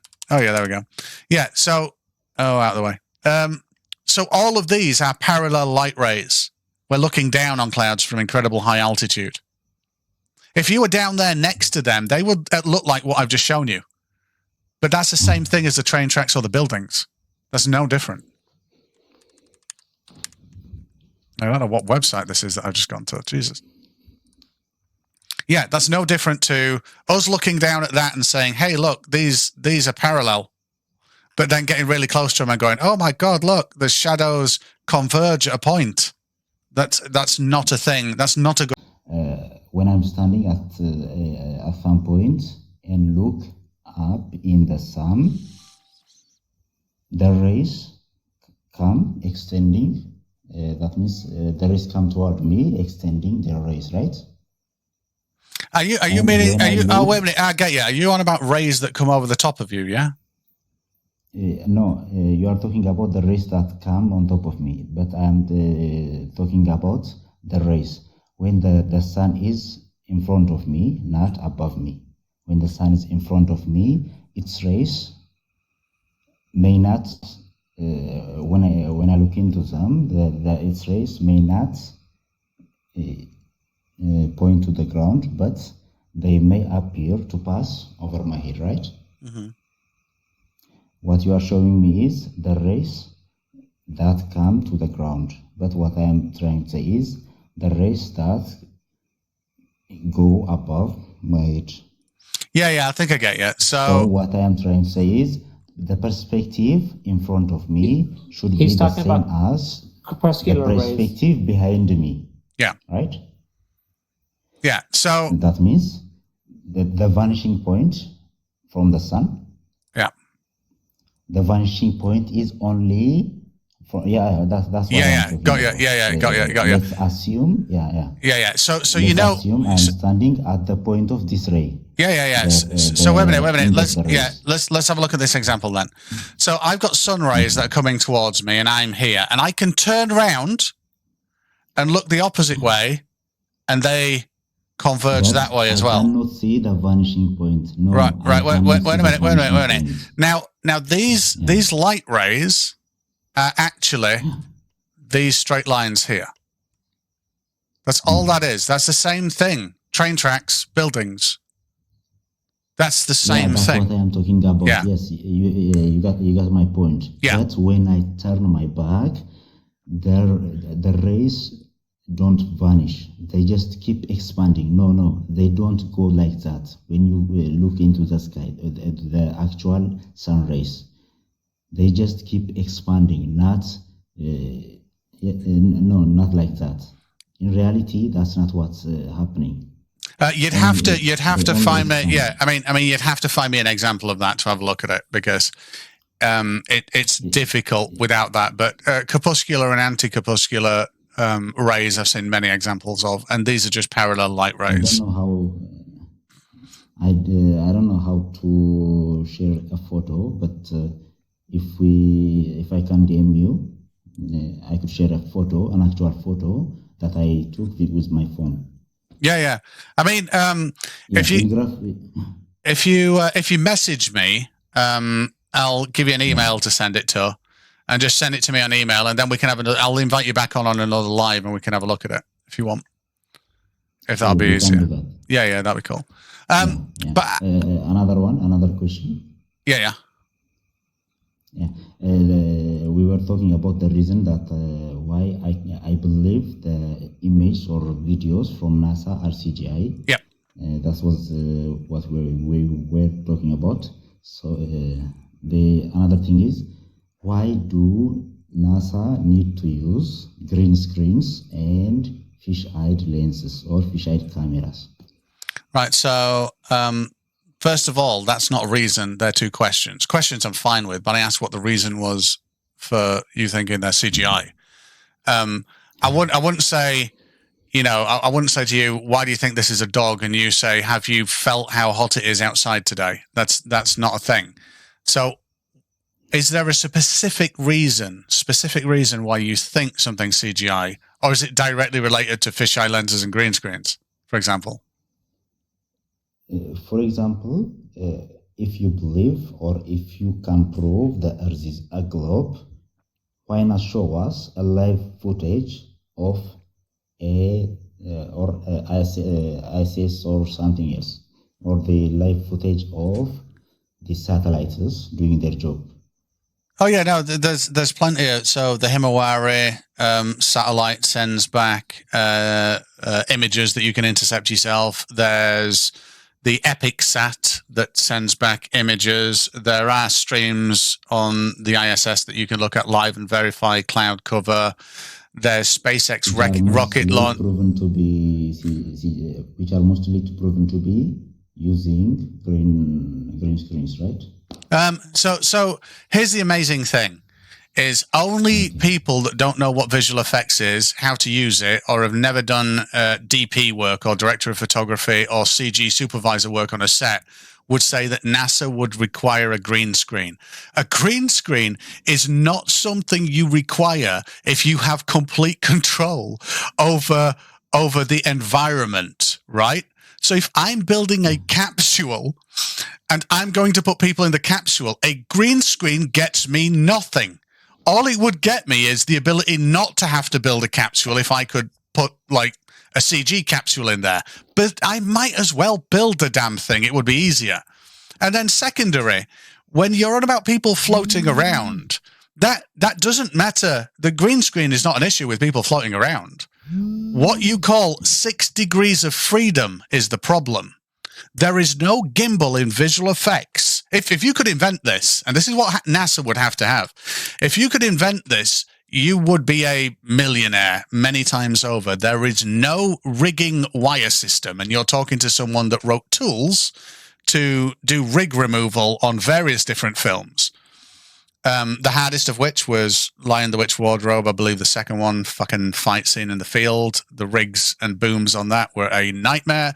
And I wrote specialist tools in a program called Shake at the time that I'm very proud of. But anyway, the point about it is there's no rig that you can couple a person to that gives 6 degree field of freedom. In other words, forward, back, and up, left to right, forward, back, up and down, and then rotation in all axes. There's no gimbal that will allow you to do that. None. Zero. And especially not real time. It might be possible in a very long time with a singular articulating arm on a rig system that's rigid on someone's spine with a ring, but the thing will cost like $50 million per unit, and you need a hell of a lot of space, and it wouldn't be brilliant. It might as well just fake it and do wires and shit and just limit yourself to motion. But they do not limit motion on the ISS. They pull some maneuvers that you will never see terrestrially on land or in any films because the feel. It's easier putting them in fluid as a cheap alternative to sending them on a parabolic flight, in which case they only get 60 seconds of weightlessness in a probably more hostile environment than the orbit of the ISS or a swimming pool. So it just makes sense to have them in a pool. It really does. Instead, I think the most relative way to train the astronauts would be in a vacuum. No, wait a minute. The vacuum is actually irrelevant. Okay. The difference between 0 or near 0 psi and 14 psi is nothing. There is more difference between my car tire and atmospheric pressure. There is. End of story. So it's not the pressure. It's the weightless environment that you're trying to simulate, because wearing that heavy-ass suit is going to take its toll on you. You do not want to be walking around in a vacuum. You've still got the entire weight of that suit. However, in a buoyant environment like a swimming pool, that suit doesn't weigh very much. Therefore, it's more like you're in free fall, which would be how you'd be doing operations outside on a spacewalk on the ISS. So the pool is logically a better choice than anything else. I think there are two kinds of pressure, right? Negative pressure and positive pressure. There's no such thing as negative pressure. There's just low pressure or high pressure. Okay. Okay. What keeps the Earth's atmosphere? What are you calling negative pressure? What is negative pressure? I'm talking about the space. Yeah, space is basically almost zero, so it's not negative. Okay. Wait a minute, guys. Matrix, you got a lot of background noise, Matrix. Yeah. But just really quickly on Valiant Truth, let me just say something. This is actually to Matrix. This is to Professor Nixie, and this is to 3Dom in the chat. I've just thought of something, right? I can put together a G-code file, and I've got access to 2 printers that have got 20,000 millimeters per second acceleration. I think I can beat anybody's likes. I've just decided. I've got multiple phones. I can set up 2 accounts, join a live, and I can use these 2 bamboo things to obliterate those things. I really can. That'd be awesome. I'm going to do this. I've got loads of development phones as well. There's apps you can get that just mimic the taps. To me. No, I'm just. Oh my God! Wait a minute. No. I just want to get more than Level Devil. That's all I want. But I've just realised I've got 2 printers that can do the 20,000 millimeter a second acceleration. So Nixie. Okay, I'll drop back down because if you were challenging, my record is 22 million in 2 hours. Whoa! So Nixie, what? That's bullshit. That's horrible. Level No, got 100,000 likes. 32,000 people in for the eclipse in May of April of last year, the lunar eclipse. Wait a minute, I'm going to do the math on that, and I'll get back to you. I might need a few more printers, but I think it could be possible. 20,000 millimeters a second, Nixie. That's a lot. Okay. You just need an app clicking. You just need a software on your computer and a couple of phones. Yeah, 32,000 people was my average for 2 hours. Wow. Are you gonna? Are you? Wait a minute. Are you doing something on the eclipse this time as well, Nixie? Yeah. If I can find clear skies. You said you were going to you're going to Houston, weren't you? I was, and then they had flash flood warnings, but now it's gotten better, but I can't find a hotel, so and it's only a 50-50 shot, so, and it's a 12-hour drive. I might just go out to eastern Colorado. We'll see. All right. Anyway, Chardock I'm has going a to drop couch. back down, but I heard the challenge, so I had to come up. Cheers, Nixie. Thank you. All right, and everybody in the chat, if you're not tapping, you're slacking. Not quite sure we're going to get to millions, but there you go. Oh yeah, 148. Yeah, come on, chat, please. We can do the 200,000. Everybody that does know me knows that normally I don't give a shit about this thing, but yes, I absolutely do give a shit right now for no apparent reason other than Level or whatever. I can't do the fucking Fred voice that Level does. Jesus. Anyway, hello, Hoodlum. How you doing? Oh, good. I just think it's quite interesting that Nixie, the narcissist, has to brag about that. It's not. Whoa, wait a minute. He's not a narcissist. Me and him have a healthy sort of like combative relationship regarding anything from operating systems to mobile phone hardware. So me saying that just challenged him. It's not narcissistic nature. It's just him taking the piss out of me. Okay, I see. Yes.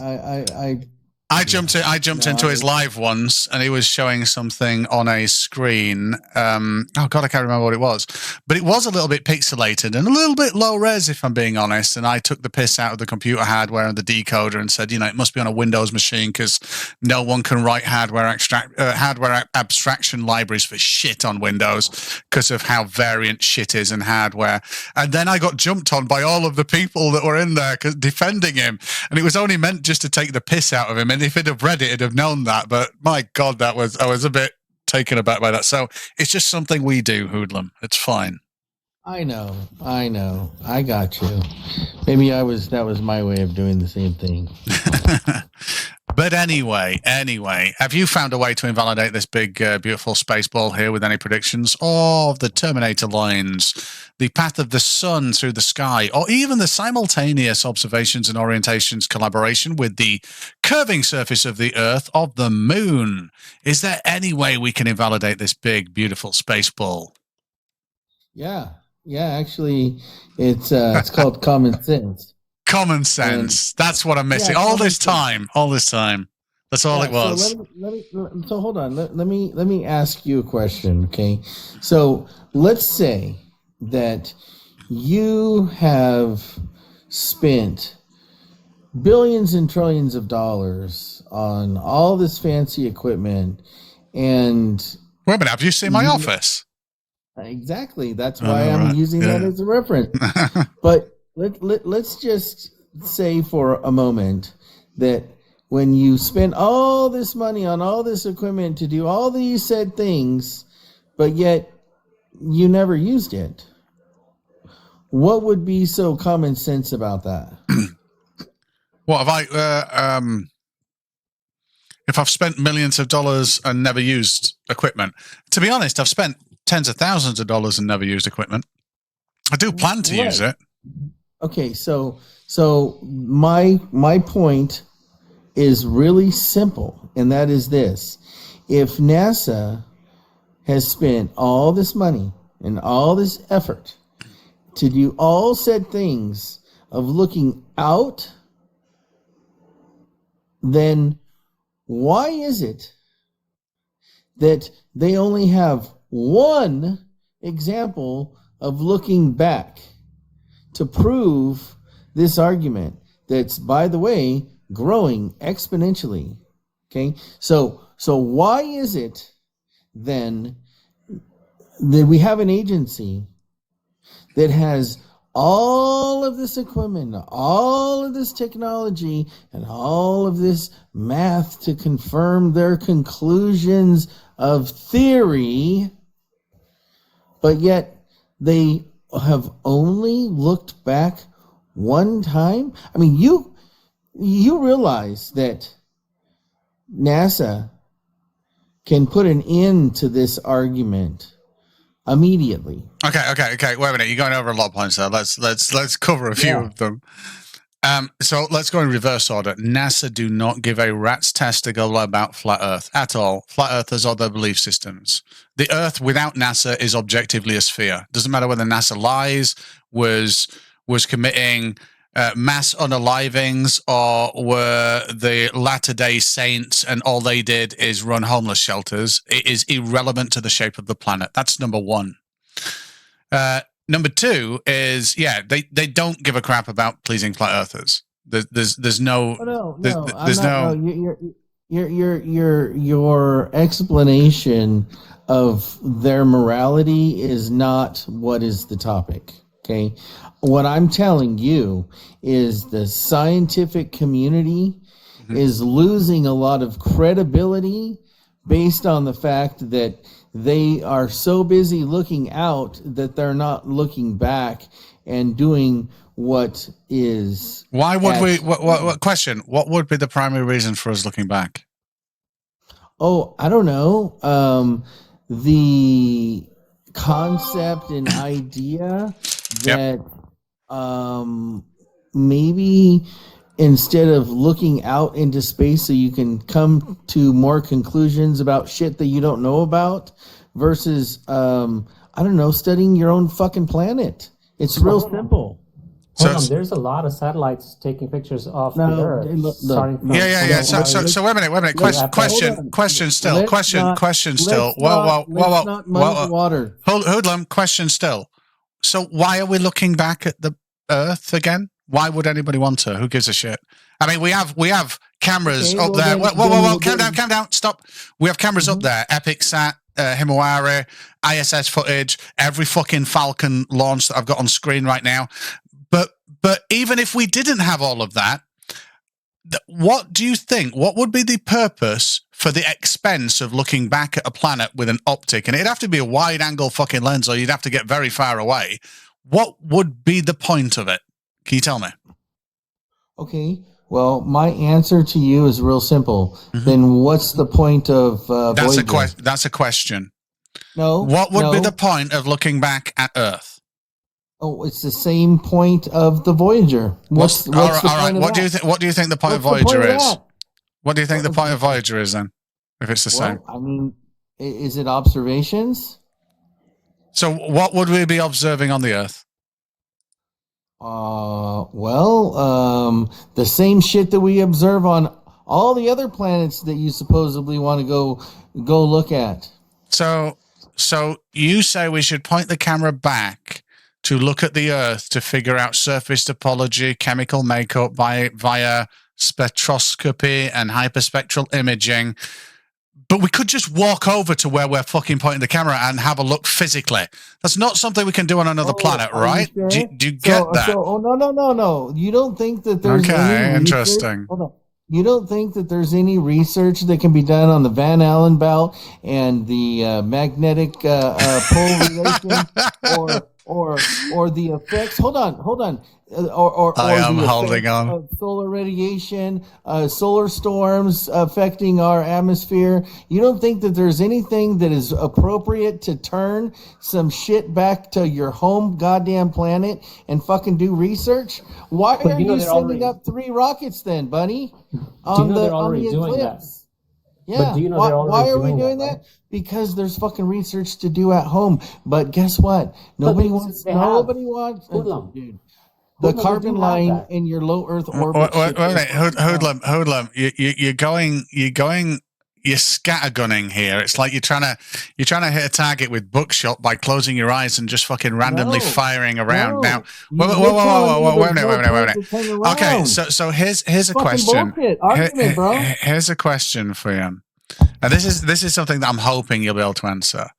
Without mentioning the obvious lie and fallacious lie, which is the shape of planet Earth being a sphere and curvature, can you give me one absolute truth that is exclusive to the flat Earth and tell me how I may apply it in civilized society for the betterment of myself or others? See, I find it very disingenuous for you to speak for me while you ask me a question about what's not on topic. That was a question. Yeah, I know. Yeah, okay. Do you have an answer? Let me repeat myself. I find it ironic and very disingenuous for you to speak for me as you're asking me a question about something that's not on topic. I'm interested in knowing. I'm interested in this question. I never one time said anything about flat Earth, did I? Oh, so you do believe the Earth is flat, though, right? No. I'm asking you a very specific question. No, you didn't. Do you believe the Earth is flat?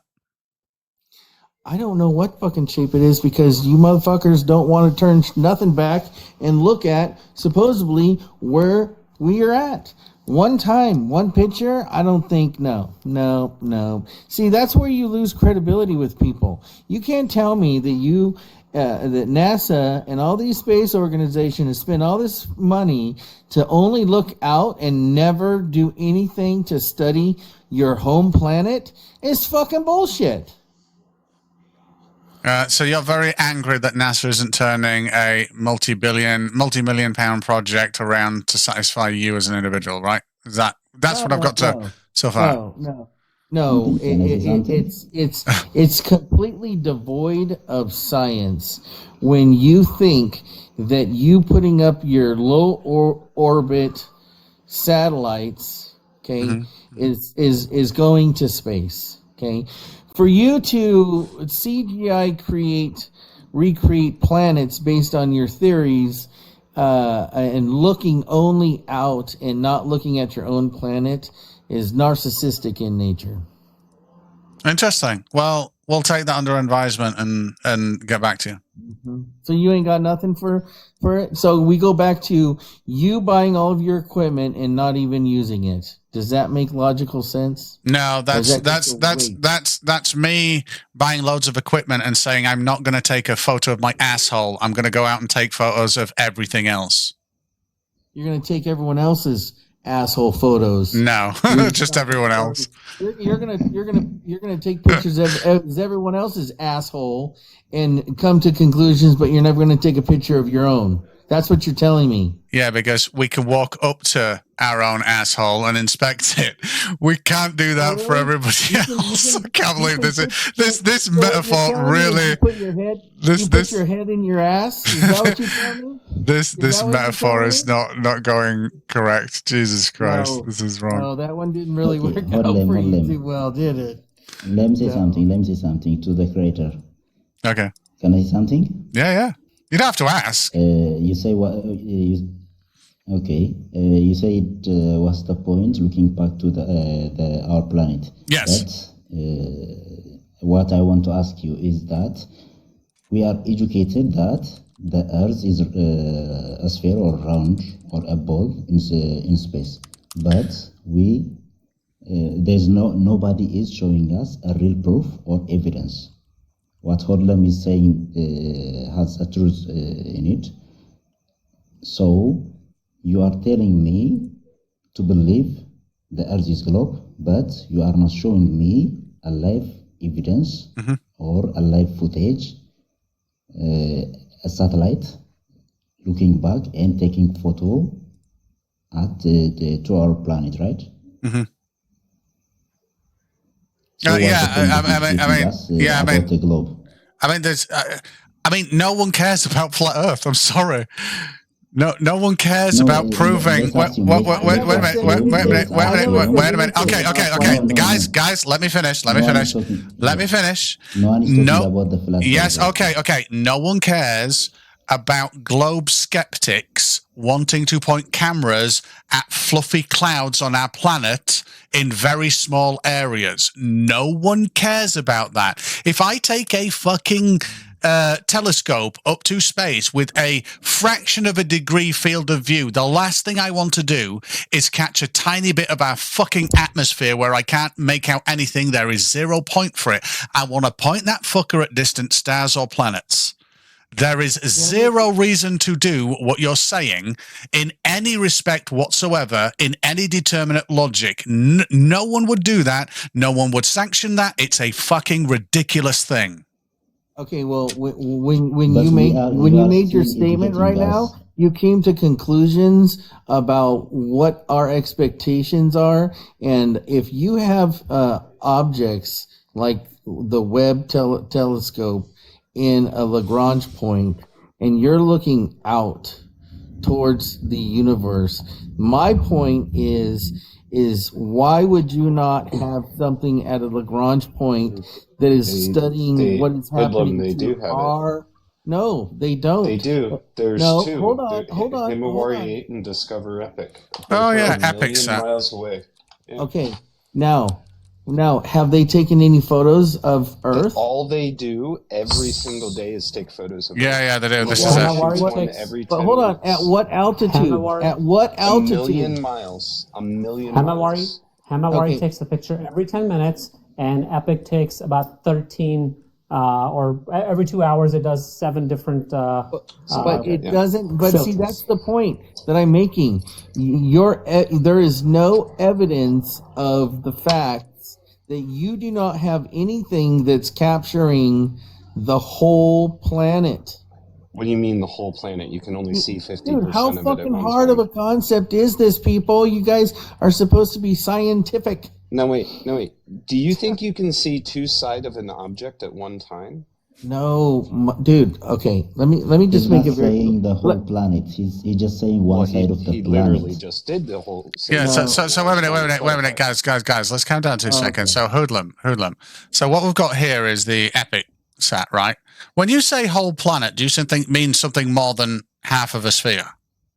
I don't want a slice of a pie perspective with your low orbiting. So wait a minute. Whoa. Yeah. Are you looking at my screen? No. Are you looking at my screen? Yes or no? Yeah, I see your representation. Yeah. No. This. Whoa. Okay. So this came from the Epic satellite, and you can go up there and compare this to Doppler radar for your local weather patterns and things like that, it takes multiple photos. This is millions of miles. Oh, this is, wait a minute, distance to Earth, 1 million miles, near enough, 971,000 miles. This is a full photo of the Earth from 971,000 miles. I don't know what else you want. What's really cool about what you are showing us. It's what, sorry? Wait a minute. Unveiling what? Yeah. You are showing us a perfect sphere, right? Yes. That's a perfect sphere, but what was his name? Neil or something that works with NASA. So a perfect, So wait a minute. So wait a minute. Whoa. I know. Stop. Let's deal with this right now really quickly so that we can get over it. The difference between the Earth with a bulge and slightly pear-shaped and being a perfect sphere is not noticeable. The Earth being the shape that people propose it to be, which is a slight pear shape and a spheroid, would still be a competition snooker ball, right? Or a pool ball. There would be no difference. There is absolutely no difference. Now, I'm going to find a file that I can never find again because I did this to see what the difference was. And it's got actual distance between like the widest and then the least wide part, the difference is 30 miles. It's actually closer to 40, but on diameter, if that's what we're on about, because that's what I worked it out as. Or I gave it like 39 point something when I looked it up. But here you go. Check this. So this is exactly what Francis just said, although maybe a little bit inaccurate and a bit more bulgy. So one of these balls bulges more than it should do to what the Earth does. And one of them is a perfect goddamn sphere. Can you tell the difference between the two? This is to you, Unveiling. Why don't? No. Okay, so wait a minute. I've got the ability to turn off this, right? So I am now turning off the difference. I'm toggling it on and off. Can you now tell the difference? Well, I personally don't like blue balls, so I'm going to go with the red. Yeah, the red one is a bit more bulgy. Now, if we zoom right down, I'm turning the effect on and off now, and we're really zoomed down. Can you tell? No, you still can't. Okay, so let's zoom right. Yeah. So now let's get down to here, and the difference is that. Can you see that moving slightly? That's the difference between a perfect sphere and the Earth. But we had to get all the way down to see it. So when we see an image like this, this is the goddamn Earth. Did you notice something else when Stingray Where zoomed are into the that stars? ball? Okay, show me the star. Can you show me the stars? Oh my Did you God. see the stars? Well, you're getting images. Are you not? So here's a question. So let's say. Where is the galaxy? Whoa, calm down. Let's say, because I don't want an explanation for why we don't see the stars. You guys can go away and learn about photography. I'm much more interested in the following statement. Are you ready? Listen very carefully. You don't have to keep saying okay. So NASA decided to throw this out there, and do you know what they decided to do? Fuck it. We can't be asked putting loads of little white dots on this to make it up. We've got no images of fucking stars that we can put on here. So we'll just leave it blank and devoid of stars when actually there'd be stars there.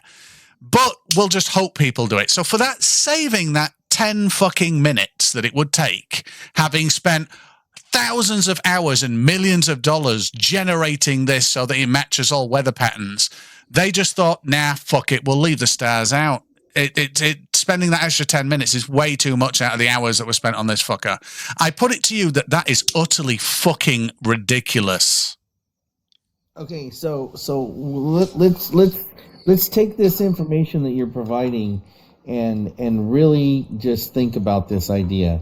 So why is it that NASA has to spend so much, as you would put it, fucking time to edit and modify raw data and make it available? I don't understand what the fucking purpose of that would be. Okay, so I'd have to ask questions because your last sentence was the best, right? I don't understand what the purpose would be. That's the best thing you've said out of all of that.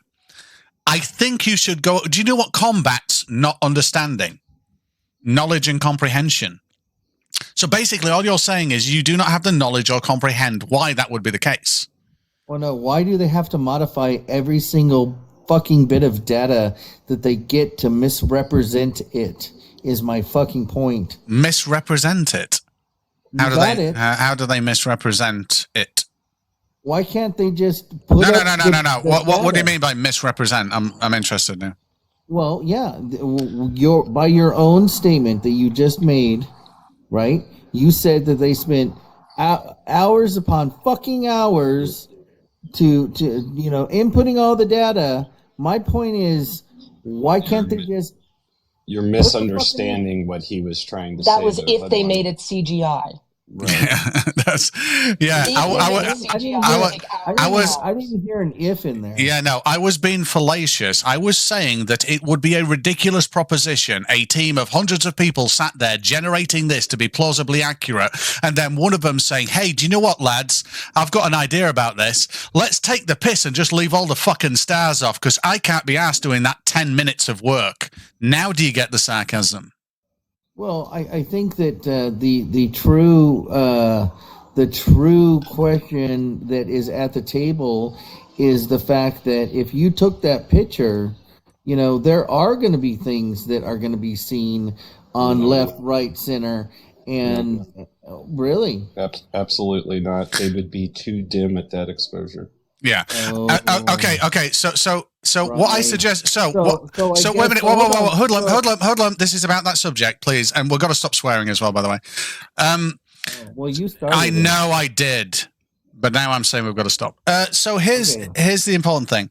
You could go away and you could learn about exposure latitude in a sensor. Yeah, it's measured in f-stops. Now, most sensors in your modern cameras range from anywhere from 12. Well, actually, if you got shitty Nikon bollocks, sorry, swearing. They range from like 12 to maybe even 16, 17 for very high grade cameras. Now, in the 16 and 17 range of that exposure latitude, I want you to work out what the light difference would be to capture all the detail of the Earth, and then tell me how the luminance of stars fit within that. Remember when I said knowledge is the thing that you're missing, you don't quite understand it. Learn about imaging sensors and you will. Okay, so then why do we not have that problem when we look out into the universe and you can layer cake that shit, but you can't layer cake this? Oh, you could. You could do an exposure stack of Earth, but why would you want to? Like, they're not looking to make a pretty picture. They're looking to take a photo of Earth for scientific purposes. And you'd also don't forget, Hasselblad. Wait a minute. You'd also have to, if you're doing stacked exposures or exposure bracketing on the Earth is going to end up white. So you're going to have to, there's motion. It's going to white out the Earth. You're going to have to exclude stacking the Earth and only stack the background. For what purpose on a weather satellite that's looking at the Earth? There's no reason. And the really cool thing about this move too. So you said 1 million miles is your claim, and what's the name of this? Discover. DSCVR. So no vowels, and then Epic, EPIC. And the really, really cool thing about it is you can go out in your backyard, not connected to the internet.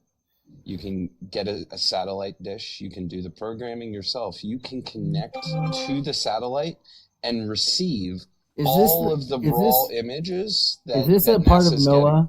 Is this part of NOAA? No, it's not part of NOAA, but NOAA also has similar satellites closer to Earth, imaging Earth for weather purposes every day.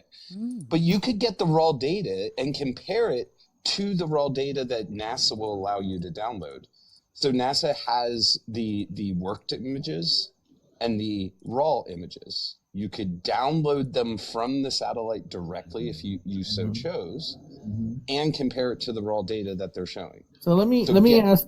Can I ask you a very honest question? You ready for it? Because here's where we're at. Not ready. Okay. Okay. Well, it's pretty simple. So NOAA gathers all the same information, and who's to fucking say swearing that who's to say that the NOAA images are not exactly what we're looking at in what you're showing me right now? Because the NOAA images are closer. Hold on. Because your statement claim is that the weather is an exact match, right? So what is your evidential proof that is not the case, and I would start out by is just a wet fucking dream? I would start out swearing. I would start out by comparing the images. So we're claiming that Discover Epic is close to 1 million miles away. The NOAA satellites are closer than that. So we could just take a look at them and see if the focal lengths seem to be different. If you know what you're looking at, you're automatic. Even if it's CGI, Stingray can look at something that's created within a computer and say, oh, this is the field of view that they were using for that. I can get pretty darn close just by looking at images with telltale things. Now, it's going to be hard to do with just a photo of Earth, just one photo of Earth, to say, hey, what focal length was that? But if you have more than one, you can say, hey, this one looks to be shot farther away. This one looks to be shot closer, just by knowing what you're looking at. But as Stingray was saying before, you don't have the knowledge on that, and you're misinterpreting what you would expect to see because you don't have the knowledge. And you're talking about the knowledge of how lens exposures and not exposures, focal lengths. So a wide field of view is going to have a specific look and feel to it, and a tighter field of view is going to have a specific look and feel to it. And when you've used those things over and over and over and over again, it just becomes intuitive. You just automatically, hey, yeah, this is a wide shot. This is a tight shot. Yeah, it's the difference between this, Hoodlum. If you're looking, all I'm doing to the camera now is I'm not doing anything to that sphere. I'm just changing the focal length of the camera while simultaneously moving it in to maintain size, right? So this is far away. This is close. But they're both of the same object. One is using like a 12mm lens. One is using a 75mm lens. It's not difficult. But I have a question out of curiosity. That's not anything related to like the Hitchcock zoom, is it? This is called a dolly zoom. A dolly zoom. Yeah. Okay. Cool. Yeah. Are you ready? Wait a minute, Francis. Are you ready? Imagine the ball of the Earth right now is someone's face, and they're getting really scared, and the background moves away. Yeah, that's what that is. Thank you for that. Or it could be you like big butts and you cannot lie. Oh, wait a minute. No, I could do that one better, Francis. Wait a minute. Let's have a look at this. So what I could do, because the dolly zoom is all about the shit that they do in the background and all that kind of crap. So let's put some stuff in the background and then move it really far back and make it a little bit bigger. So a dolly zoom effect is like, if we have a look at this now, it's like that in the background just goes, and you see the background extend as someone's getting really scared.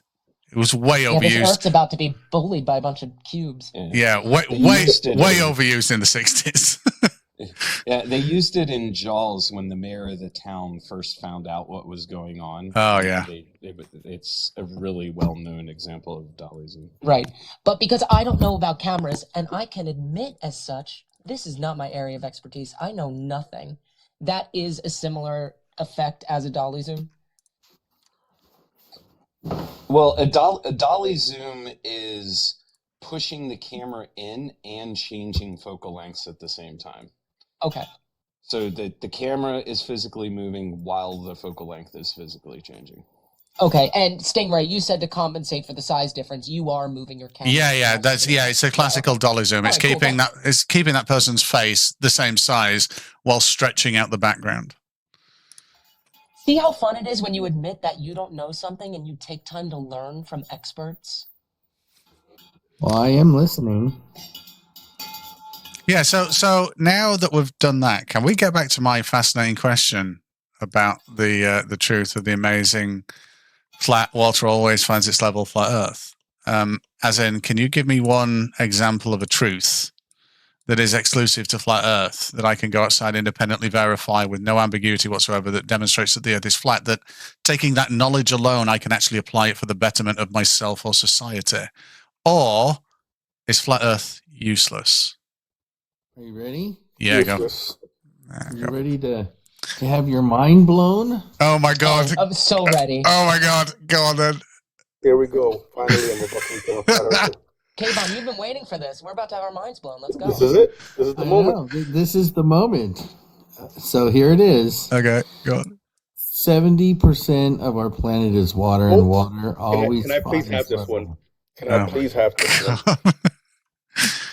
70% of our planet's surface is covered in water. 0.02% of our Earth's mass is water. Yeah. So when you say 100% of an orange is covered with the orange peel. Yeah. Wait a minute, guys. Yeah. I've got a quick question on this. Maybe I didn't specify. Surface is covered in water. I've got a quick. Which is very little. I've got a quick question on this. So it's water. So, guys, quick question. We got your statement, Hoodlum. We absolutely did.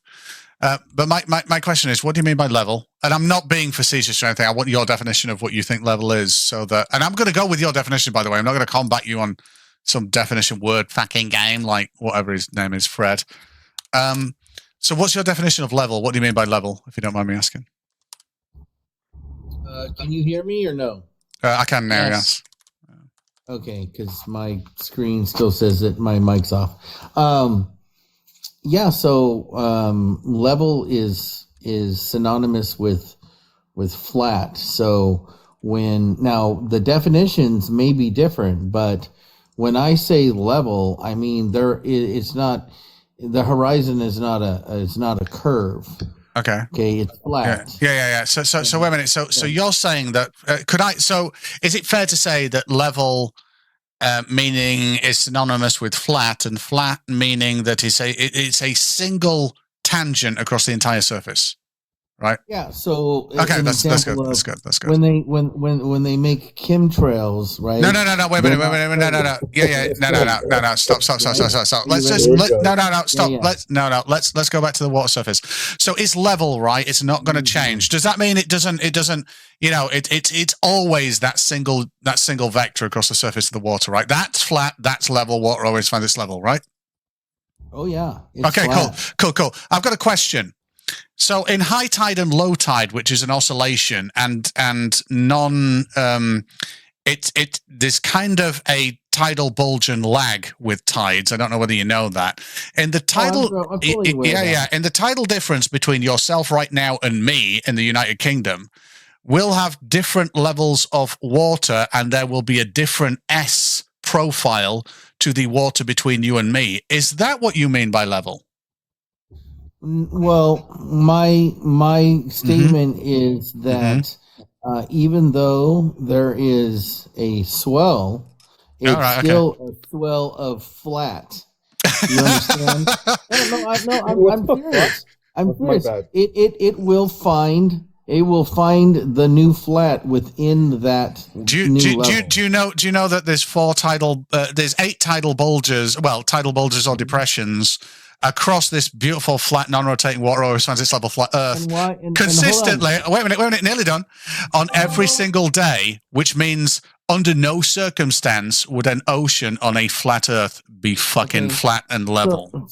See, you're using cuss words. Oh, again. sorry, my fault. Well, actually, you did 3. I've just done 1, and I'm apologizing to everyone. Okay, so check this out. So it would be equivalent to your bulge example with your round Earth versus your oblong Earth shape. It's insignificant to the subject at hand that we're talking about. Actually, it's very significant because it is we not. don't claim that No, water it is is not. always flat. No, You it is do. not. Well, so no, no, wait a minute, Hoodlum. You're Question. talking about- hold on. This will clear it up. This will clear it up, Hoodlum. What elevation difference between URI would constitute not level? Okay, what's the threshold? Right.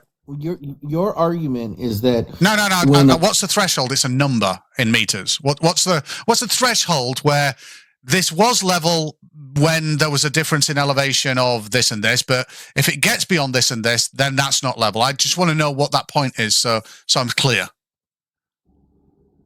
It will always actively work on leveling out. Okay, brilliant. We're both agreed, but on the elevation difference between you and me of the water surface right now that is at different elevations, you're saying we're just going to class that as being level, and I'm fine with that. We'll fucking go with that. But at what point, at what elevation difference is that not level? I want to know what the demarcation line is for that difference, please, so that I'm aware of what your epistemology is.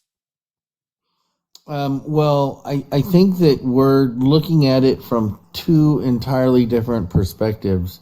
You're looking at the perspective that because it is flat and level, that it always will be flat and level, and that's incorrect. What you're trying to assert is that it is flat and level, and it will always stay in that state. But you and I both know that there are forces working, so whereas that isn't. But my point is simply saying that at rest, water will always find level. And when you look at a huge body of water, it always finds level, period. So can I ask a quick question from him? When I look upon the horizon, I don't see a curvature of gravity holding water down on a curve. I see a flat body of water. So wait a minute, just really quickly, just so we know what you're looking at. You're on about left to right, yeah? Yeah. Yeah, so what would you expect to see on a ball of a 6.4 millimeter radius? Can you tell me that? Well, I would expect to see water conforming to its container and finding level at the surface. No, let's say it was a ball bound by gravity of 6.4 millimeter radius. So let's say you're looking at an entire ocean planet, for the sake of argument, that is a planet, a spherical spheroid of 6.4 millimeter radius, and you're down there on the water looking out at the horizon. What shape would you expect it to be? Flat. Okay, so when you look out and see a flat ocean, because you're on a 6.4 millimeter radius ball that's got an ocean on it, that could be it, right? Yeah, it's flat. You got it. It's not a curve. You're missing the point. No, I do get your point, but your fancy, little play of words. So Hoodlum, he's asking according not to synonymous our with the model. same thing. Yeah. So Hoodlum. Wait a minute. Let me just pull this up and go over it. So this is my basic question. This is the Titanic in an iceberg, right? It's the Titanic in an iceberg. Too soon. I know it is. Where it hits it, Francis. Look at that, and then it goes boom, and then later on it does sink. But I'm not gonna play that bit. But anyway, so this is a vessel, and I'm looking around, and it's just a flat fucking mess of water here. And I zoom out to the point where I can barely see the vessel. It's just flat water. And if I just keep zooming out, it still seems like flat water. And if I keep zooming out, oh my God, it's a big goddamn sphere. What do you expect to see, Hoodlum, when we're next to the fucking vessel or on top of the iceberg? Do you expect to see curvature left to right on a 6.4 millimeter radius sphere? I don't really know what point you're trying to make, but I know.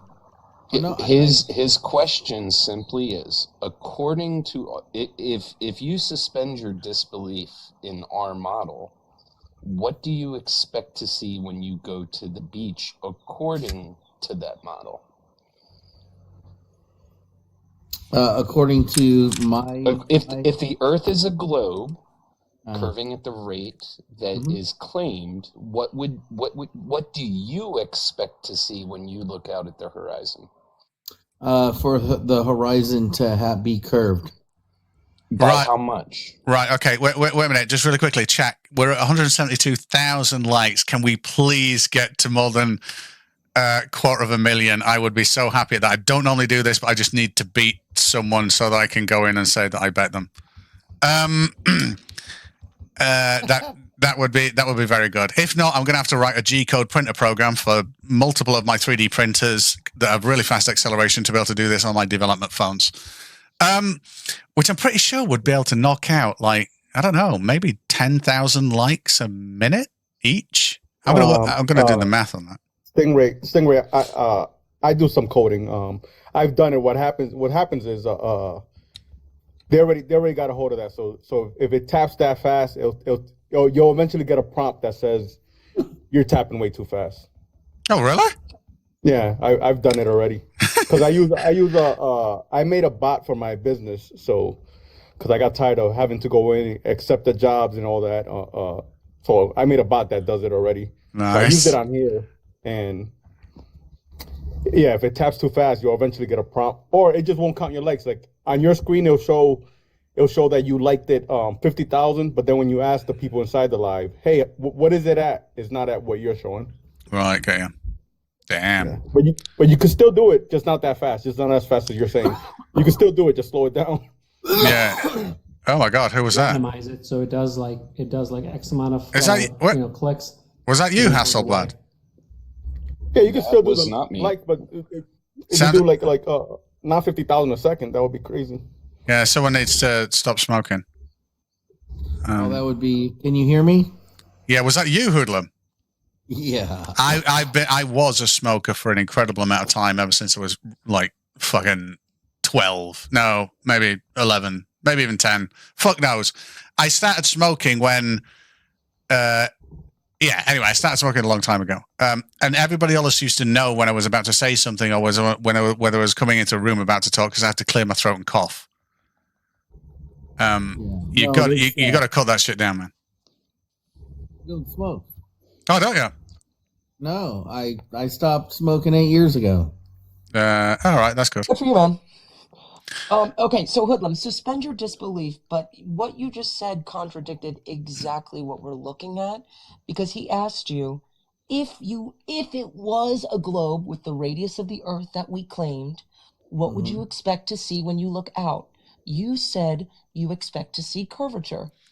He made that exact scenario, and you cannot see any horizontal curvature whatsoever. Yeah, so just to summarize this, Hoodlum, when you say you expect to see curvature, and on our model it clearly shows geometrically here that we don't, that means you're now criticizing something that no one here believes, which creates a little bit of an odd thing. It's like me saying to you about flat Earth, when I look out, why do I see a horizon and why don't I just see attenuation of light fading off into nothingness, and why does it not look concave due to refraction?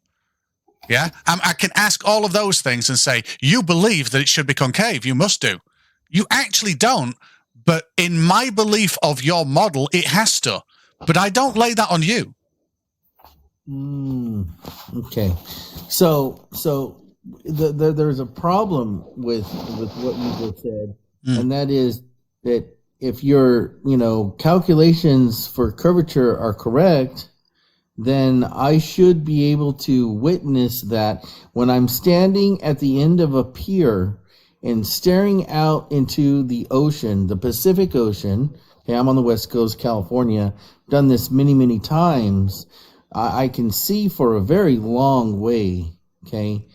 So what you're telling me is that the flat perspective of the horizon on the water is not curved, and you're telling me that somehow there's something going on that I'm not factoring in there. So wait a minute, stop. No, I've got to stop here. The only reason I'm stopping here is you said it 3 times. You say, and then you follow up with something that I absolutely didn't say nor would.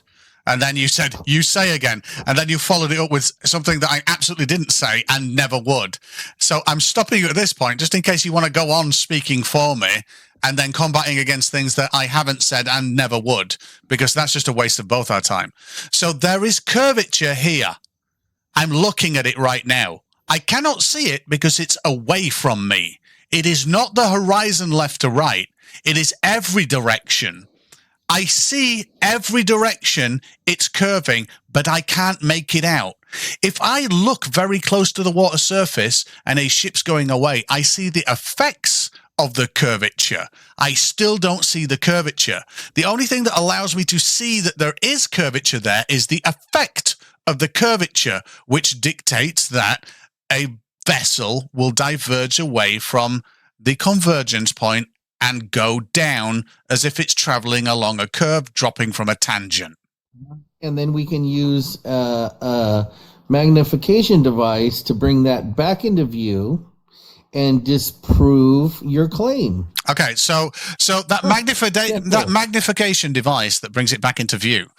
If there are four ways that we can hide something, right? One is refractive effects, like a mirage can hide something. It doesn't move it like out of the way or significantly down. It'll just distort it to high hell. That's one way that we might not be able to see it. The other way is light attenuation. The light might not be bright enough to make it and register. In other words, fog would do the same thing, or lack of light, darkness, same thing. We don't actually see the light from that making it to us to register.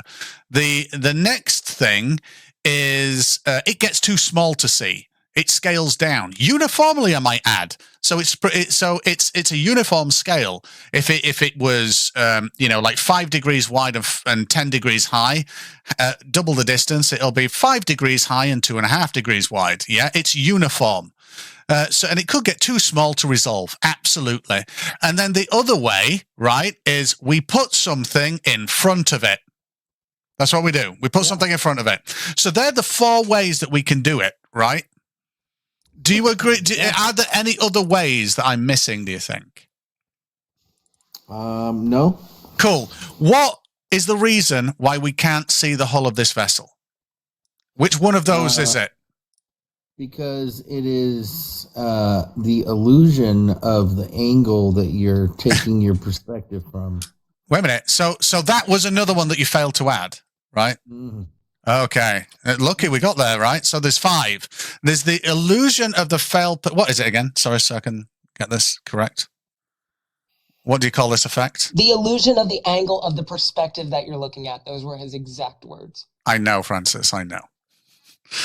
I wanted him to see if he could actually recite it. We've already been through this, right? I do. But I wasn't satisfied with your answer then, and I won't be now. And you've already seen that curvature matches this prediction. Or curvature prediction matches this reality, right? You've seen that. You even agreed to it. You even said, it looks like that, right? Yeah, what does he think is happening in that? What does he think is happening in that picture? And you can see the whole image of the object. And do you remember what I said? I said to you, if you can zoom this back in, one of two things would have to happen. The water would have to descend, or the ship would have to go higher, or a combination of both of those things. And for you to believe that me twisting a fucking a twisty thing on a lens can move the water down and the ship up, that's pretty astonishing to me. I'm not going to lie. You know what the beautiful thing about this whole argument is I have a boat and I have the ability to do exactly what Francis and I talked about yesterday. So that's what I'll be doing. Nice. And I will be documenting how it's done and all that good fun stuff, and we will put this claim to rest. Can I rephrase or phrase something that maybe you can understand, Hoodlum? So we see the top of that vessel, which means it's reflecting enough light to see us.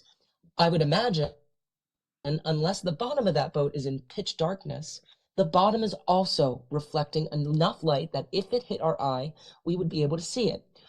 What in the world is zooming in a camera going to do to pull that light from where we can't see it to where we can?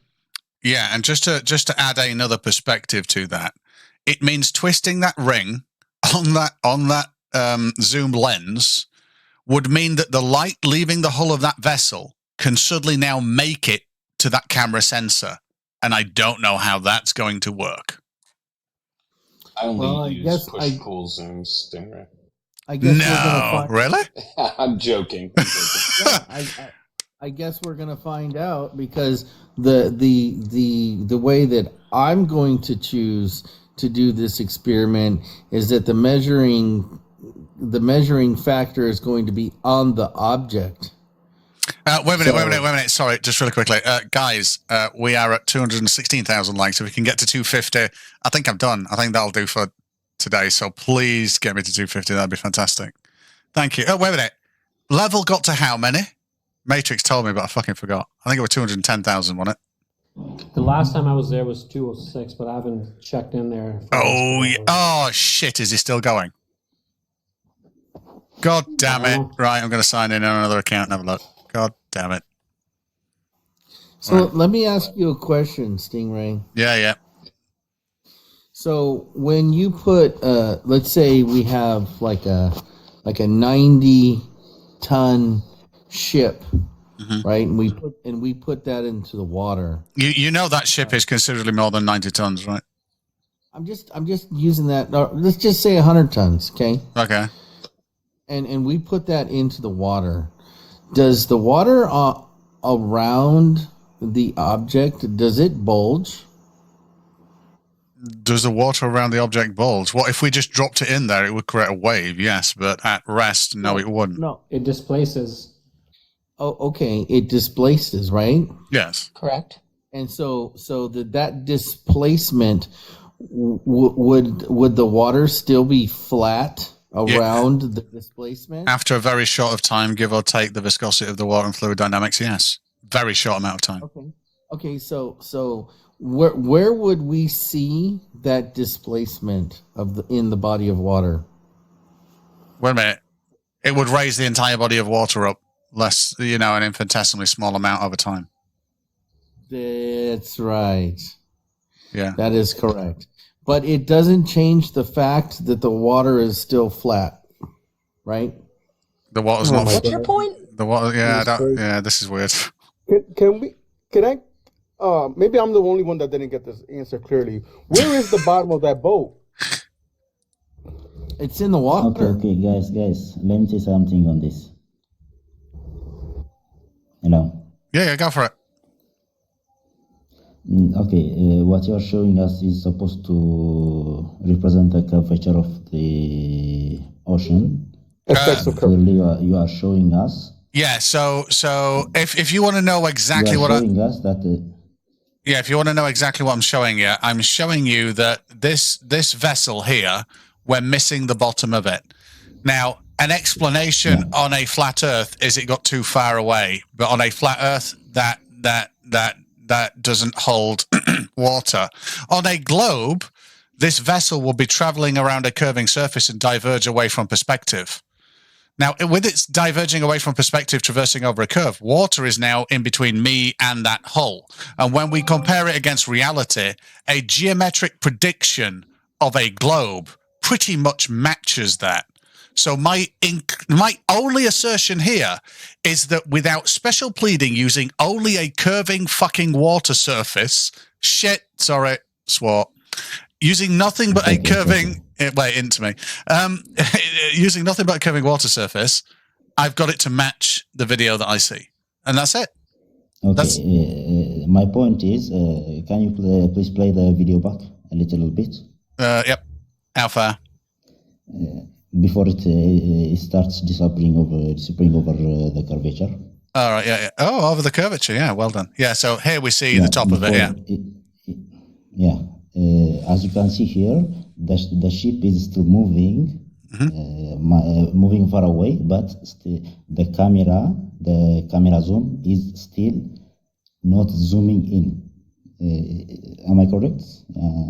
It does zoom in here.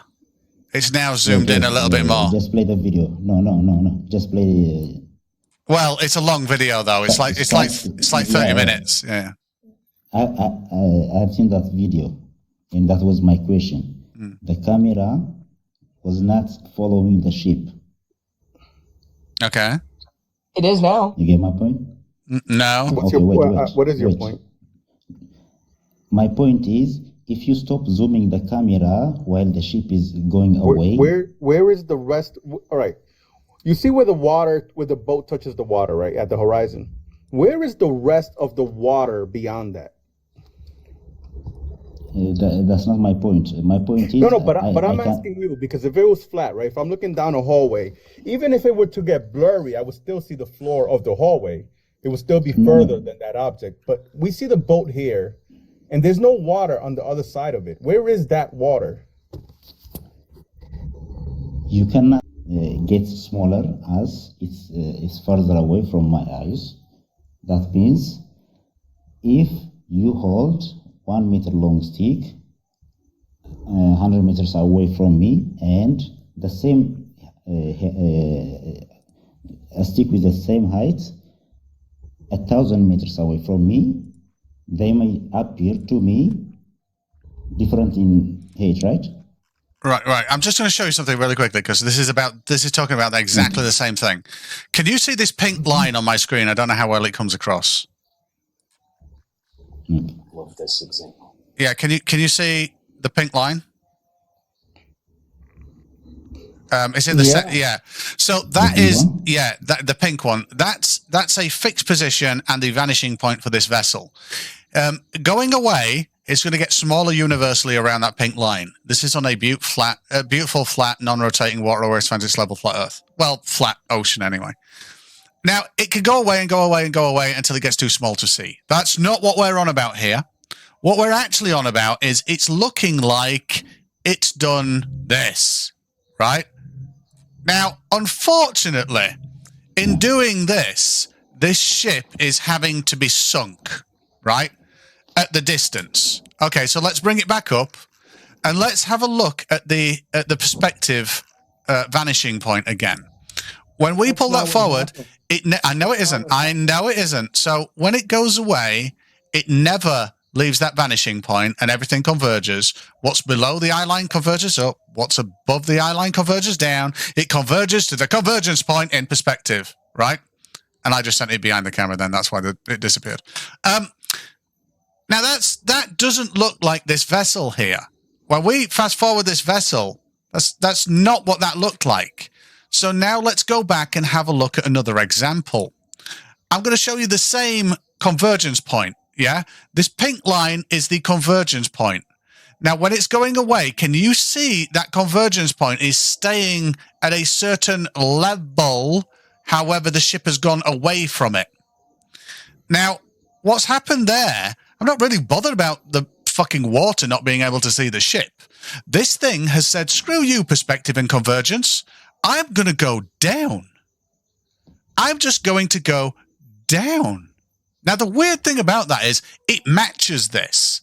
And the way that we can tell it matches it even more is the following example. You can take any vessel, right? So let's take this one. Windows is shit. Wait a minute. Here we go. Let's take this one here. Oh, God, why can't I reverse this? Can I ask you a question? Wait a minute. Give me 2 seconds. I've just got to hammer this point home because this is about perspective. Another question. So look at this. Right. So look at this. So can you see the back of this vessel here that's just going off, right?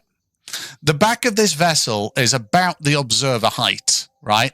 So right now we could draw that pink line from our eye line to the back of this vessel and this little hook, and it would just shoot off into the distance. The problem is, at any point that is 1 meter above the ocean surface on any vessel should sit on this line. We can move across here and see that this now, unfortunately, doesn't hit 1 meter high on this vessel. It hits about 40 meters high, almost up to the pilot house. If the Earth were flat, this would still line up with the bottom of this vessel's hull. That's what we call perspective and convergence. This is your eye line.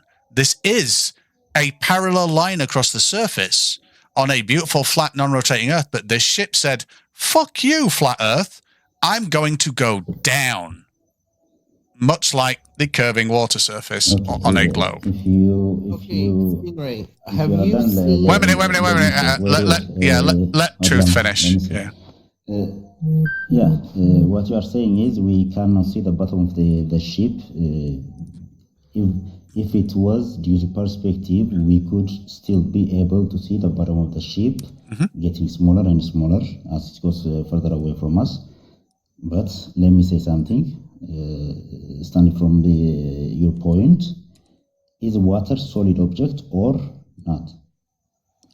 Water is not a solid. Before we continue, let's tap away. We got 15,000 likes to go. Come on, let's do 250,000. Oh yeah, 250,000 likes. That would be good. Otherwise, I'm turning comments off.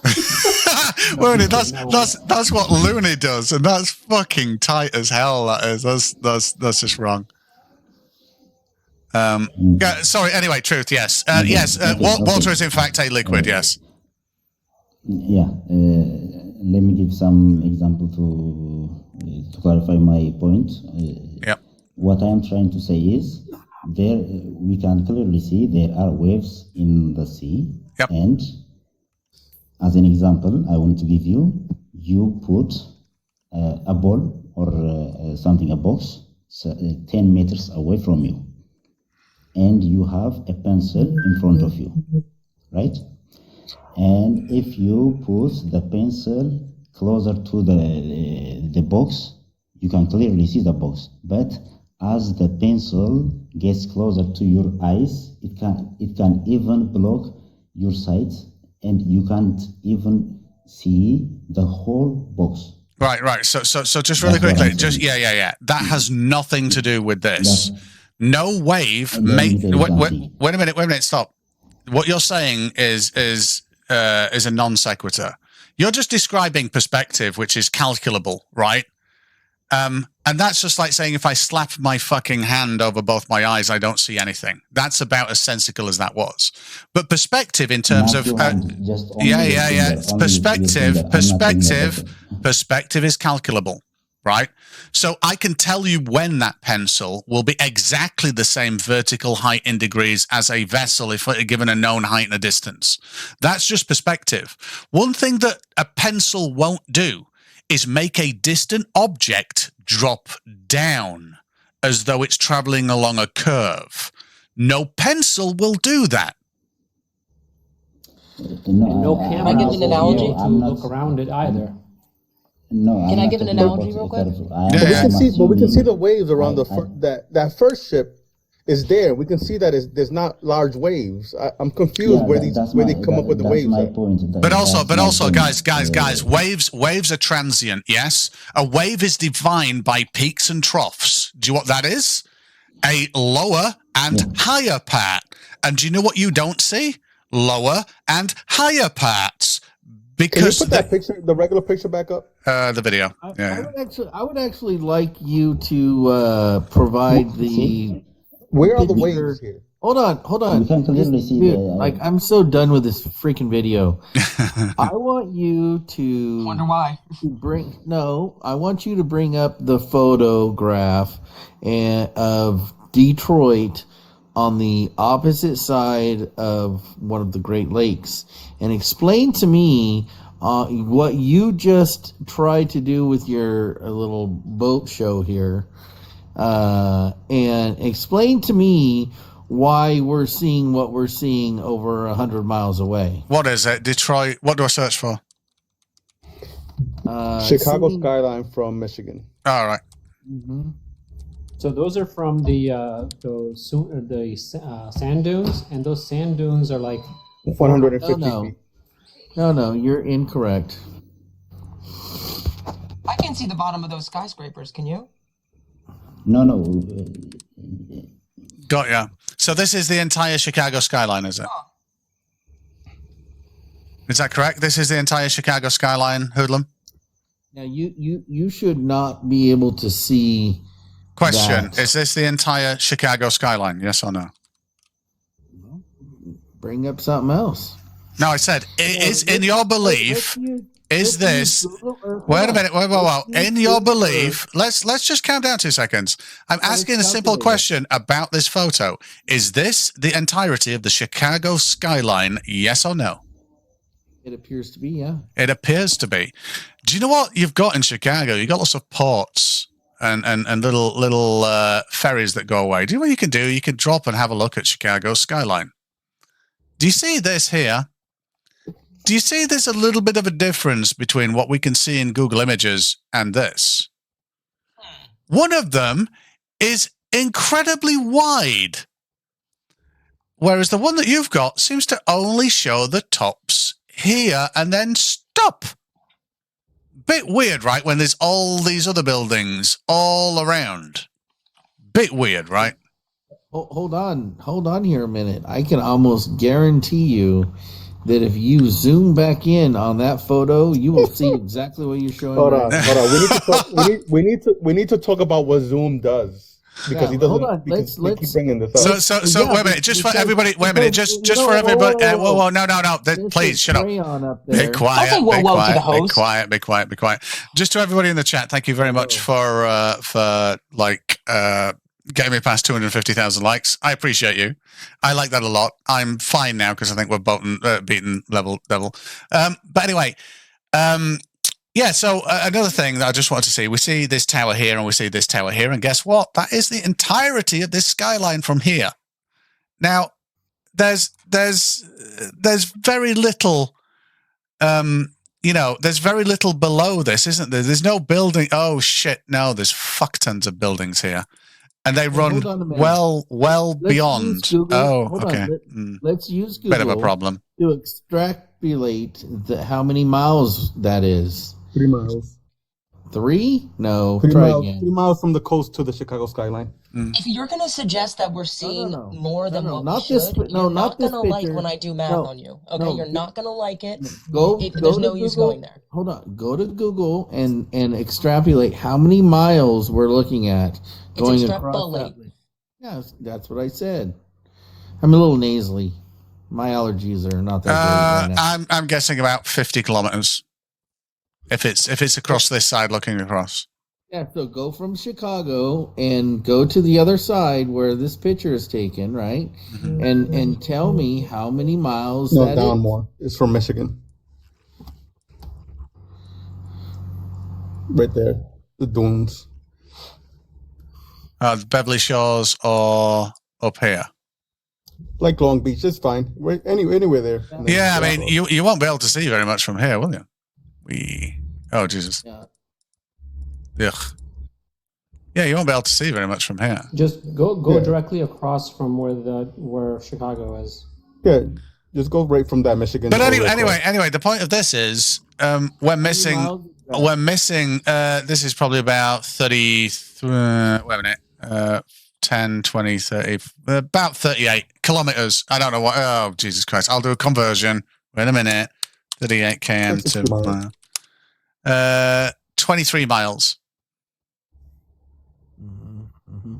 So, based on the calculations, how many degrees should that be? What, 23? 0.33? Yeah. Under 1 degree. Okay, and then so how many feet is that? That's 2 different things. Yeah. Well, no, it's not. Degrees can be measured by triangulating equally from a to the tangent, feet. then. Yeah. How many feet of drop is that by triangulating the positions as opposed to your degree of angle?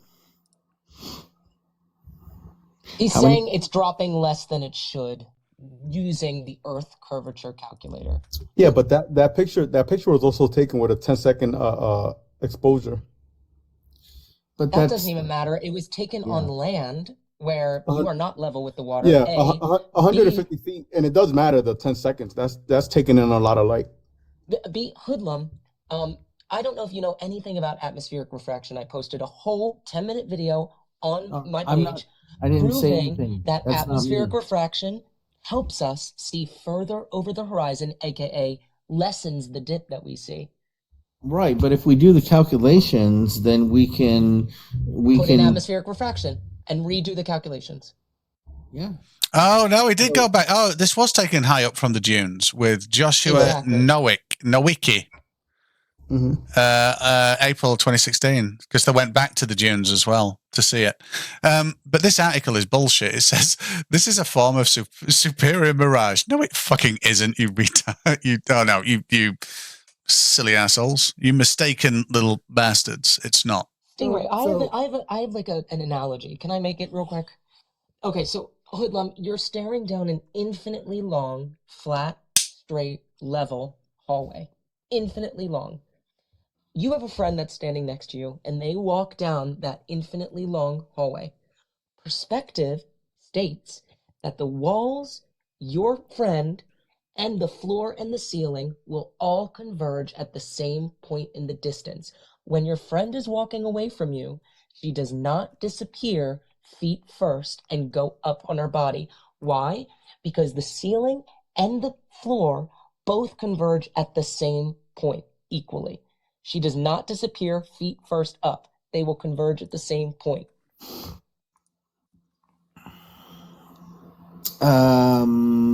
That has been disproven with the football field videos. What'd you invite me up here for?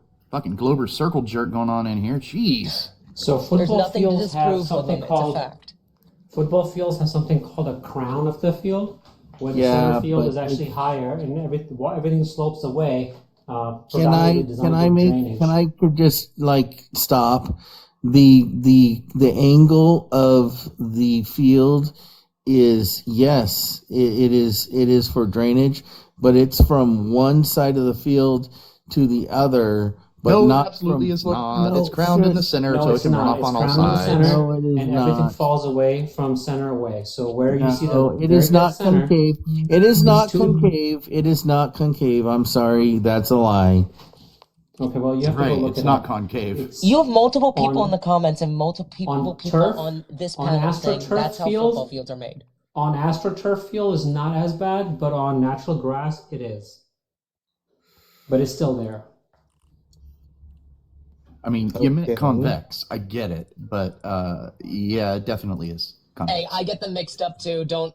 If you're bashing him, you're bashing me. You know what? I'll fucking come for you too. Skateboard is concave. A half pipe is concave. Yeah, whatever. Damn. The fastest way in a physics engine to work out point intersections and or collisions along with dynamic force is with convex surfaces, encapsulated convex surfaces. Concave would be incredibly easy, and then you have to do a little bit more complicated math, and it's very inefficient. So that's how I remember it. But anyway, this is another nice little angular perspective convergence nightmare. Okay, Hoodlum, I have an addition to the hallway analogy I just gave. You're in an infinitely long, straight, level, flat hallway that is just as tall as your friend. So she can just breeze right on by. It is just as tall as your friend. Your friend is walking away from you in this infinitely long, flat hallway.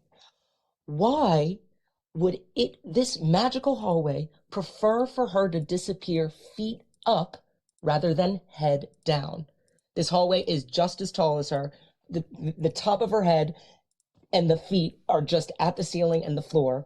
Why would it preferentially disappear her feet as she goes away? Well, Francis, can I could just as equally disappear her head? Clarifying question: is the floor made of sandpaper?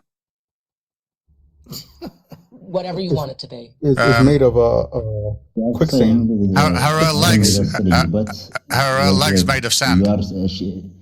Yes. Dan, I think we've got our answer. We've figured it out. This effect is demonstrated in the documentary Spider-Man. Oh yeah. Let's get the real answer though. What is he going to say about this? Why would it preferentially disappear her feet bottom up rather than her head stealing down? I think that it's because of perspective from your eye lens. No, your eyes are centered along the hallway. Are your eyes not convex lens? No. Okay. All right. Hold on. We're doing this again. Your eyes are receiver. Yes, your corneas are convex, but That's what you receive, and the light refracts. Like You're not receiving more or less light from the ceiling. Like you're not seeing through it. You're receiving light, and it's converting in your brain, making it an image. You guys always talk about this like, oh, because my eyes are circle, that's why I see it like that. You're not looking out. You're receiving information in. Hold on. You have to incorporate the fact that all the images coming in, all the light that's coming into your eyes are backwards, and your mind has to flip it around, and your mind plays tricks on you. So that has nothing to do with it. Hold on. Yes, it does actually. And when your mind can trick you into seeing something that isn't even like there because of these variables that I'm bringing in, and that is why it's very specific. When I'm talking about a magnification, because you guys keep on making the argument that, oh, well, that's not your eye. Hold on. But what you're saying is, so if there's 100 people looking at this video right now that we're looking at, how many viewers do we got? We have 432 people watching this right now. Is it playing a trick on all of us, or some of us watching something different? If that cameraman were to zoom all the way back, forget the cameraman. I'm asking because you're saying it could be a trick. So I'm asking you, if we were in there in person without the magnification device, yes. Hold on. So we're sitting there in person. We're all watching this together. You're telling me there's some of us that's gonna be like, no, I can still see the whole boat, and the other ones are like, well, the top of it's missing for me, and the other ones are like, oh, the right side's missing for me. Is that what you're saying? Also, we're using a camera. This has nothing to do with your eyes. Francis, I have a question for you. Go for it. Damn, yeah, but you never get the answer. Wait. You are talking about a room with a ceiling, right? And you are saying her feet disappearing, but not her head. You are relating it to the sea. Still, the sea doesn't have a ceiling or a line that represents a ceiling. We cannot actually compare both. We can compare the room with the ceiling. I absolutely can, because they're both traveling along a flat medium. The woman, the hallway, the boat, the water. So why would the boat preferentially disappear bottom up? Again, why would the woman disappear? Well, hold on, because you're creating a prism effect with the hallway. And that would be no different than somebody making a drawing of a perspective point of view with a vanishing point. That is what you're creating with your example. At the end of the wall. That is not the same thing guys. as the at the end boat of going over curvature. Guys, at the end of the day, that you're claiming perspective. I don't think you understand what perspective is. Perspective is quite. I think you need to understand what perspective is, or a perspective view transform. So perspective on the sides of that corridor, right? The doors. Are you saying if the corridor is long enough, the bottom of the doors will start disappearing up until you can only see the handles? Because that's what your claim is. Are you saying that if we line the train tracks, are you saying that if you line the train tracks up on the side of a wall and look at the train tracks, that the lower train track is going to disappear first across a flat surface? I put it to you that kind of thinking is what gets you into these illogical, irrational thoughts about flat Earth, because no one in a mind that understands reality would believe that. I'm really sorry. Okay, so let me ask you: Have you ever taken two mirrors and put them opposing to create the prism effect? The prism effect. Yeah. I've taken two mirrors and put them opposing, not for that purpose, but to look at something. And what happens in those mirrors? Yeah. No. You want to talk to me about fucking perspective? No, I lost. Are you talking about like the infinity mirror thing? It's definitely not it's not a prism effect. Yeah, I lost a filling. I lost a filling and had to look up inside my mouth, by the way, so I had to use multiple mirrors to do that, to see if that could be, because I got fear of dentists. But anyway. Well, that's unfortunate. You just got to deal with that shit. I know. But yeah, what I'm saying is when you put two mirrors opposing each other and you stand in between them, what happens? There's no mirrors in this analogy. I don't know why you're bringing it up. Well, you're making the assumption that somehow your analogy is appropriate to like this concept. It is not. My analogy's smart as hell. So Sorry, hold cursing. on. Let's do something. So she's walking down a hallway. The hallway is water, but it's ice. So she can walk on this ice. Now we're gonna remove the side walls and we're gonna remove the ceiling. Now she's just walking down this ice. Why would she disappear bottom up? She will not disappear bottom up. She will get smaller and smaller because Correct. It's because her legs are the closest thing to the ground, and the closer to the ground you get, the thicker the atmosphere becomes. I think we can all agree that the most turbulent parts of the atmosphere exist closest to the ground, where the heat from the sunlight causes distortions and fluctuations in the visibility and all that sort of thing. The problem with that, Sardak, is elementary. The problem with that is that her upper side would change in angular size, but it would look like it's almost floating in the air because the bottom. But with this, the top of that ship is taking the place of the bottom, and we can see that. We can see that is at the bottom near the water. So why can we see that, but not the bottom of the ship? Yeah, so it's an effective atmospheric wait, whoa. So Kayvon, yeah, there's no such thing as atmospheric lensing. But here's the thing. Well, anyway, uniform lensing. But here's the thing. What Kayvon just said there was brilliant. The lady is now walking down the hallway, but it isn't that her legs start disappearing. I don't care about that. I care that if there were letterboxes all along that hallway on the doors, at some point, her head is going to be lower than those letterboxes. If you're above those letterboxes, for her head to be below those letterboxes, that's not something that happens in reality, but that's what a ship going over the horizon is doing. Yeah, the top is the bottom. For the top the is taking the Americans, place a of that bottom, letterbox so it is makes a no sense. mailbox. Oh, mailbox, whatever, yeah. Oh, yeah. Wait a minute. Yeah, but you send letters in the mail, right? Or do you send mail in the mail? We send mail in the mail, but also we send letters in the mail. But, I mean, not so much anymore because of email. We send letters Mind if via I get email. the camera for 1 second? Oh, God, that means I have to do work, Francis. Jesus Christ. Okay, yeah, go on. You don't have to, I promise. Okay. Francis is always like this. So Okay, so right now Oh you're my looking God, through an infinitely long, tension hog. flat hallway. Your eyes are centered, which means you're just as far up as you are down along this hallway, and you're just as far left as you are right. You're centered. This hallway goes on to infinity. Your friend comes here, starts walking along the hallway. Why would her feet start disappearing first, but her head wouldn't start disappearing? Wait a minute. If this corridor is going to infinity, I'd ask her why the hell she's walking that way anyway. It's never going to end. Where are you going? Yeah. Well, because it's What's her destination? It's Because Stingray, you've clearly never seen the back rooms. I can see the two little ghost girls way down at the end, right in front of the elevator. What are you talking about? The elevator. You see it?